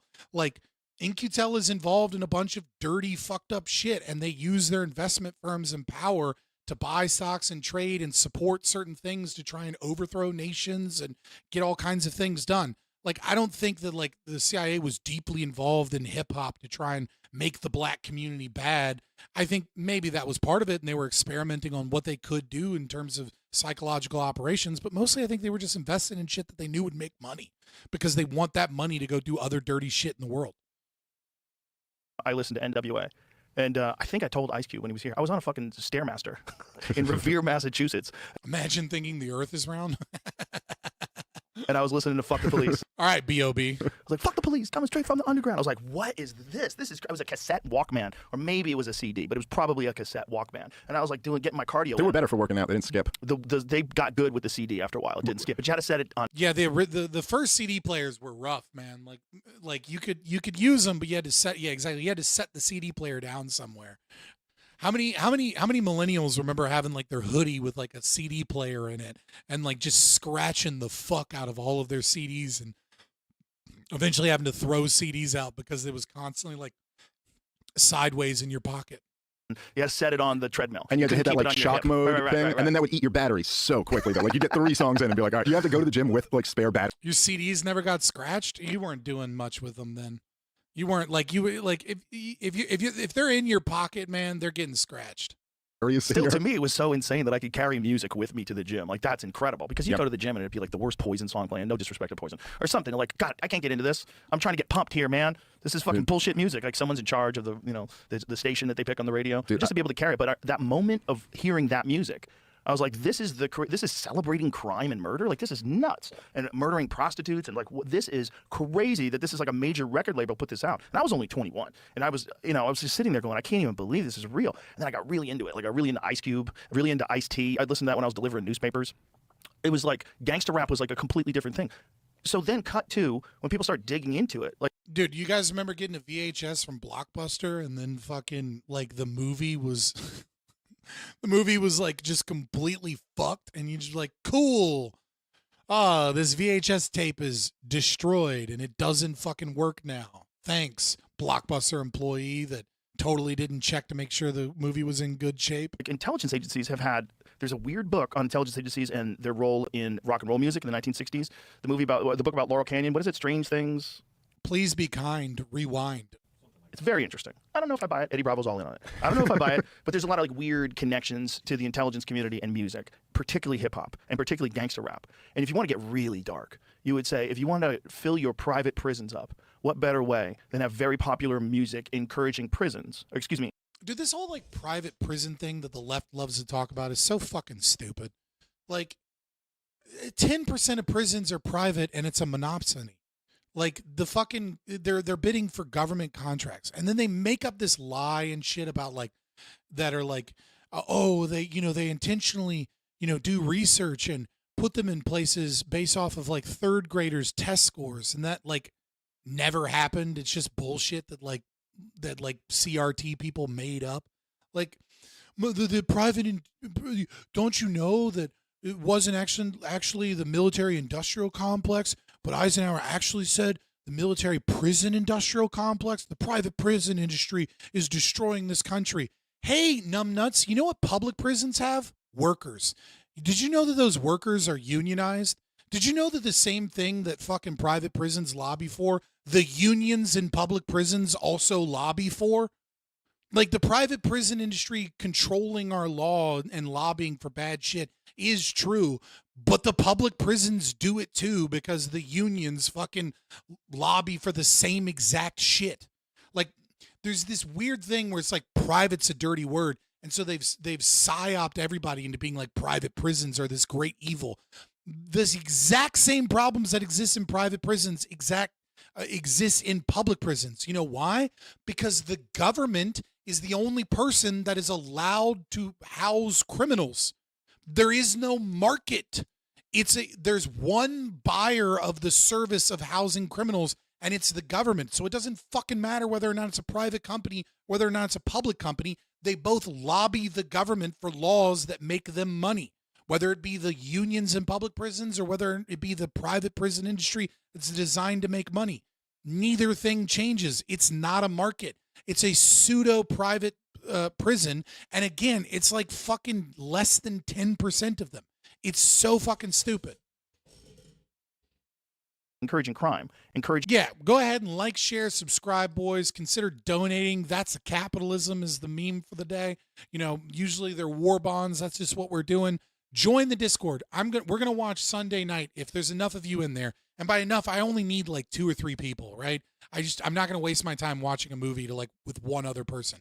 But if there's like at least 2 or 3 people, preferably more, then we'll watch The Big Short, because apparently a bunch of you Gen Z people have never seen it, and it's a super important libertarian movie. And I know the people that have seen it know it's a good movie to watch again. We'll watch it Sunday when I get done with the kids. So make sure you join the Discord, follow me on Twitter, like, share, subscribe. At least 6 of you are in here right now and have not liked the channel. Make clips of cool things that you want to see and put them in the stream clips section of the Discord, and I'll turn them into YouTube shorts next time I have a chance. But please like, share, subscribe, and consider donating. I love you guys. Outright celebrating crime and violence. That way you fill your prisons up and you also keep people scared. The Big Short. It might as well be a documentary, but it's a Hollywood film, but it's honestly really good at explaining the entire 2009 financial collapse. So you can give them more laws and more rules and crack down and make them easier to placate, easier to get them to fall in line and do what you need them to do. Yeah, and support massive police buildups and massive, like militarization of the police and all this stuff. And I don't know, I've heard a little bit about that. I really don't know. I know Ice Cube has talked about it before, about how there's undeniably this influence. There are things about it that seem crazy, but I do know that, and I don't even think this is a controversial thing to say, I think this is just fact at this point, that it was the Reagan administration who did traffic in cocaine to the United States of America while they were ramping up the war on drugs. So they're bringing 100%. In their effort to help the Contras or whatever, they're going okay, well, these guys are drug dealers, so if we move these drugs in, we can get.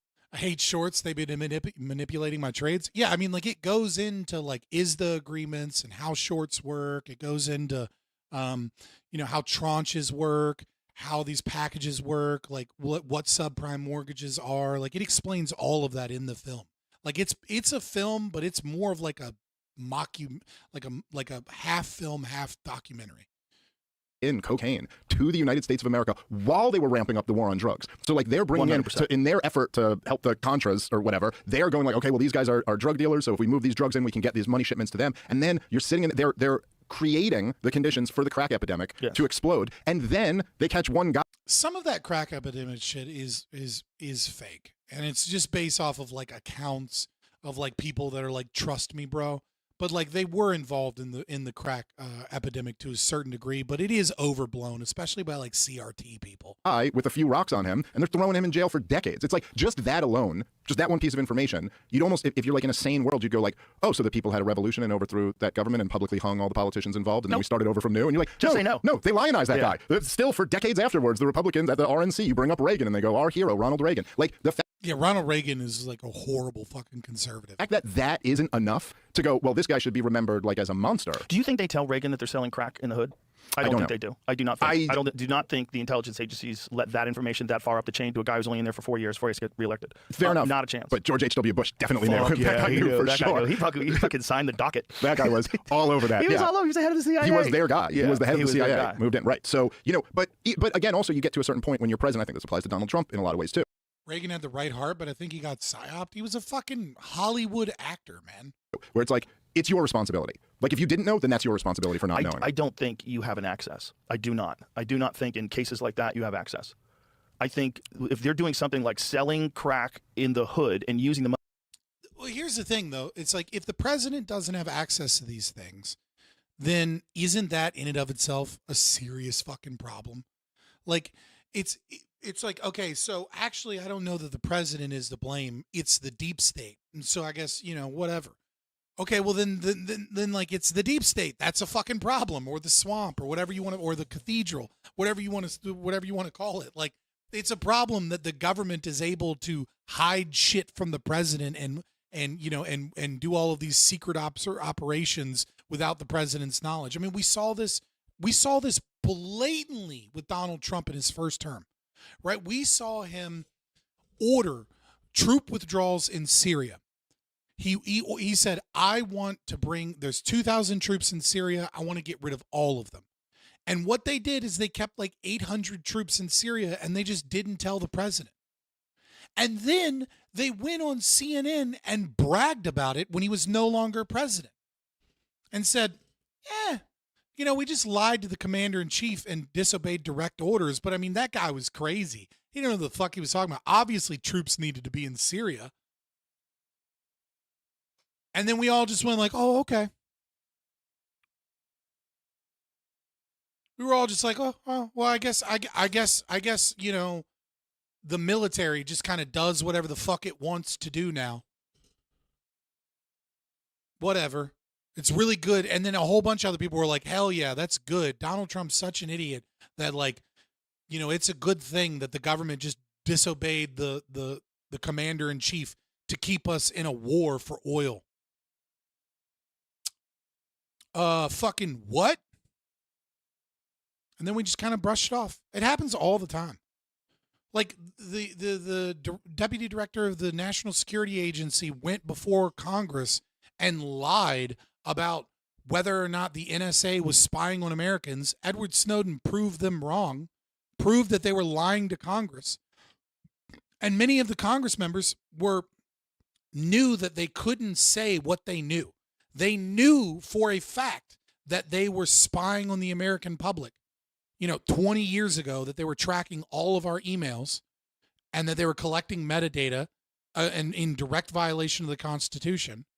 And so they kept going. They kept re-asking the question over and over and over again, hoping to get a different answer and to get them on the record saying that they weren't doing that so that they could maybe potentially prosecute or be in trouble after. And you know what that dude did? You know what that guy does now? After that, he makes 6 figures as a fucking analyst for CNN. That's the punishment. The punishment is that you get paid 6 figures to work for the major news publications as a point of contact to ensure that they can get, they can get breaking stories because because whatever information we want the media to know will leak to them specifically. Like, The punishment was this guy gets paid like $150,000 a year so that they can put out a list saying that the Hunter Biden laptop is fake, so that we can all be propagandized from the government. That was the punishment that he got. Meanwhile, Edward Snowden's in Russia still, married now, having a kid because he can't come back to this country because he'll be tried for Espionage Act. And under the Espionage Act, it isn't a defense even if you're exposing crimes that the state committed. And we did nothing. We did nothing. We knew that we had technical documents proving that the National Security Administration was building servers to be able to make sure that they could track every single communication on American soil, and nobody stopped them. And we just kind of went like, oh, I guess that was a thing. Whatever, forget about it.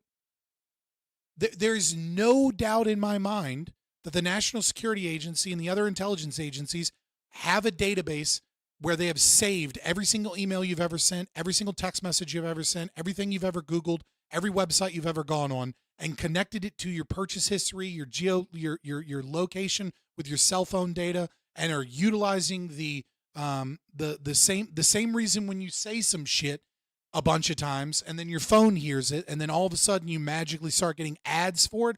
All of that data is in a government warehouse and nobody cares. But they can't stop school shooters. They can. But I have Proton Mail. I use Proton Mail too. But, you know, it is what it is. Money to fund the Contras. There's no fucking way you could ever kosherize that. So I don't think you ever let the president know. I think this is all black funded. I think there's layers and layers and layers of bureaucracy before you can get to any real data and information. If you want to talk about people that are doing operations in Nicaragua, you've got things going on in Iran, you've got to pay attention to Russia, this is happening here, that's happening there. There's not a fucking chance he knows they're selling crack to pay for an army. I just don't think you might tell him. Look, you might be right about because that. Because why would they assume that he'd go along with it? Or tell him this is not a normal thing to do. I came into this office thinking I'm an actor. Yeah. I'm Ronald Reagan. I came into this office thinking I'm going to be a good American and we're going to get back up. Yeah, that's the problem, right? Like, okay, so you've discovered that the state operates in a capacity where it is no longer under purview of any form of voting or democracy or even the people that we elect. Okay, so why are you supporting any large government program? Like, how do you believe this shit and then simultaneously think that we need universal health care? That we need to give the state more power? How do you believe all of this shit and then, Joe Rogan, and then not immediately go, okay, somebody should at a minimum believe this and go, okay, we need to drastically reduce the power of the state. We need to slash the federal government by like 90% so that this can't happen.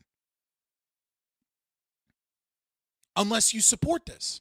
You support the CIA just doing evil shit, overthrowing democratically elected people, causing riots in the Arab Spring in Egypt, causing, government takeovers in Ukraine, and then utilizing, all of these like Atlantic Council and all these other, wings of the CIA to then tell Ukraine what it's allowed to do and how its government needs to be run. You support the empire subverting the quote unquote will of the people throughout the entire world. You're pro that shit.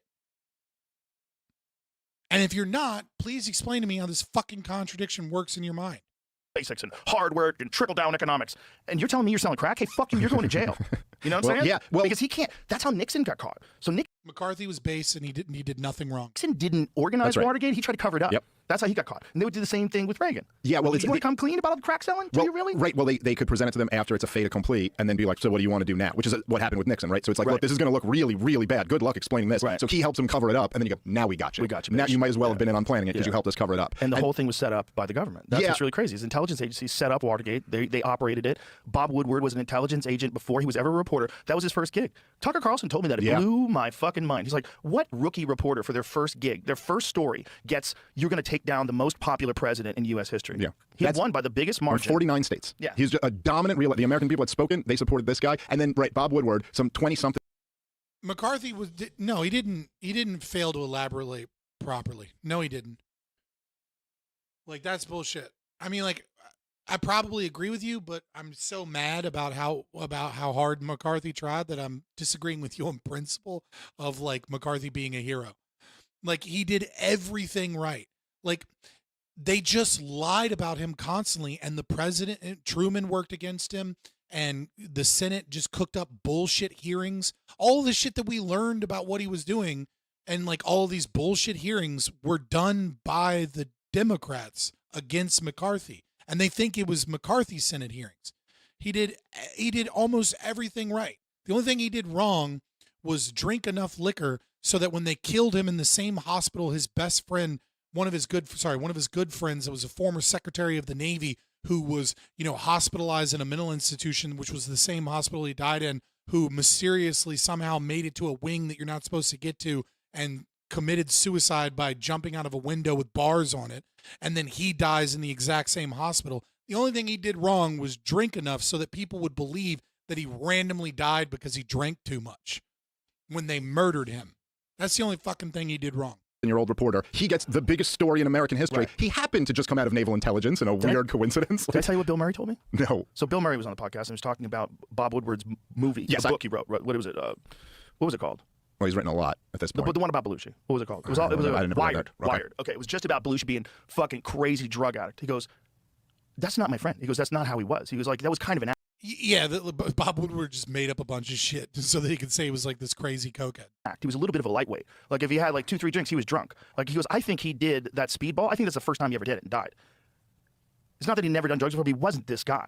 So this was all fiction. So he read the first 5 pages. He goes, oh my God, they framed Nixon. Yeah. Isn't that crazy? I know. He's like, this guy wrote about my friend in such a distorted, untruthful way. Now I have to think about what he discovered with Nixon. Yeah. Now I know what kind of person this is. Yeah, my good friend who I mentioned quite a bit, but Scott Horton, who is he had the right idea, but McCarthyism went far beyond what it was intended to. The Red Scare wasn't supposed to go to the domestic sphere. That's like McCarthy is not responsible for the House Committee on Un-American Activities. Like it's in the name, the House. McCarthy was in the Senate. Like the Red Scare was not. We did not scare enough. Like. The entire Treasury Department and the entire State Department and OSS, the CIA was infiltrated heavily with communist KGB assets paid for by Moscow, and then a bunch of them were just communists philosophically. Yeah, but how is he at fault because other people used McCarthy and then created the concept of McCarthyism as an attack against him, and then and also the House Committee on Un-American, the House Un-American Activities Committee, I can forget the exact name. Like most of what they did was good, and they were lambasted and lied about, and our history books completely just get all kinds of shit wrong about. No, it is like it's also important to note that it was illegal to be a communist at that time and have any political influence. Or, not political influence, but it was illegal to be a communist and have ties to the state. Like the Hatch Act at the time made it illegal to be a government employee and a communist. Like, so what they were doing was, you can say, oh, this is against the First Amendment or whatever, but like that was even within the letter of the law at the time. People took his ideas and tried applying them to their neighbors. No, that's a myth. That's a myth. People like historians and people that a bunch of fucking commies took individual times where that happened like a couple of times in the entire country and then used that to build a narrative that like Americans were terrified that there was, their neighbor was a communist and they were all reporting people for being communists. If you called someone and said, hey, my neighbor's a communist, you know what the police said? And then that was it. That like nobody was arrested that was like a normal person for being a communist. Like it is like you have been propagandized against McCarthyism.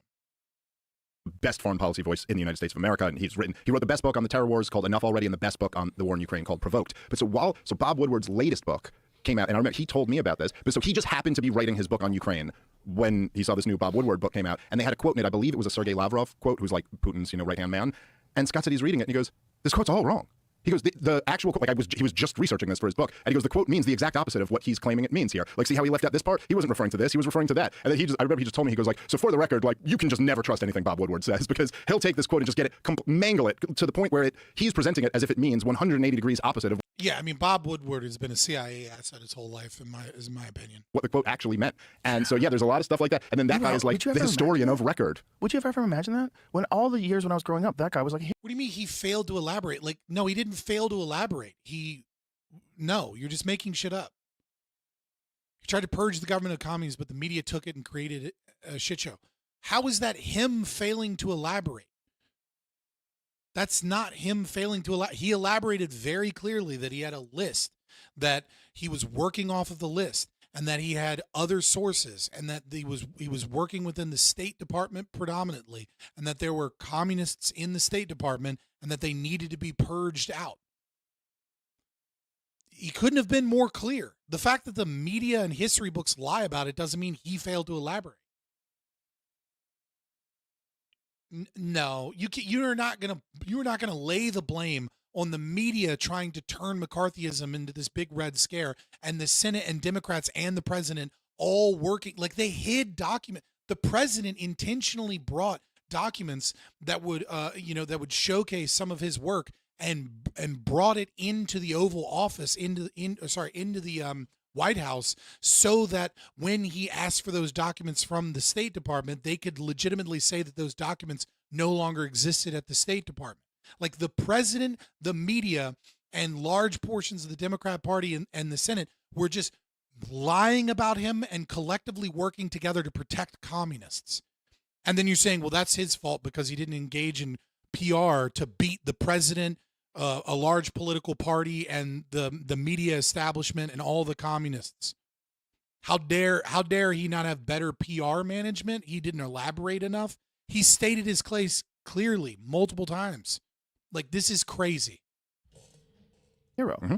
He was like a journalistic hero. Well, and he's how we know. He's how you know that in that moment, Dick Cheney turned to George W. Bush and said, "Mr. President, I think we need to," and then you're like, oh, but he just makes shit up. Oh, God. Like, when I was a kid, they made a movie about him.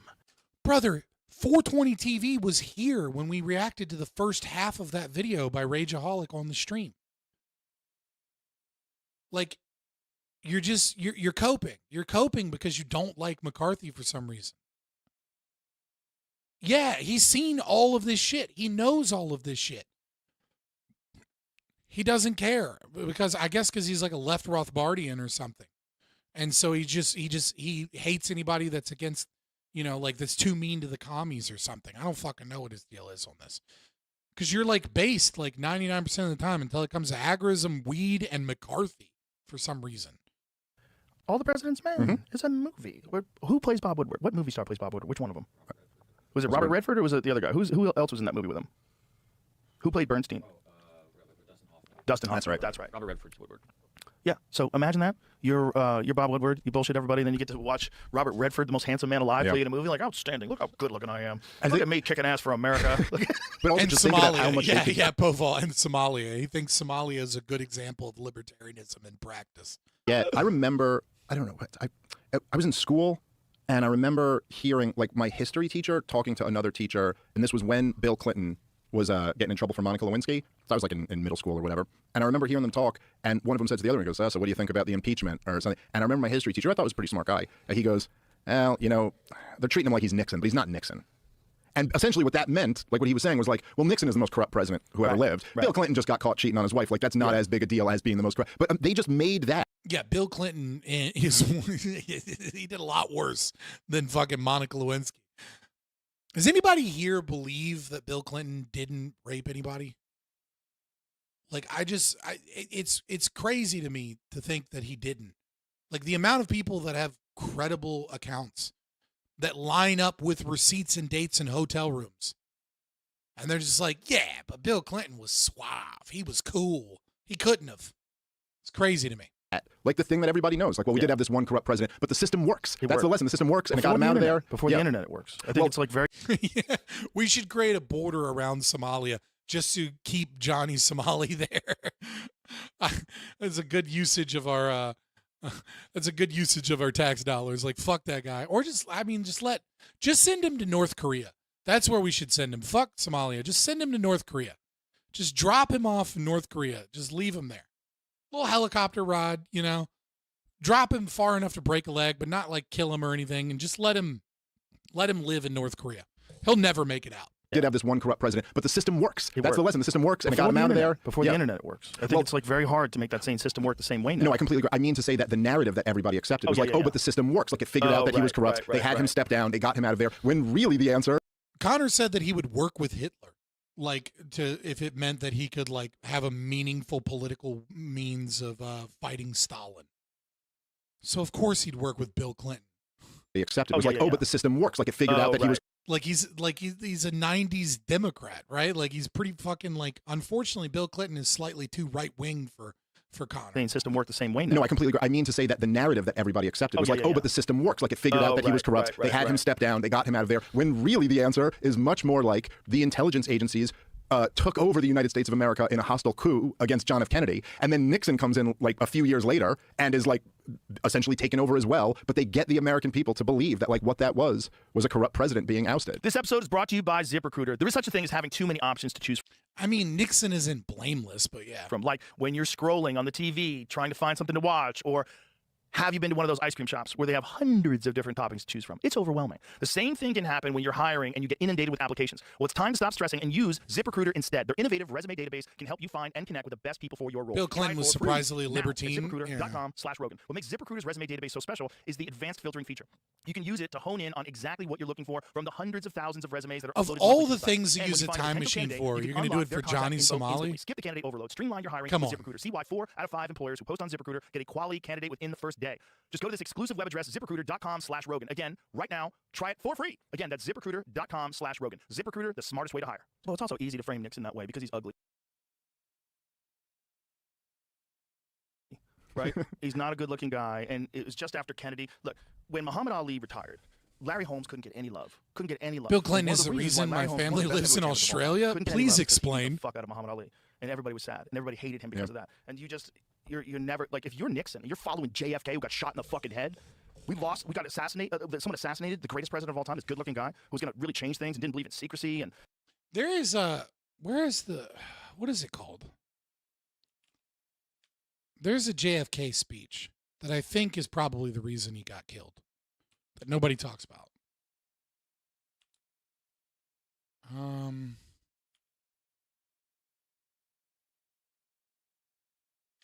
Was it Secret Societies?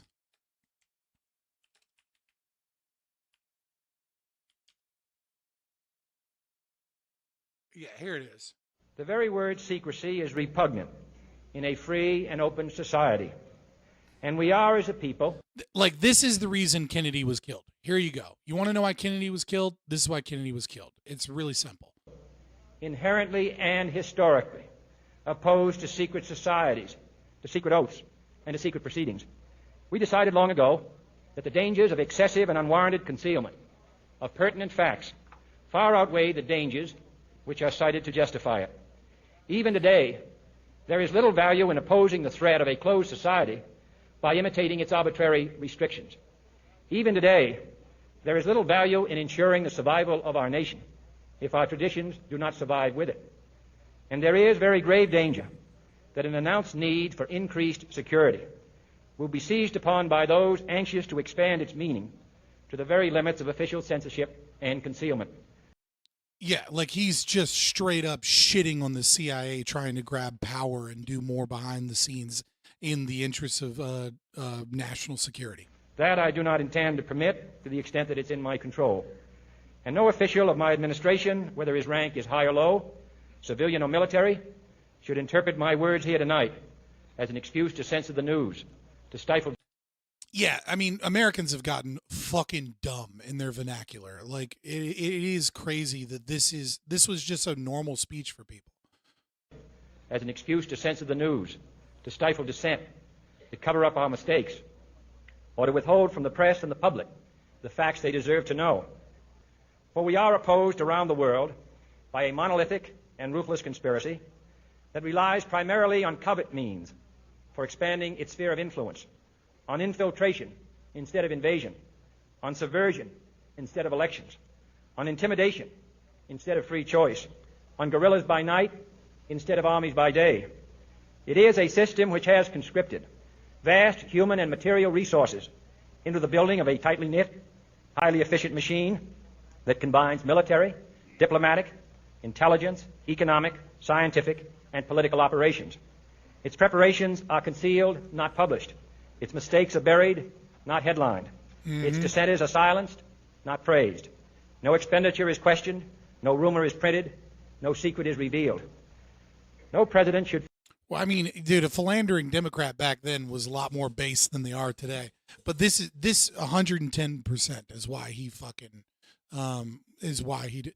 When did the American speech start to get dumbed down? I mean, it's been a slow process. I mean, like for example, let me finish this speech and then I'll talk about that. Questioned, no rumor is printed, no secret is revealed. No president should fear public scrutiny of his program, for from that scrutiny comes understanding, and from that understanding comes support or opposition, and both are necessary. I am not asking your newspapers to support an administration, but I am asking your help in the tremendous task of informing and alerting the American people, for I have complete confidence. This is not a complicated speech. You say that because you're in a fucking libertarian streamers chat right now. The average American, and I mean straight up average, not below average, could not understand parts of this speech. They would struggle. They would need to have closed captioning, and they would need to be able to like read it and listen to it multiple times to be able to understand it. In the response and dedication of our citizens, whenever they are fully informed, I not only could not stifle controversy among your readers, I welcome it. This administration intends to be candid about its errors. For as a wise man once said, an error doesn't become a mistake until you refuse to correct it. We intend to accept full responsibility for our errors, and we expect you to point them out when we miss them.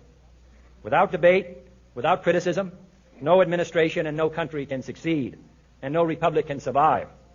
That is why the Athenian lawmaker Solon decreed it a crime for any citizen to shrink from controversy. And that is why our press was protected by the First Amendment, the only business in America specifically protected by the Constitution, not primarily to amuse and entertain, not to emphasize the trivial and the sentimental, not to simply give the public what it wants, but to not to entertain the trivial and the sentimental. If you think that that phrase is just easily and quickly understood by the average American, then you don't realize that there are cities like in Baltimore, for example, there are schools where someone has not passed a high school level of reading, where not a single person has been able to pass high school level of reading for multiple years in a row. Like there are a fuck ton of just straight illiteracy is growing in this country. There's a significant portion of our country is functionally illiterate. There's no fucking way they would understand this speech. The average person would struggle to understand this.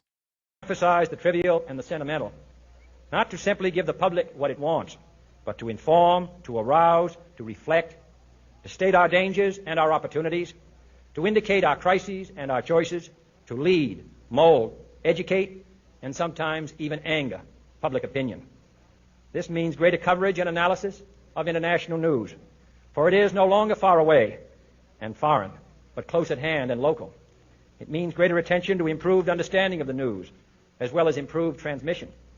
And it means, finally, that government at all levels must meet its obligation to provide you with the fullest possible information outside the narrowest limits of national security.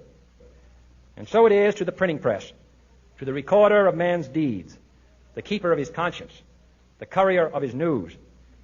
Yeah, so I mean, just doing some quick maths, capital science, if 54% of people read below sixth grade level, I would say it's pretty fair to say that the average person is reading at like a sixth or seventh grade level.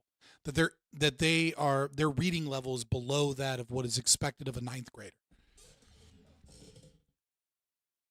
Like, here we go. Like, I'll show you this book, okay? PDF of Thomas Paine, Common Sense. Okay? This is one of these fucking books that my parents made me fucking like copy sentences from. Okay? So I'm going to read the opening paragraph. Now, it's important to recognize this book is the second most read book in American history per capita. The number one is the King James Bible. But when this pamphlet, this little pamphlet was put out, right?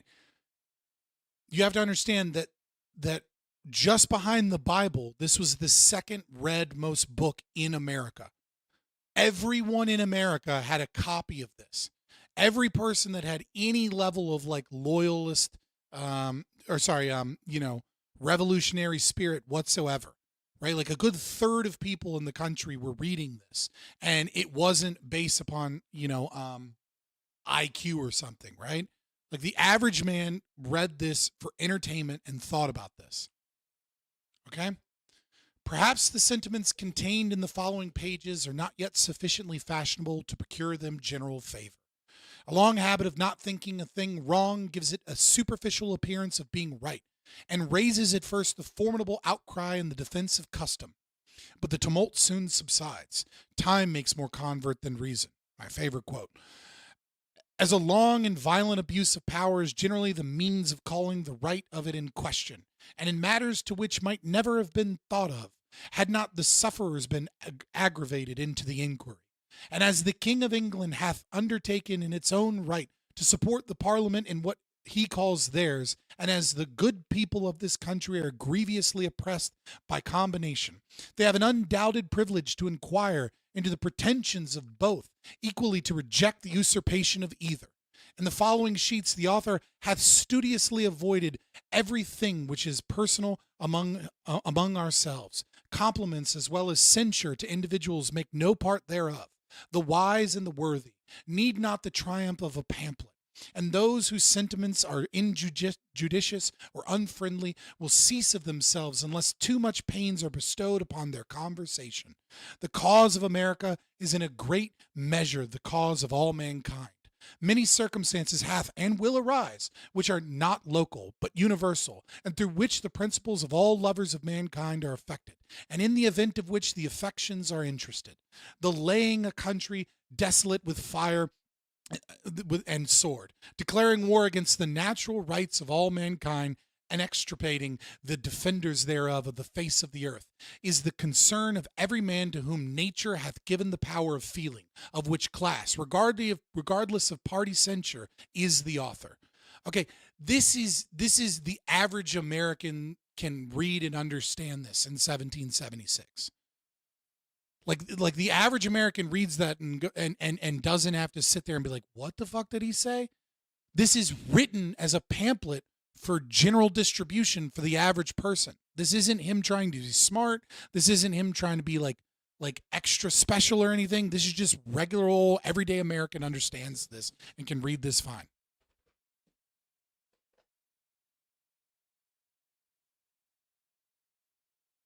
Like, you want to know the real reason that we've allowed so much of our liberty to go away? It's because we have destroyed our passion for knowledge and learning and eloquence and philosophy. That's it. All right, back to this. But yeah, that's why they fucking killed JFK, was that fucking speech. Was talking to the American people like we have hope and dreams. He wants to put us on the moon, and he got shot in the head. Now we got this ugly fuck. Well, there was LBJ in between. I'd like to point out that I read Thomas Paine Common Sense intro and listened to a JFK speech, and we're getting close to 40 minutes, and it's only been an hour, okay? I said it would take us an hour and a half. There at least, but yes, no, a little bit. Well, I think also in hindsight, I question your entire theory. I'm fine with that. I what's your argument?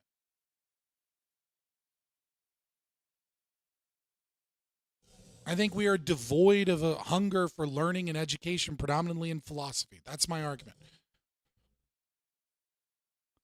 So this would be, Casimir, this would be per capita, right? So it like what percentage of Americans had read it at the time? If we're going in absolute numbers, absolutely not, in no way, shape, or form.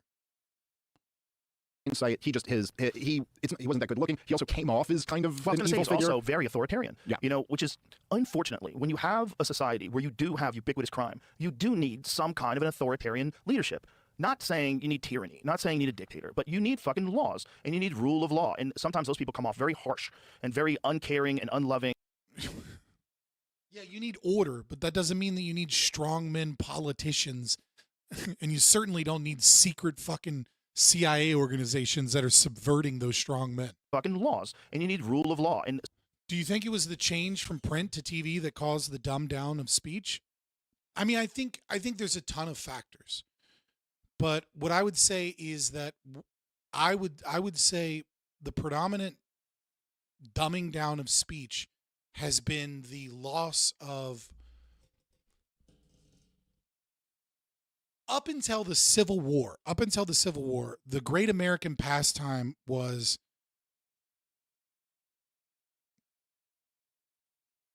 per capita, what, 10% reading that pamphlet versus 11% reading the Bible means between 79 and 89% of people didn't read either.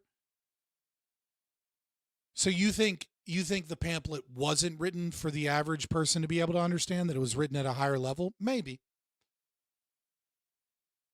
I mean, it's certainly possible. But I would say that even that would challenge most grad students. And that in and of itself is a problem.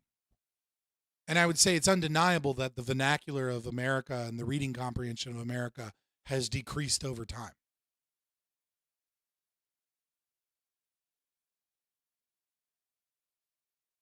I mean, yeah, I mean, that's fair. I still don't think, I mean, I don't, maybe you're right.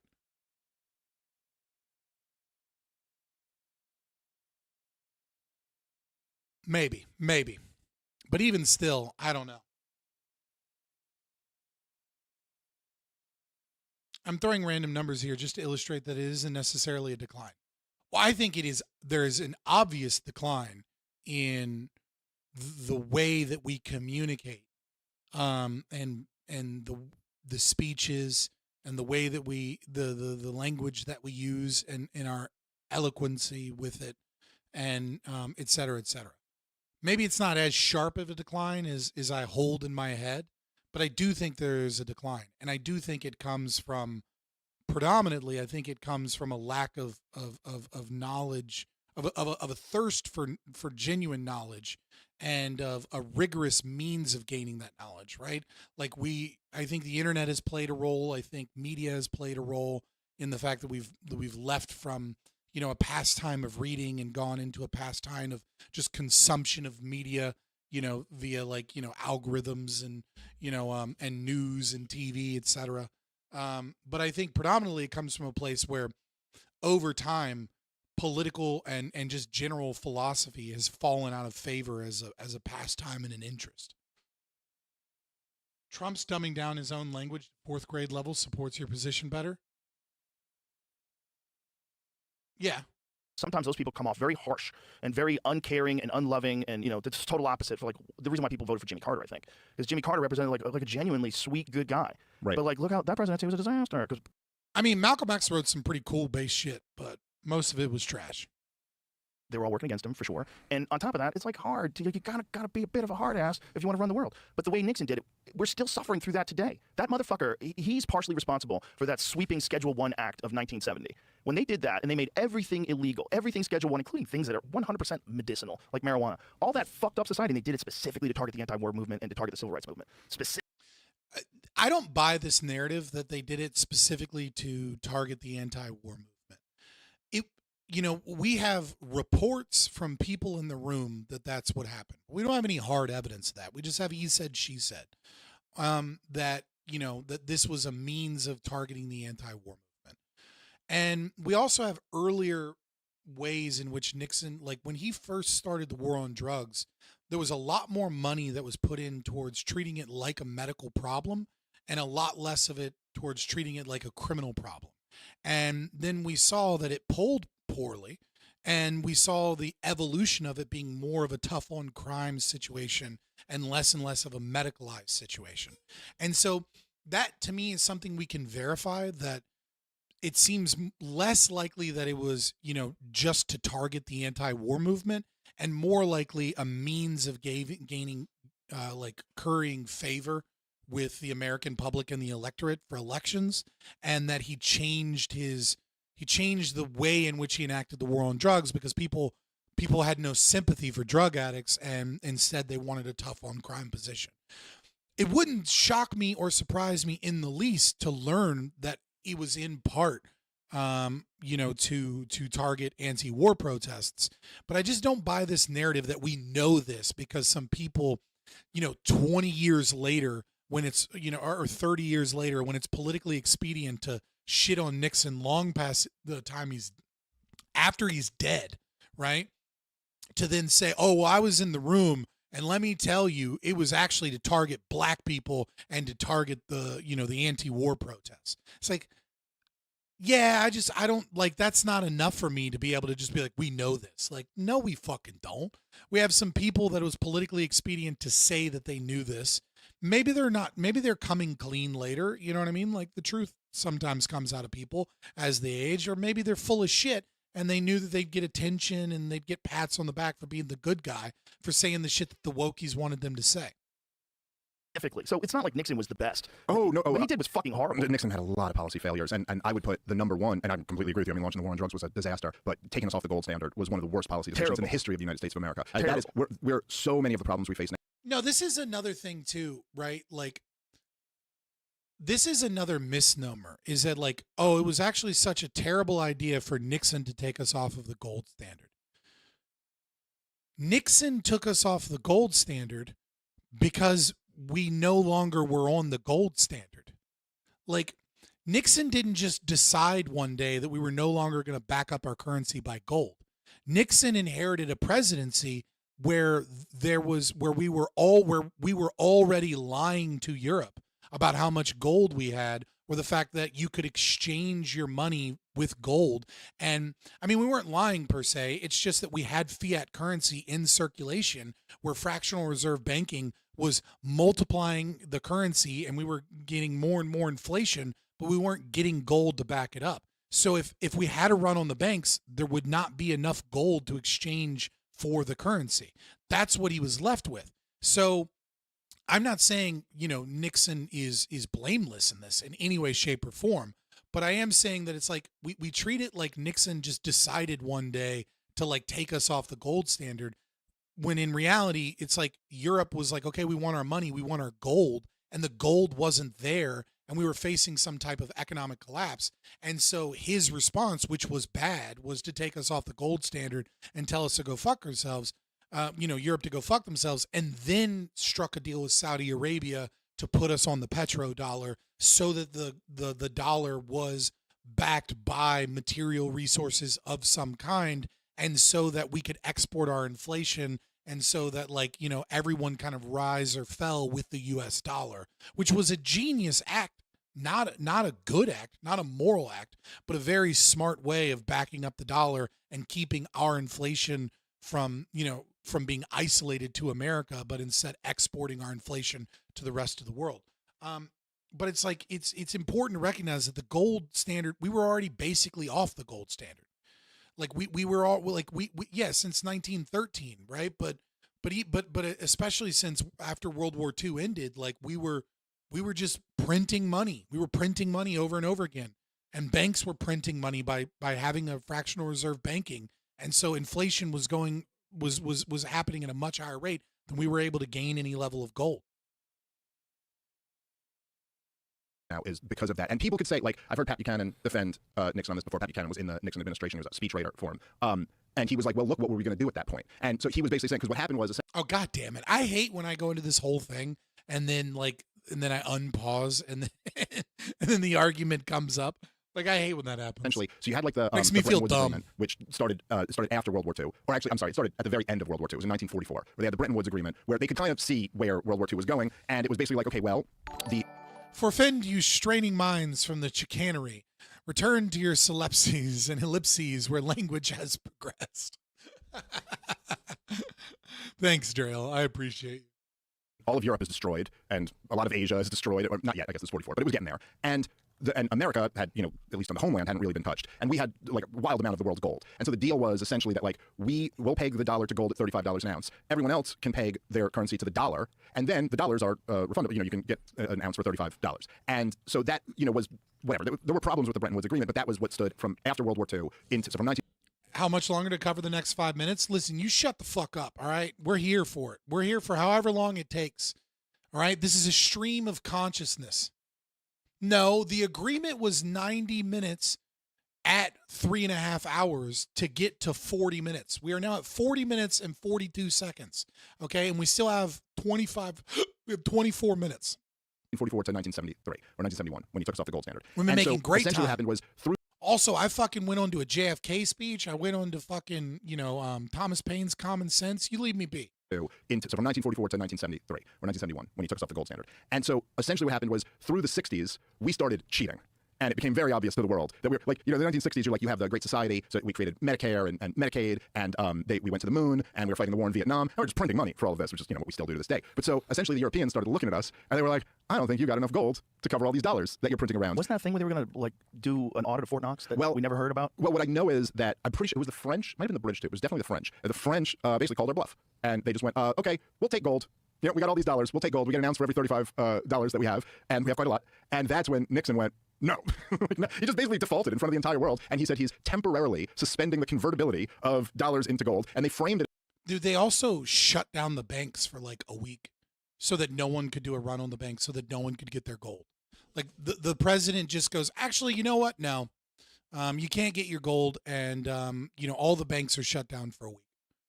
Is like, the French are attacking the stability of the dollar. Really, all they were doing was calling us on our agreement. We owed it to them. We're like, we got so much gold, bro. So Pat Buchanan says, defending his boy, Richard Nixon, he goes, well, what were we going to do with that? I didn't realize that I had turned down the volume at some point. I'm sorry. Point. Let him clean us out of all of our gold and just not be the dominant power. But I think the retort to that is, yeah. Like, that's what you should have done, because the decision to go off of the gold standard essentially just said, well, now there's no more even pretend limits on government. This is why Ron Paul, who, happy birthday to the greatest living American hero, just turned 90. Ron Paul, the greatest living American hero?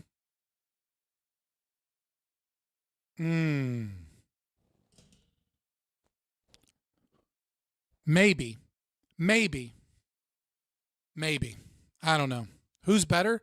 There's a lot of people that are better, but nobody with the same, literal effect. Right? Like, Ron Paul has been the most effective libertarian-esque person ever. But he's not an ANCAP, so I can't really call him you know what I mean? Like obviously I would say Hoppa's better. I would say Kinsella's better. I would say a lot of people are better than him, but nobody has had the effect that Ron Paul has had. So I'm leaving it with a very strong maybe. I was just at his birthday party a few weeks ago. And damn, you partying with Ron Paul? Dude. Yeah, I know Hoppa's in Turkey right now, and I know he's not American, but he was here for a long time. That dude throws it down. Kinsella It was very nice though. See, Yeah. Tulsi Gabbard was there, which was cool. But so essentially, right, that was the last restraint on government, is that at least even under Bretton Woods when we're cheating, at least there's some feeling of well, don't cheat too bad, because they could maybe try to, right, exactly. Yeah. But after that, it was off to the races. And this is why Ron Paul ran for Gary Johnson. Well, I think I'd like to see some level of competency, for drivers to be able to be on the road. Boo. too bad, because they could maybe try to, right, exactly. Yeah. But after that, it was off to the races. And this is why Ron Paul ran for Congress. It was when Richard Nixon took us off the gold standard, and then he was like, this is going to lead to big government. This is going to be the era of big government. So he was going to run to try to stop that. And he was completely right.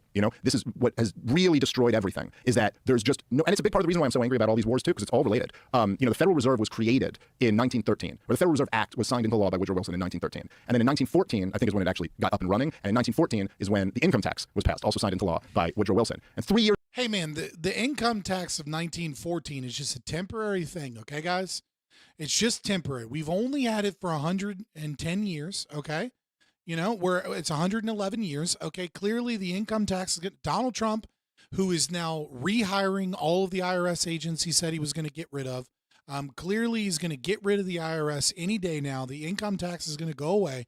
Don't you worry, boys. It's very temporary. Any day now, this temporary tax to help fund the war effort for World War I is going to be gone soon. Okay, buddy?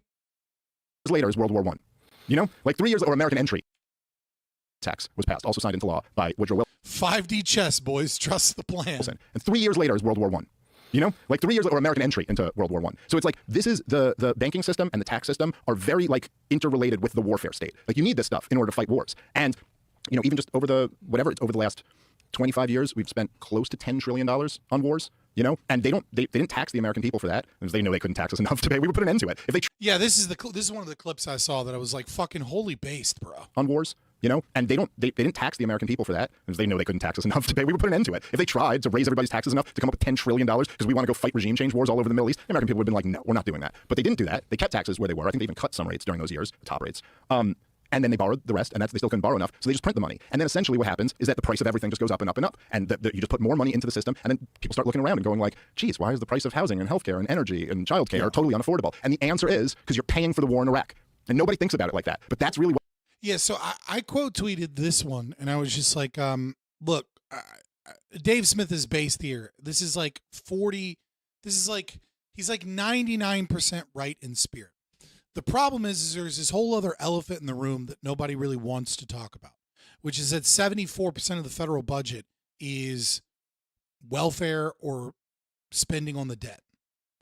Right? Social Security alone in 2024 was like $1.5 trillion, and it's going to be like $2.47 trillion by 2030. Or sorry, 2035. Right? We're spending more than $1 trillion currently every year, and we will be spending multiple trillions of dollars every year in Social Security expenditures. And that's just Social Security. So it's like, yeah, in the last 30 years, we've spent $10 trillion, but in the last 10 years, we've spent double that in Social Security alone, much less Medicare, Medicaid, TANF, all these other welfare programs, subsidies, etc. Like when we were talking about, like, yes, we've printed money and caused inflation because of wars, and that is an element, and that is an important element. But the real killer here is welfare. Welfare is like the wars are not really what's bankrupting us. What's bankrupting us is welfare. And nobody wants to talk about it because no one wants to let grandma die. But the fact of the matter is that, we destroyed the fraternal society. We destroyed the healthcare lodge system. We destroyed healthcare, and we destroyed healthcare in this country because it was too cheap, and doctors weren't making enough money, and the wealthy elite were not making enough money. And we replaced it with Social Security, and we kept adding more and more welfare programs, and the elderly poverty rate. When Social Security was established in, oh God, what year was it? I got to look it up. It was,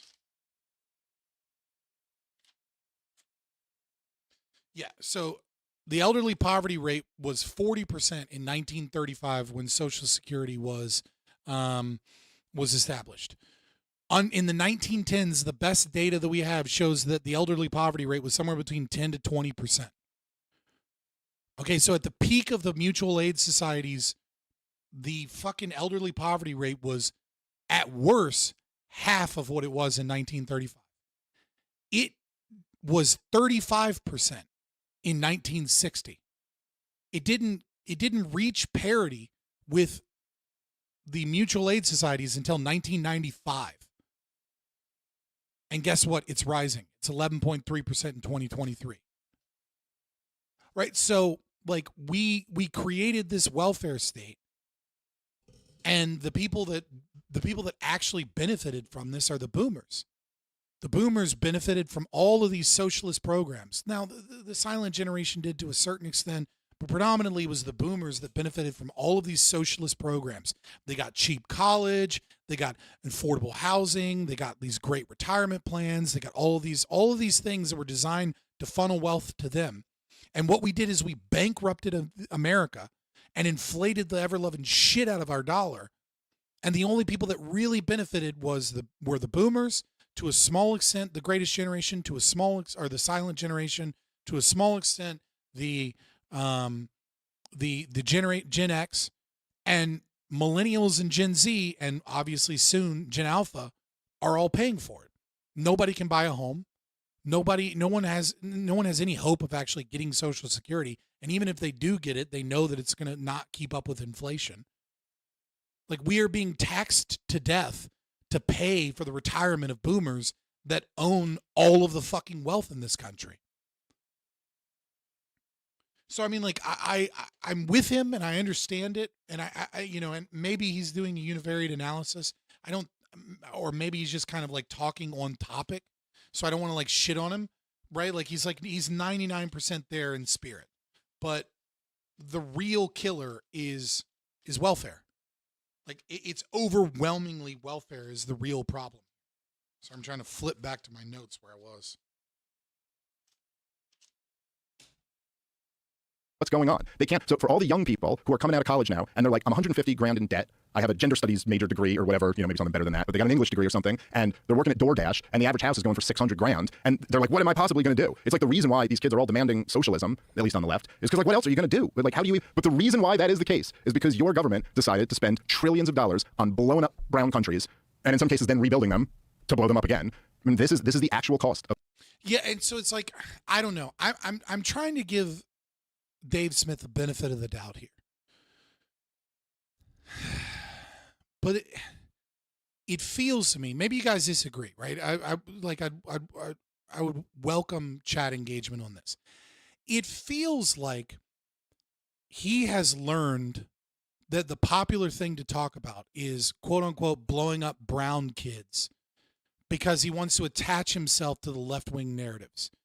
And there's no discussion of a larger percent of the problem, which is welfare, because he knows that welfare is not a popular thing to say.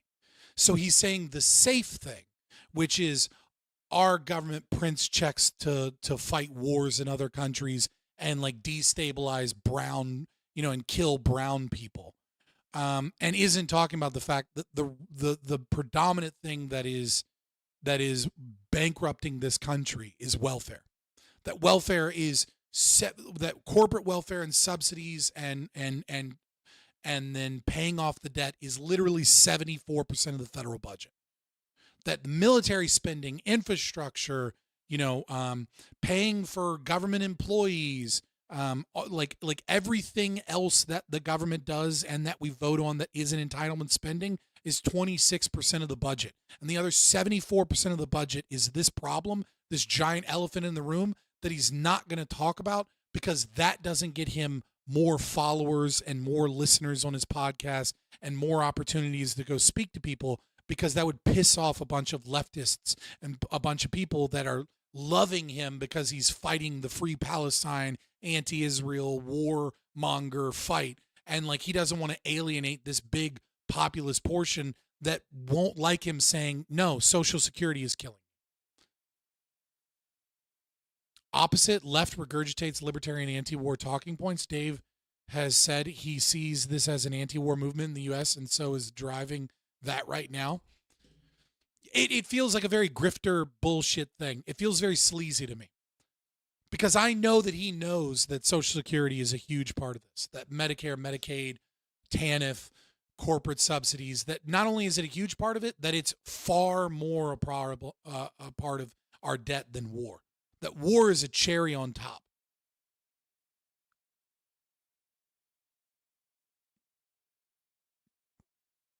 And I don't know where you get the idea that the left regurgitates libertarian anti-war talking points.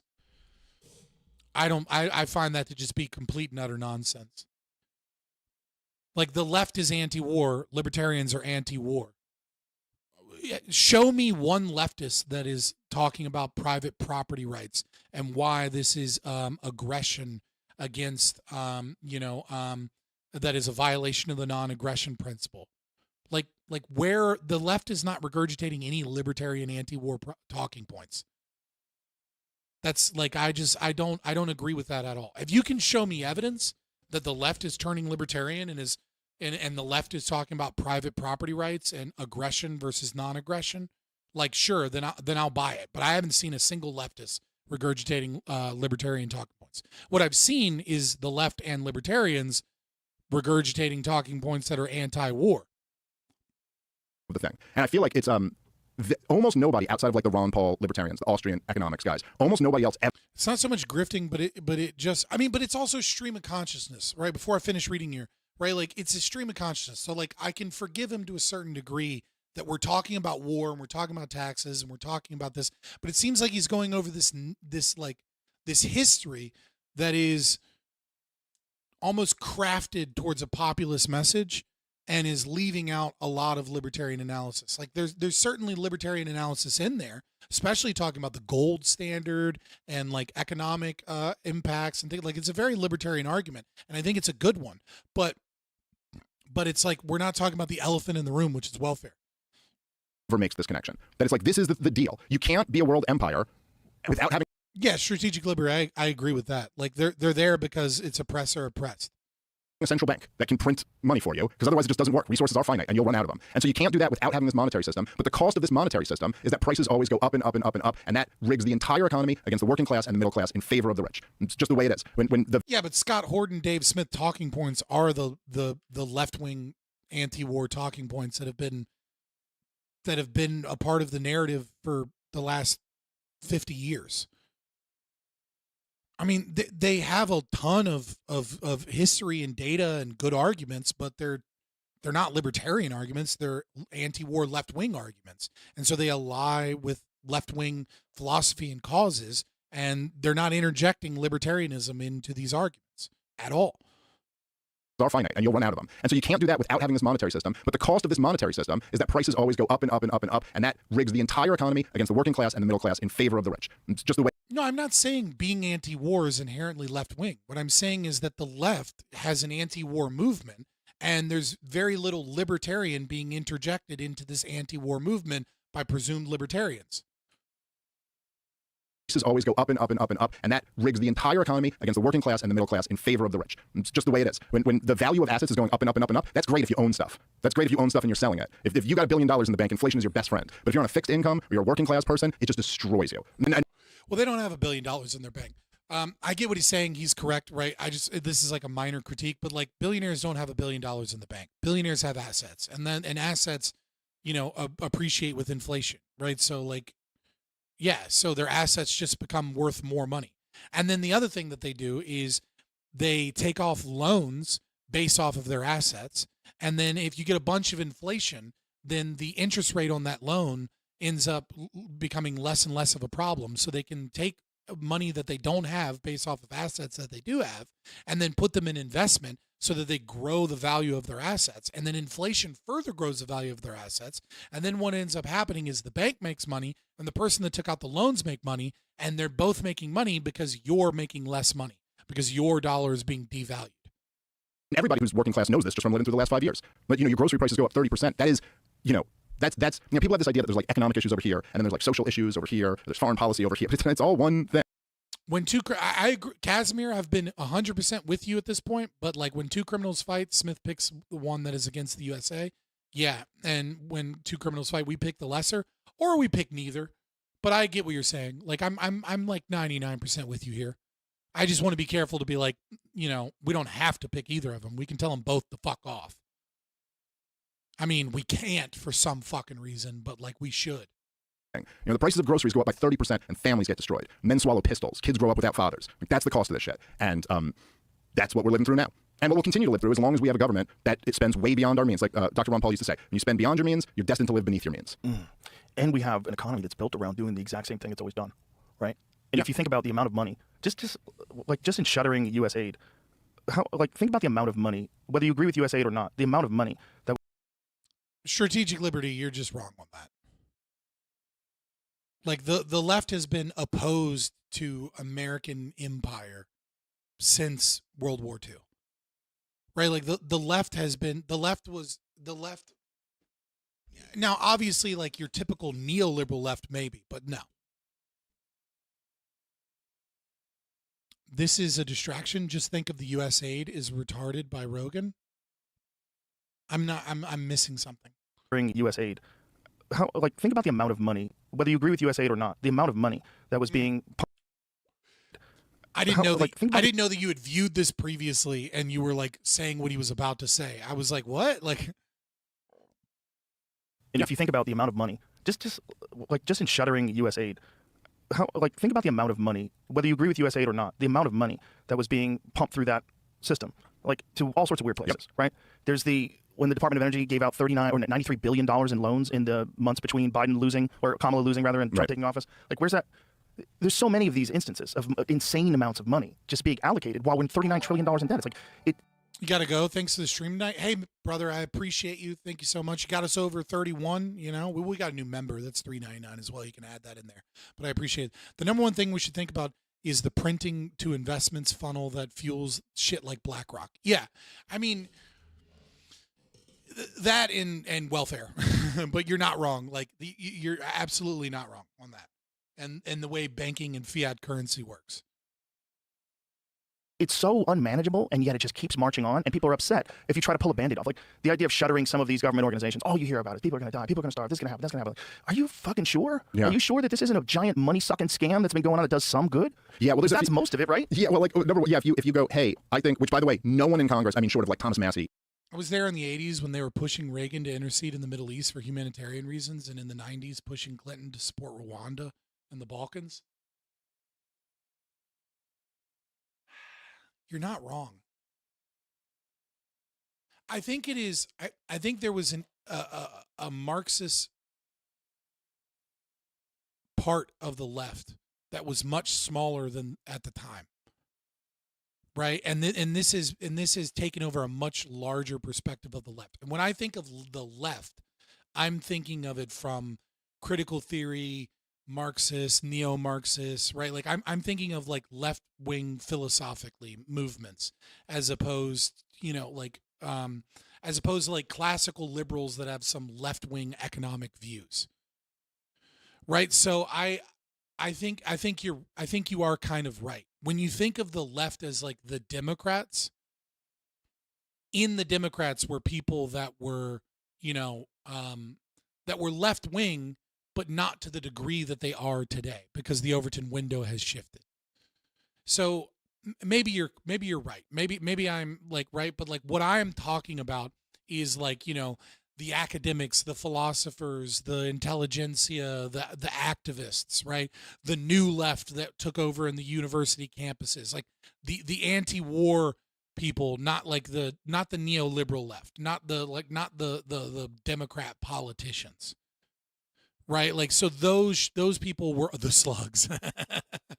Those people were always anti-war, but only for those things that weaken the American empire, and because of those reasons. Maybe Rand Paul, but like no one else in Congress is even like suggesting an idea so radical. But if I were to throw out the radical idea that we should go back to pre-pandemic level spending, so go all the way back to the crazy year of 2019 when it was anarchy or whatever. That was just, they'll all tell you the world's going to end if we do that. Yeah. And even when they're making up these absolutely ridiculous, claims about how many people are going to die if you cut government spending, which is all totally absurd. But then they never seem to go like, well, how many people are going to die if I keep letting DC have all these war-making powers? How many people are going to die if the president is able to fund a proxy war whenever he wants? Well, again, and then we just keep going back to war because it seems like it's the popular conversation here. But how many people are going to die when we steal trillions of dollars from the American people and funnel it into welfare programs that incentivize, that disincentivize the family, that disincentivize investments and saving, that incentivize high time preference behavior, that money that is taken out, if we never had Social Security, how many lives would be saved? How many people would have planned for their retirement? How many young men would have had capital accumulation and been able to start businesses and been able to, own a home and have a family, as opposed to being a fucking incel that lives in their parents' basement? How many families, how many people weren't born because of these actions? How many drug treatments or technological innovations that could save lives have been stolen from us because, at this point now, a majority of all the money that you're making is taxed to support these government services that incentivize the worst behavior and the least pro-social behavior in society? How much crime has occurred because of deviancy, because fathers are no longer in the home, because women are incentivized to break up with men because the welfare state protects them, and because of the divorce laws and things like that as well, right? Like there's a whole nother, again, there's this elephant in the room while we're talking about war that is a libertarian analysis, and I appreciate it, but is like really, really missing some important shit to talk about. My family struggled because we were above the welfare line but below comfortable living. Yeah, that was really bad in the 90s too. I mean, look at this shit, dude. I took so much whatever. I'm not. But I took a lot of heat for the stuff I said on the show here a few years ago about the war in Ukraine. And look at it now, dude. Look at even, and I don't think they're about to end the thing. I think which we could talk about, but I think they're putting poison pills in these negotiations already. That's what it looks like to me. But literally, the deal that I was talking to you about, whatever it was, 3 years ago, when I was saying on the show that they had a deal worked out, a peace deal worked out in the first few months of the war in 22, and Boris Johnson went and killed the peace deal on behalf of the West to make sure this war kept going. But the deal that was in pencil, not pen. I mean, I don't know that I put it all on Boris Johnson, but yeah. That Boris Johnson killed was essentially recognition of the annexation of Crimea. It was, at the time, it wasn't annexation of the Donbass region. It was like independence for the Donbass region. And then the agreement that the rest of Ukraine would not join NATO. That was the deal that they had worked out. And look at where we are now. Now, the deal that they're even talking about, even as Donald Trump goes, there's going to be some land swaps and all this. Okay, well, what's he talking? The deal right now that is the best case scenario that we're hoping we could get is that Vladimir Putin obviously keeps Crimea, keeps the entire Donbass region, gets a corridor from the south into Crimea, and the rest of Ukraine doesn't join NATO. So we have the same deal, just a little bit more in the Russians' favor, 3 years later, with hundreds of thousands of people having died in that process, just to get back to not as good a deal as they had in 22. And so, and if they don't sign that, they'll keep going, which I think it's probably going to. They're enlisting people as old as 60 now. Yeah, and they have been for like a full year, at least. I mean, America loves war, and that's the problem. And we love war because we get to money launder, because we get to fucking, like, so long as we can maintain sanctions on Russian natural gas, and so long as we can, like, prop up the Saudis and OPEC plus, then, like, we benefit. And so it's not in the American interest to end war in Ukraine. I mean, it is in the long term. But in the short term, it's not in short-term American interests, and it's not. I mean, it is for the American people, but not for the corporations, and not for the U.S. dollar and the corporations and the banks and the investment firms that depend upon the U.S. dollar, remaining solvent. People up there, and the thing that's really changed, the reason why, like the Europeans and Zelensky, and they're at least pretending to come to the negotiation table right now, which they don't say, but this is the truth, is that support for the war amongst Ukrainians has collapsed. I mean, not like gone down by a few points. It's collapsed. There was just a piece in this the other day. It was Gallup, I believe. They had their latest poll, super majorities. Well, you have a fucking military dictator now. Like, he suspended elections.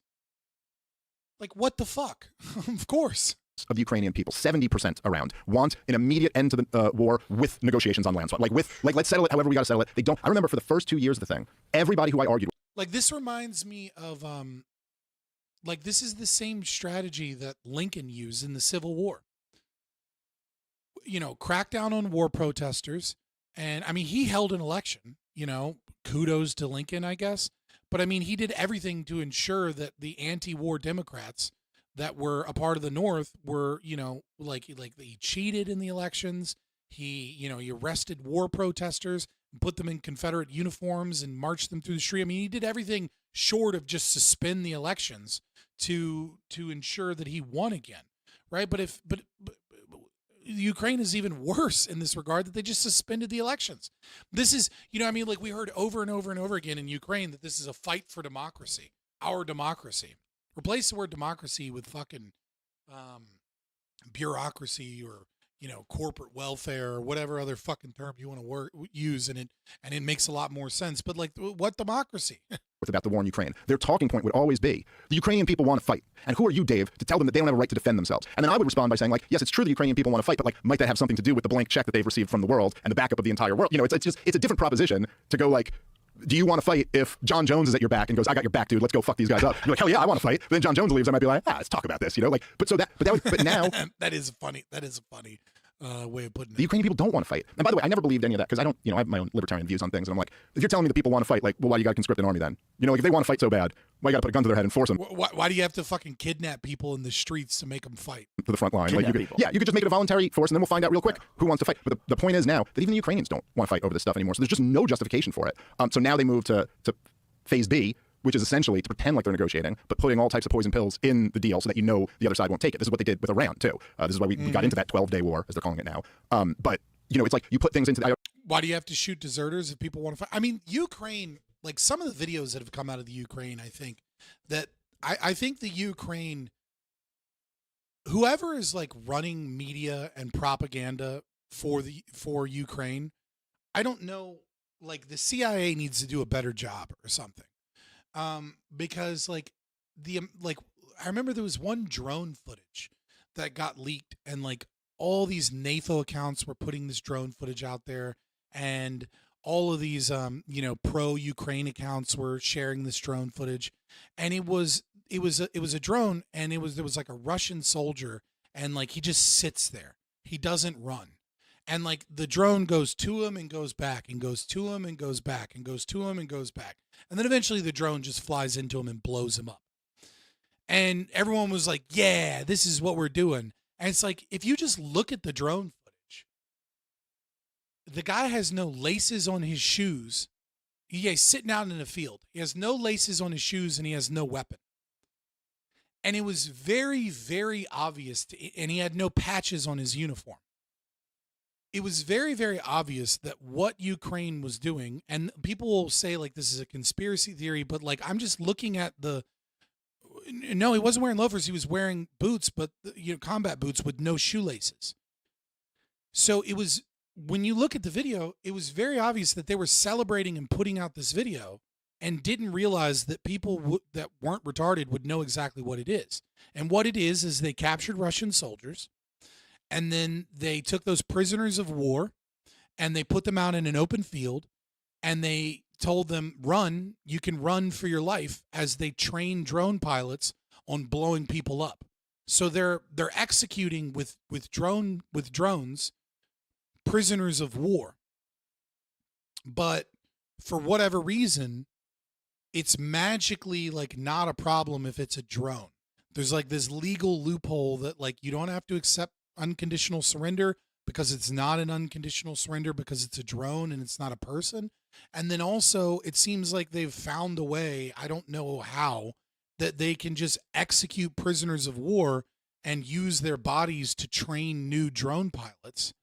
And the dude just refused to play their sick game because it's a sick execution game that they're playing on POWs.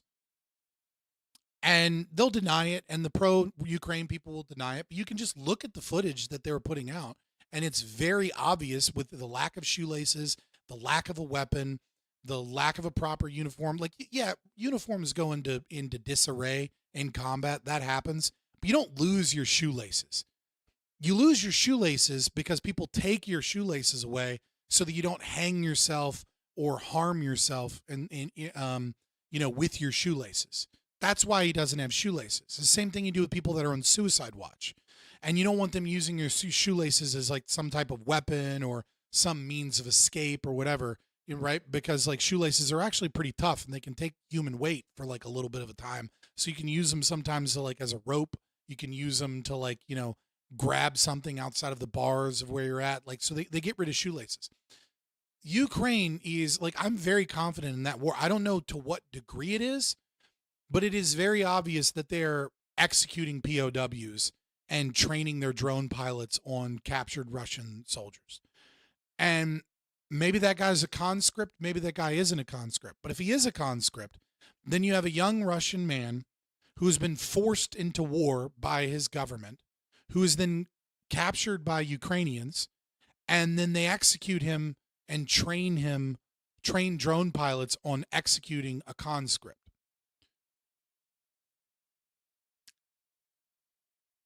If that is a policy that is going on, if that, like, whoever is involved in that and knows that that's going on and hasn't done anything about it, that person should be publicly hanged. Like that's Nuremberg trial shit. I mean, it's not quite gassing the Jews, but it's pretty fucking close. Right? So, I mean, if Zelensky hasn't fixed that problem, because we don't know, maybe he saw the video too and was like, who the fuck put this out? Who let this do this? Who's doing this? Like, maybe he took care of it and like just didn't talk about it because of the bad PR or whatever. But the idea that there was all of these accounts and many of them were government accounts and they were sharing this video meant that they saw this video and saw nothing wrong with this. There is a pervasive portion of the Ukrainian state and, social media representatives that celebrate and think that it's gleeful to watch POWs be executed as target practice.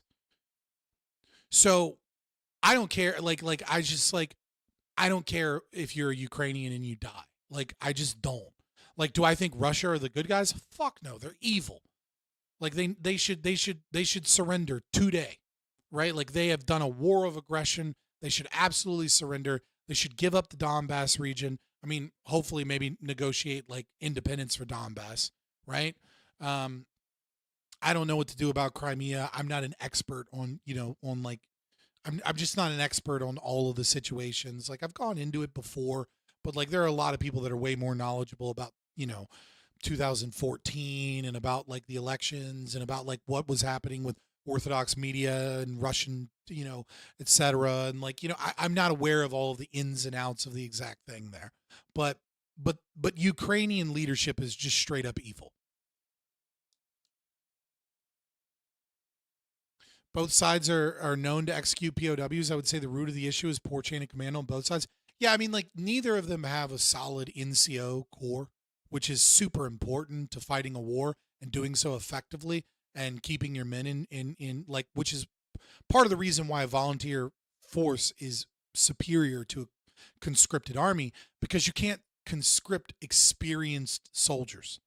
Like when you get new soldiers in, they don't know anything, and it takes years for them to gain, the experience of a non-commissioned officer, so that they can be the NCO corps to communicate orders and structure between the officers and and command and to individual soldiers. So conscript armies always suffer from like severe disorganization, especially when they ramp up their conscription in like a short period of time.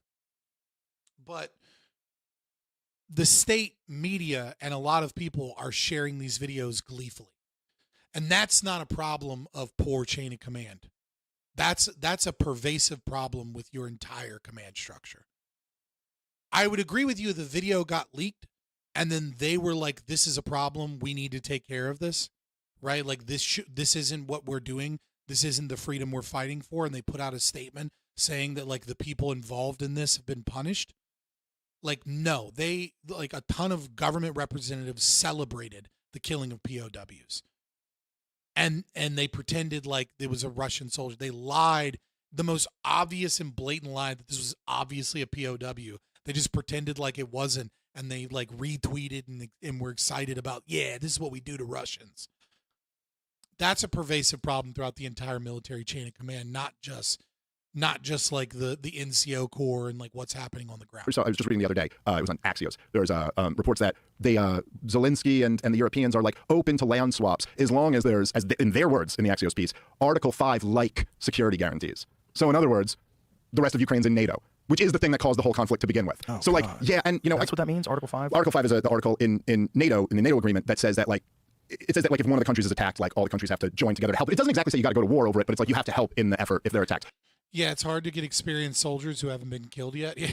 So essentially, that's what they're trying to ask now, which is, but if you think about it, right, it's designed. Well, no, but like we have plenty of experienced soldiers. You know what I mean? Like we have an NCO corps, right? We have a ton of people that join the military and they go for 4 years, they get their college, they get out, right? And then we have plenty of people that make a career out of the military that have been on 1, 2, 3, 4 deployments or more, right? That are, E5 sergeant, E6, sergeant, staff sergeant, E7 sergeant first class, E8, either they're a master sergeant or they're a first sergeant, right? Like we have a strong core of people that you can't recruit that. That requires you have been being recruited 5, 6, 7, 8, 9, 10, 11, 12, 13, 14 years ago, and you've been in the military the whole time. Like that's not something it's just not possible to conscript experienced NCOs. The best you can do is pull a couple people out from retirement. And even then, like they're done. They don't care.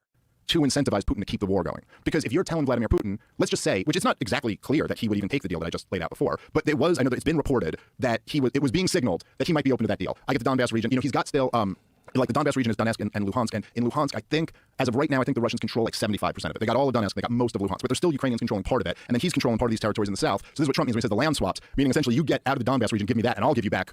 The land swaps are Putin taking what he wants and leaving you the rest. But then I wonder how Israel's military does it with conscription, because they've been conscripting for so long. Like if you continuously conscript soldiers, then you will have a percentage that are fine with it, right? So South Korea's like this, Israel's like this. There's a bunch of countries that are like this, right? Israel, the IDF is constantly engaged in some form of conflict somewhere, right? And they have a conscription army and but it's been going for a long time. The problem is when you try and ramp up your military and you don't have a strong standing army. Israel has a strong standing army because they're consistently in these conflicts. Russia, on the other hand, when they were engaged in a lot of stuff in Africa and the Middle East and Syria, yeah, they had a conscription army, but they also had it was voluntary, right? They didn't use that conscription, and they used a lot of private military contractors. Then they switched over to a much more conscription-based model and tried to ramp up how many people were in their military to orders of magnitude higher, right? So in Israel, yeah, you have a conscription army, but you have a mandatory minimum service. And so, yeah, every citizen joins the military, and then some of them choose to stay in the IDF, and then most of them just finish and go to college and do their thing. And so you have a similar situation where you take in a bunch of young people and you funnel them in, and then some of them stay and become career soldiers. And so, yeah, you don't necessarily need a per se purely voluntary system, but what you can't do is ramp up your conscription army or turn into a conscription army and then just be like, oh, I have a fighting force that's 3 times the size now, so we're good, because you need that time to bring in all those people so that you filter a certain group of people to be a strong NCO corps. Because it's regular soldiers are retarded, right? They're young men, and half of them are fucking stupid. They don't understand how to when the officer says oh, we're gonna do patrol routes in this area, and and we're gonna create here's this mission plan where we're going to go door by door and clear out this region. You need NCOs that have done this and been to school and been to war college things, and been to NCO academies and have learned how to enact these plans to a group of 50 soldiers. If you're going to tell Vladimir Putin, who fought this entire war over Ukrainian entry into NATO being this red line, basically in the middle of the war, not in the middle of as the war is potentially wrapping up, you're going to tell him, hey, whatever territory you don't take here will be a part of NATO. Well, what does that incentivize him to do? Take more of it then. Then why would you stop and give the rest of it up? And it does seem to me like that is clearly, at least from the Europeans, that is clearly the motivation of all of this, is to present something. It's they do have their chess war moves. And so you present something that the other side can't agree to. And then when they don't agree to it, you go, look, we tried to negotiate. And he just wouldn't take us up on this. And so what can you do? Oh, God. Another problem. Yep, you just keep giving bullshit deals with these conflicts and war in general is that people always want to pretend that there's one side that's good and one side that's bad. And obviously Putin's the bad guy, right? Because they started the war, started killing people in Ukraine. But there's so many factors that are going on.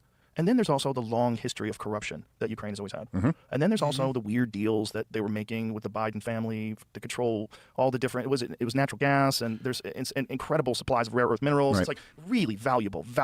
Yeah, I think per landmass, Ukraine is the 8th most valuable land in terms of minerals. Territory. There's this incentive to create some sort of they were going to try to, I think part of the plan was get off of Russian power and make Ukrainian power central, and then whatever they were making over there, the amount of power, I forget what the number was they said, but it's not to mention pay for it, you have to tax the private sector. Yeah, well, yeah. Trillions of dollars in natural gas, minerals, all these different things. We're supposed to pretend that that's not also a part of the motivation? Didn't even Trump say something about a deal that they were doing with Ukraine that involved? Yeah, he got sucked into this talk about the rare earth minerals stuff, and it's Donald Trump. It's his weakness, because there's a lot of great things Making about deals. Yeah, there's a lot of great things about coming from a business background. But then there's the weakness of it is that he's always attracted by okay, Gaza could be beachfront property. And he's ooh, and you can just see him come alive. Oh, fucking beachfront property. Oh, that sounds like a good deal. Yeah, I mean, what was it? BlackRock gave Ukraine a loan for when the war is over. I mean, if that doesn't make you go, something's not right here. Come on, guys.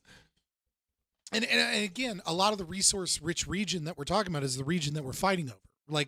We're talking about the Donbass region. That's the we're not talking yeah, sure, the rest of Ukraine could be the breadbasket, whatever. But when we're talking about rare earth minerals and natural gas, we're talking about the region that's closest to Russia that they're fighting over.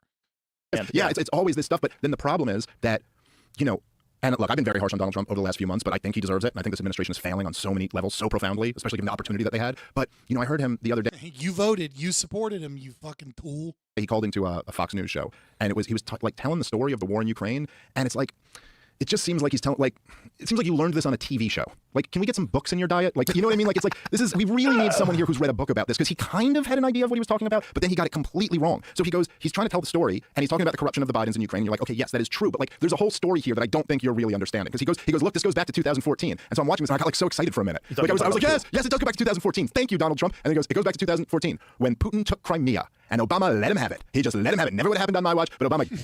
Yeah. It's like, oh, you mean like when there was a fucking coup? Gave Putin Ukraine. And you're like, no, dude, that's not, just go back 2 months earlier in that same year. The problem wasn't that Obama gave Putin Ukraine. The problem was that Obama took Ukraine away from Vladimir Putin. As I played on your show, and you played with Tulsi Gabbard, the director of national intelligence has sat right here where I'm sitting and watched Gideon Rose explain to Stephen Colbert exactly what we're doing here. Russia, as Gideon Rose, the editor of Foreign Affairs magazine, said, Russia is Batman. Ukraine is Robin. We are stealing Robin away from Batman. That's what the Maidan Revolution was. That's why. Yeah, I mean, some of you guys, some like, I need Mike Benz to fucking be a cabinet position with Trump or something, right? Like, he has no concept of how the deep state works, and he's in charge of it. Like, they're just running roughshod on Trump because Trump has no idea how the fucking government works. What are your thoughts on Soviet Russia's ethnic Russification of its satellite states? This is particularly relevant given that the war is supposedly over the Donbass region. It's 11:30 at night. I'm 5.5 hours into stream. This goes to the limits of my understanding. I'm very good on philosophy and libertarian philosophy. I'm pretty fucking good on that. I'm pretty fucking good on psychology. I'm pretty good on music. When we start getting into Russification and, you know, the rumors about dropping Russian passports and like the degree of which that region was like pushed with Russian immigration, we start talking about like the language and what language was used, and we start talking about polling data both before and during different events, right? Like this gets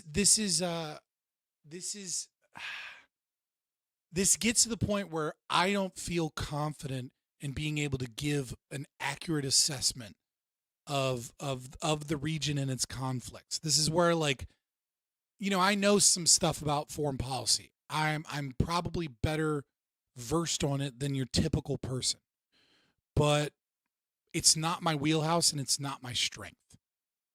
And so I'm just not confident in a strong answer about, you know, to what degree was, you know, Dugin's, you know, fucking genius strategies, you know, influencing there. Like, there's just so many layers, like Russian media and, like, you know, shutdown of Russian media and, you know, like which political, you know, oligarchs were supporting different politicians, you know, in early and like, you know, to what degree was the CIA and other, you know, intelligence agencies and corporations, you know, influencing decisions and supporting different players in the media and universities. Like, it's a really fucking complicated thing. And I'm sorry that I can't give you a perfect answer here, but like, it's just like there's too much for me to be able to give you like like I could do the easy thing and grift and just be like, this is what I think, right? And then like when I get challenged by some other, like when like fucking you know, Dylan Burns sees a clip of it and is like, oh my God, he's so retarded. And then I go to Wikipedia and I just find whatever talking points support whatever claim I made. And then I just start spitting off those talking points. And then I call him a retard and he calls me a retard. And then we go back and forth and I just like pretend like I'm super confident because like Wikipedia and Grok and Chat GPT gave me the talking points for my side. I could do that, and it's probably would make me a more successful streamer because I could clout farm and I could farm content and I could like, you know, farm outrage from both perspectives.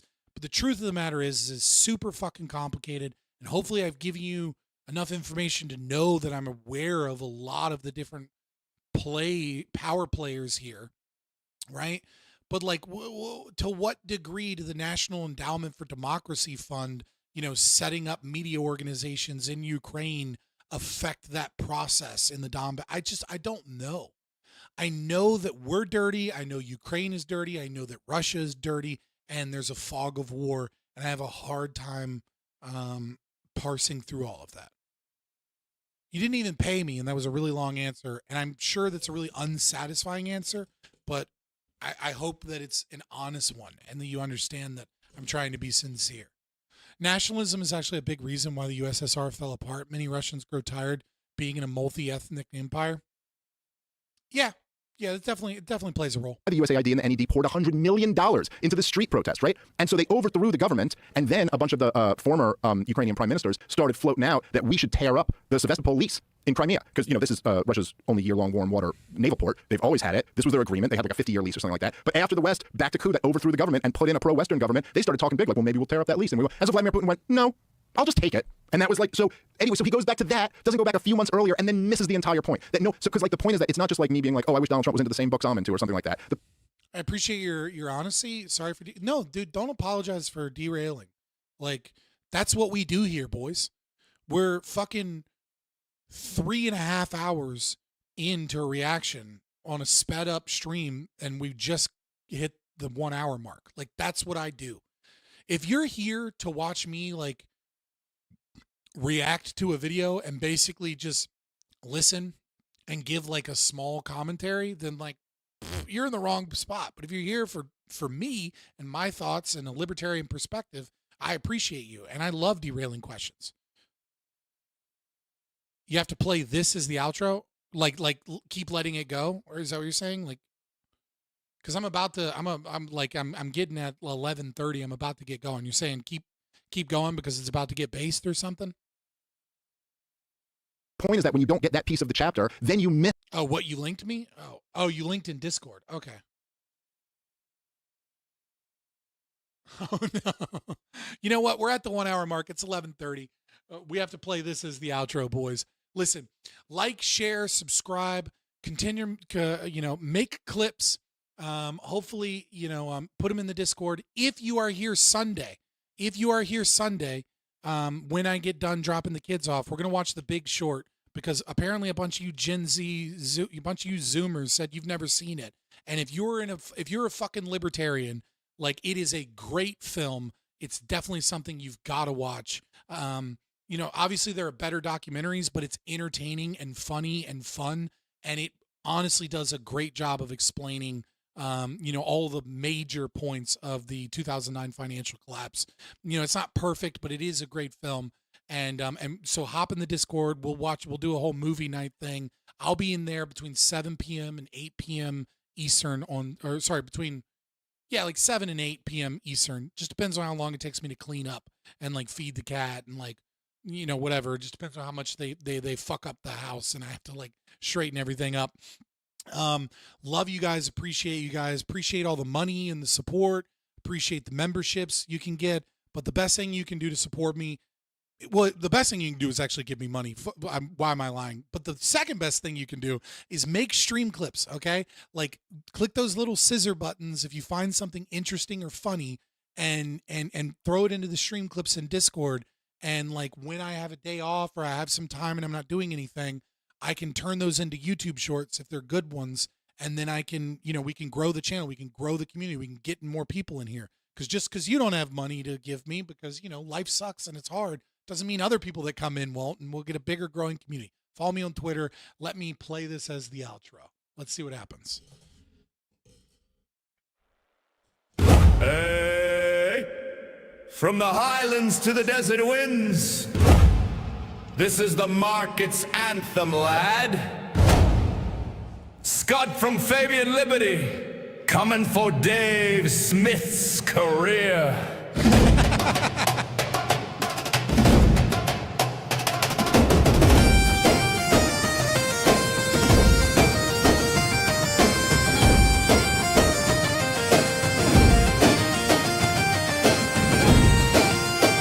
Gotta love AI music.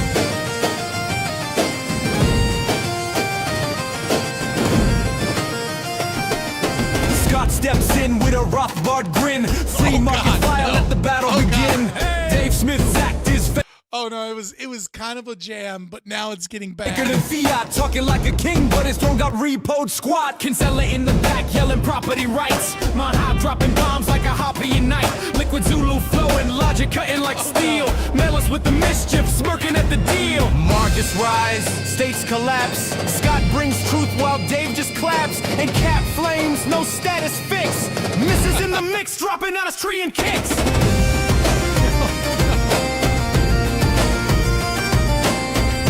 so cringe and so good. Dave Smith stuck in comedy clubs while Scott's building order, no taxes, no thugs.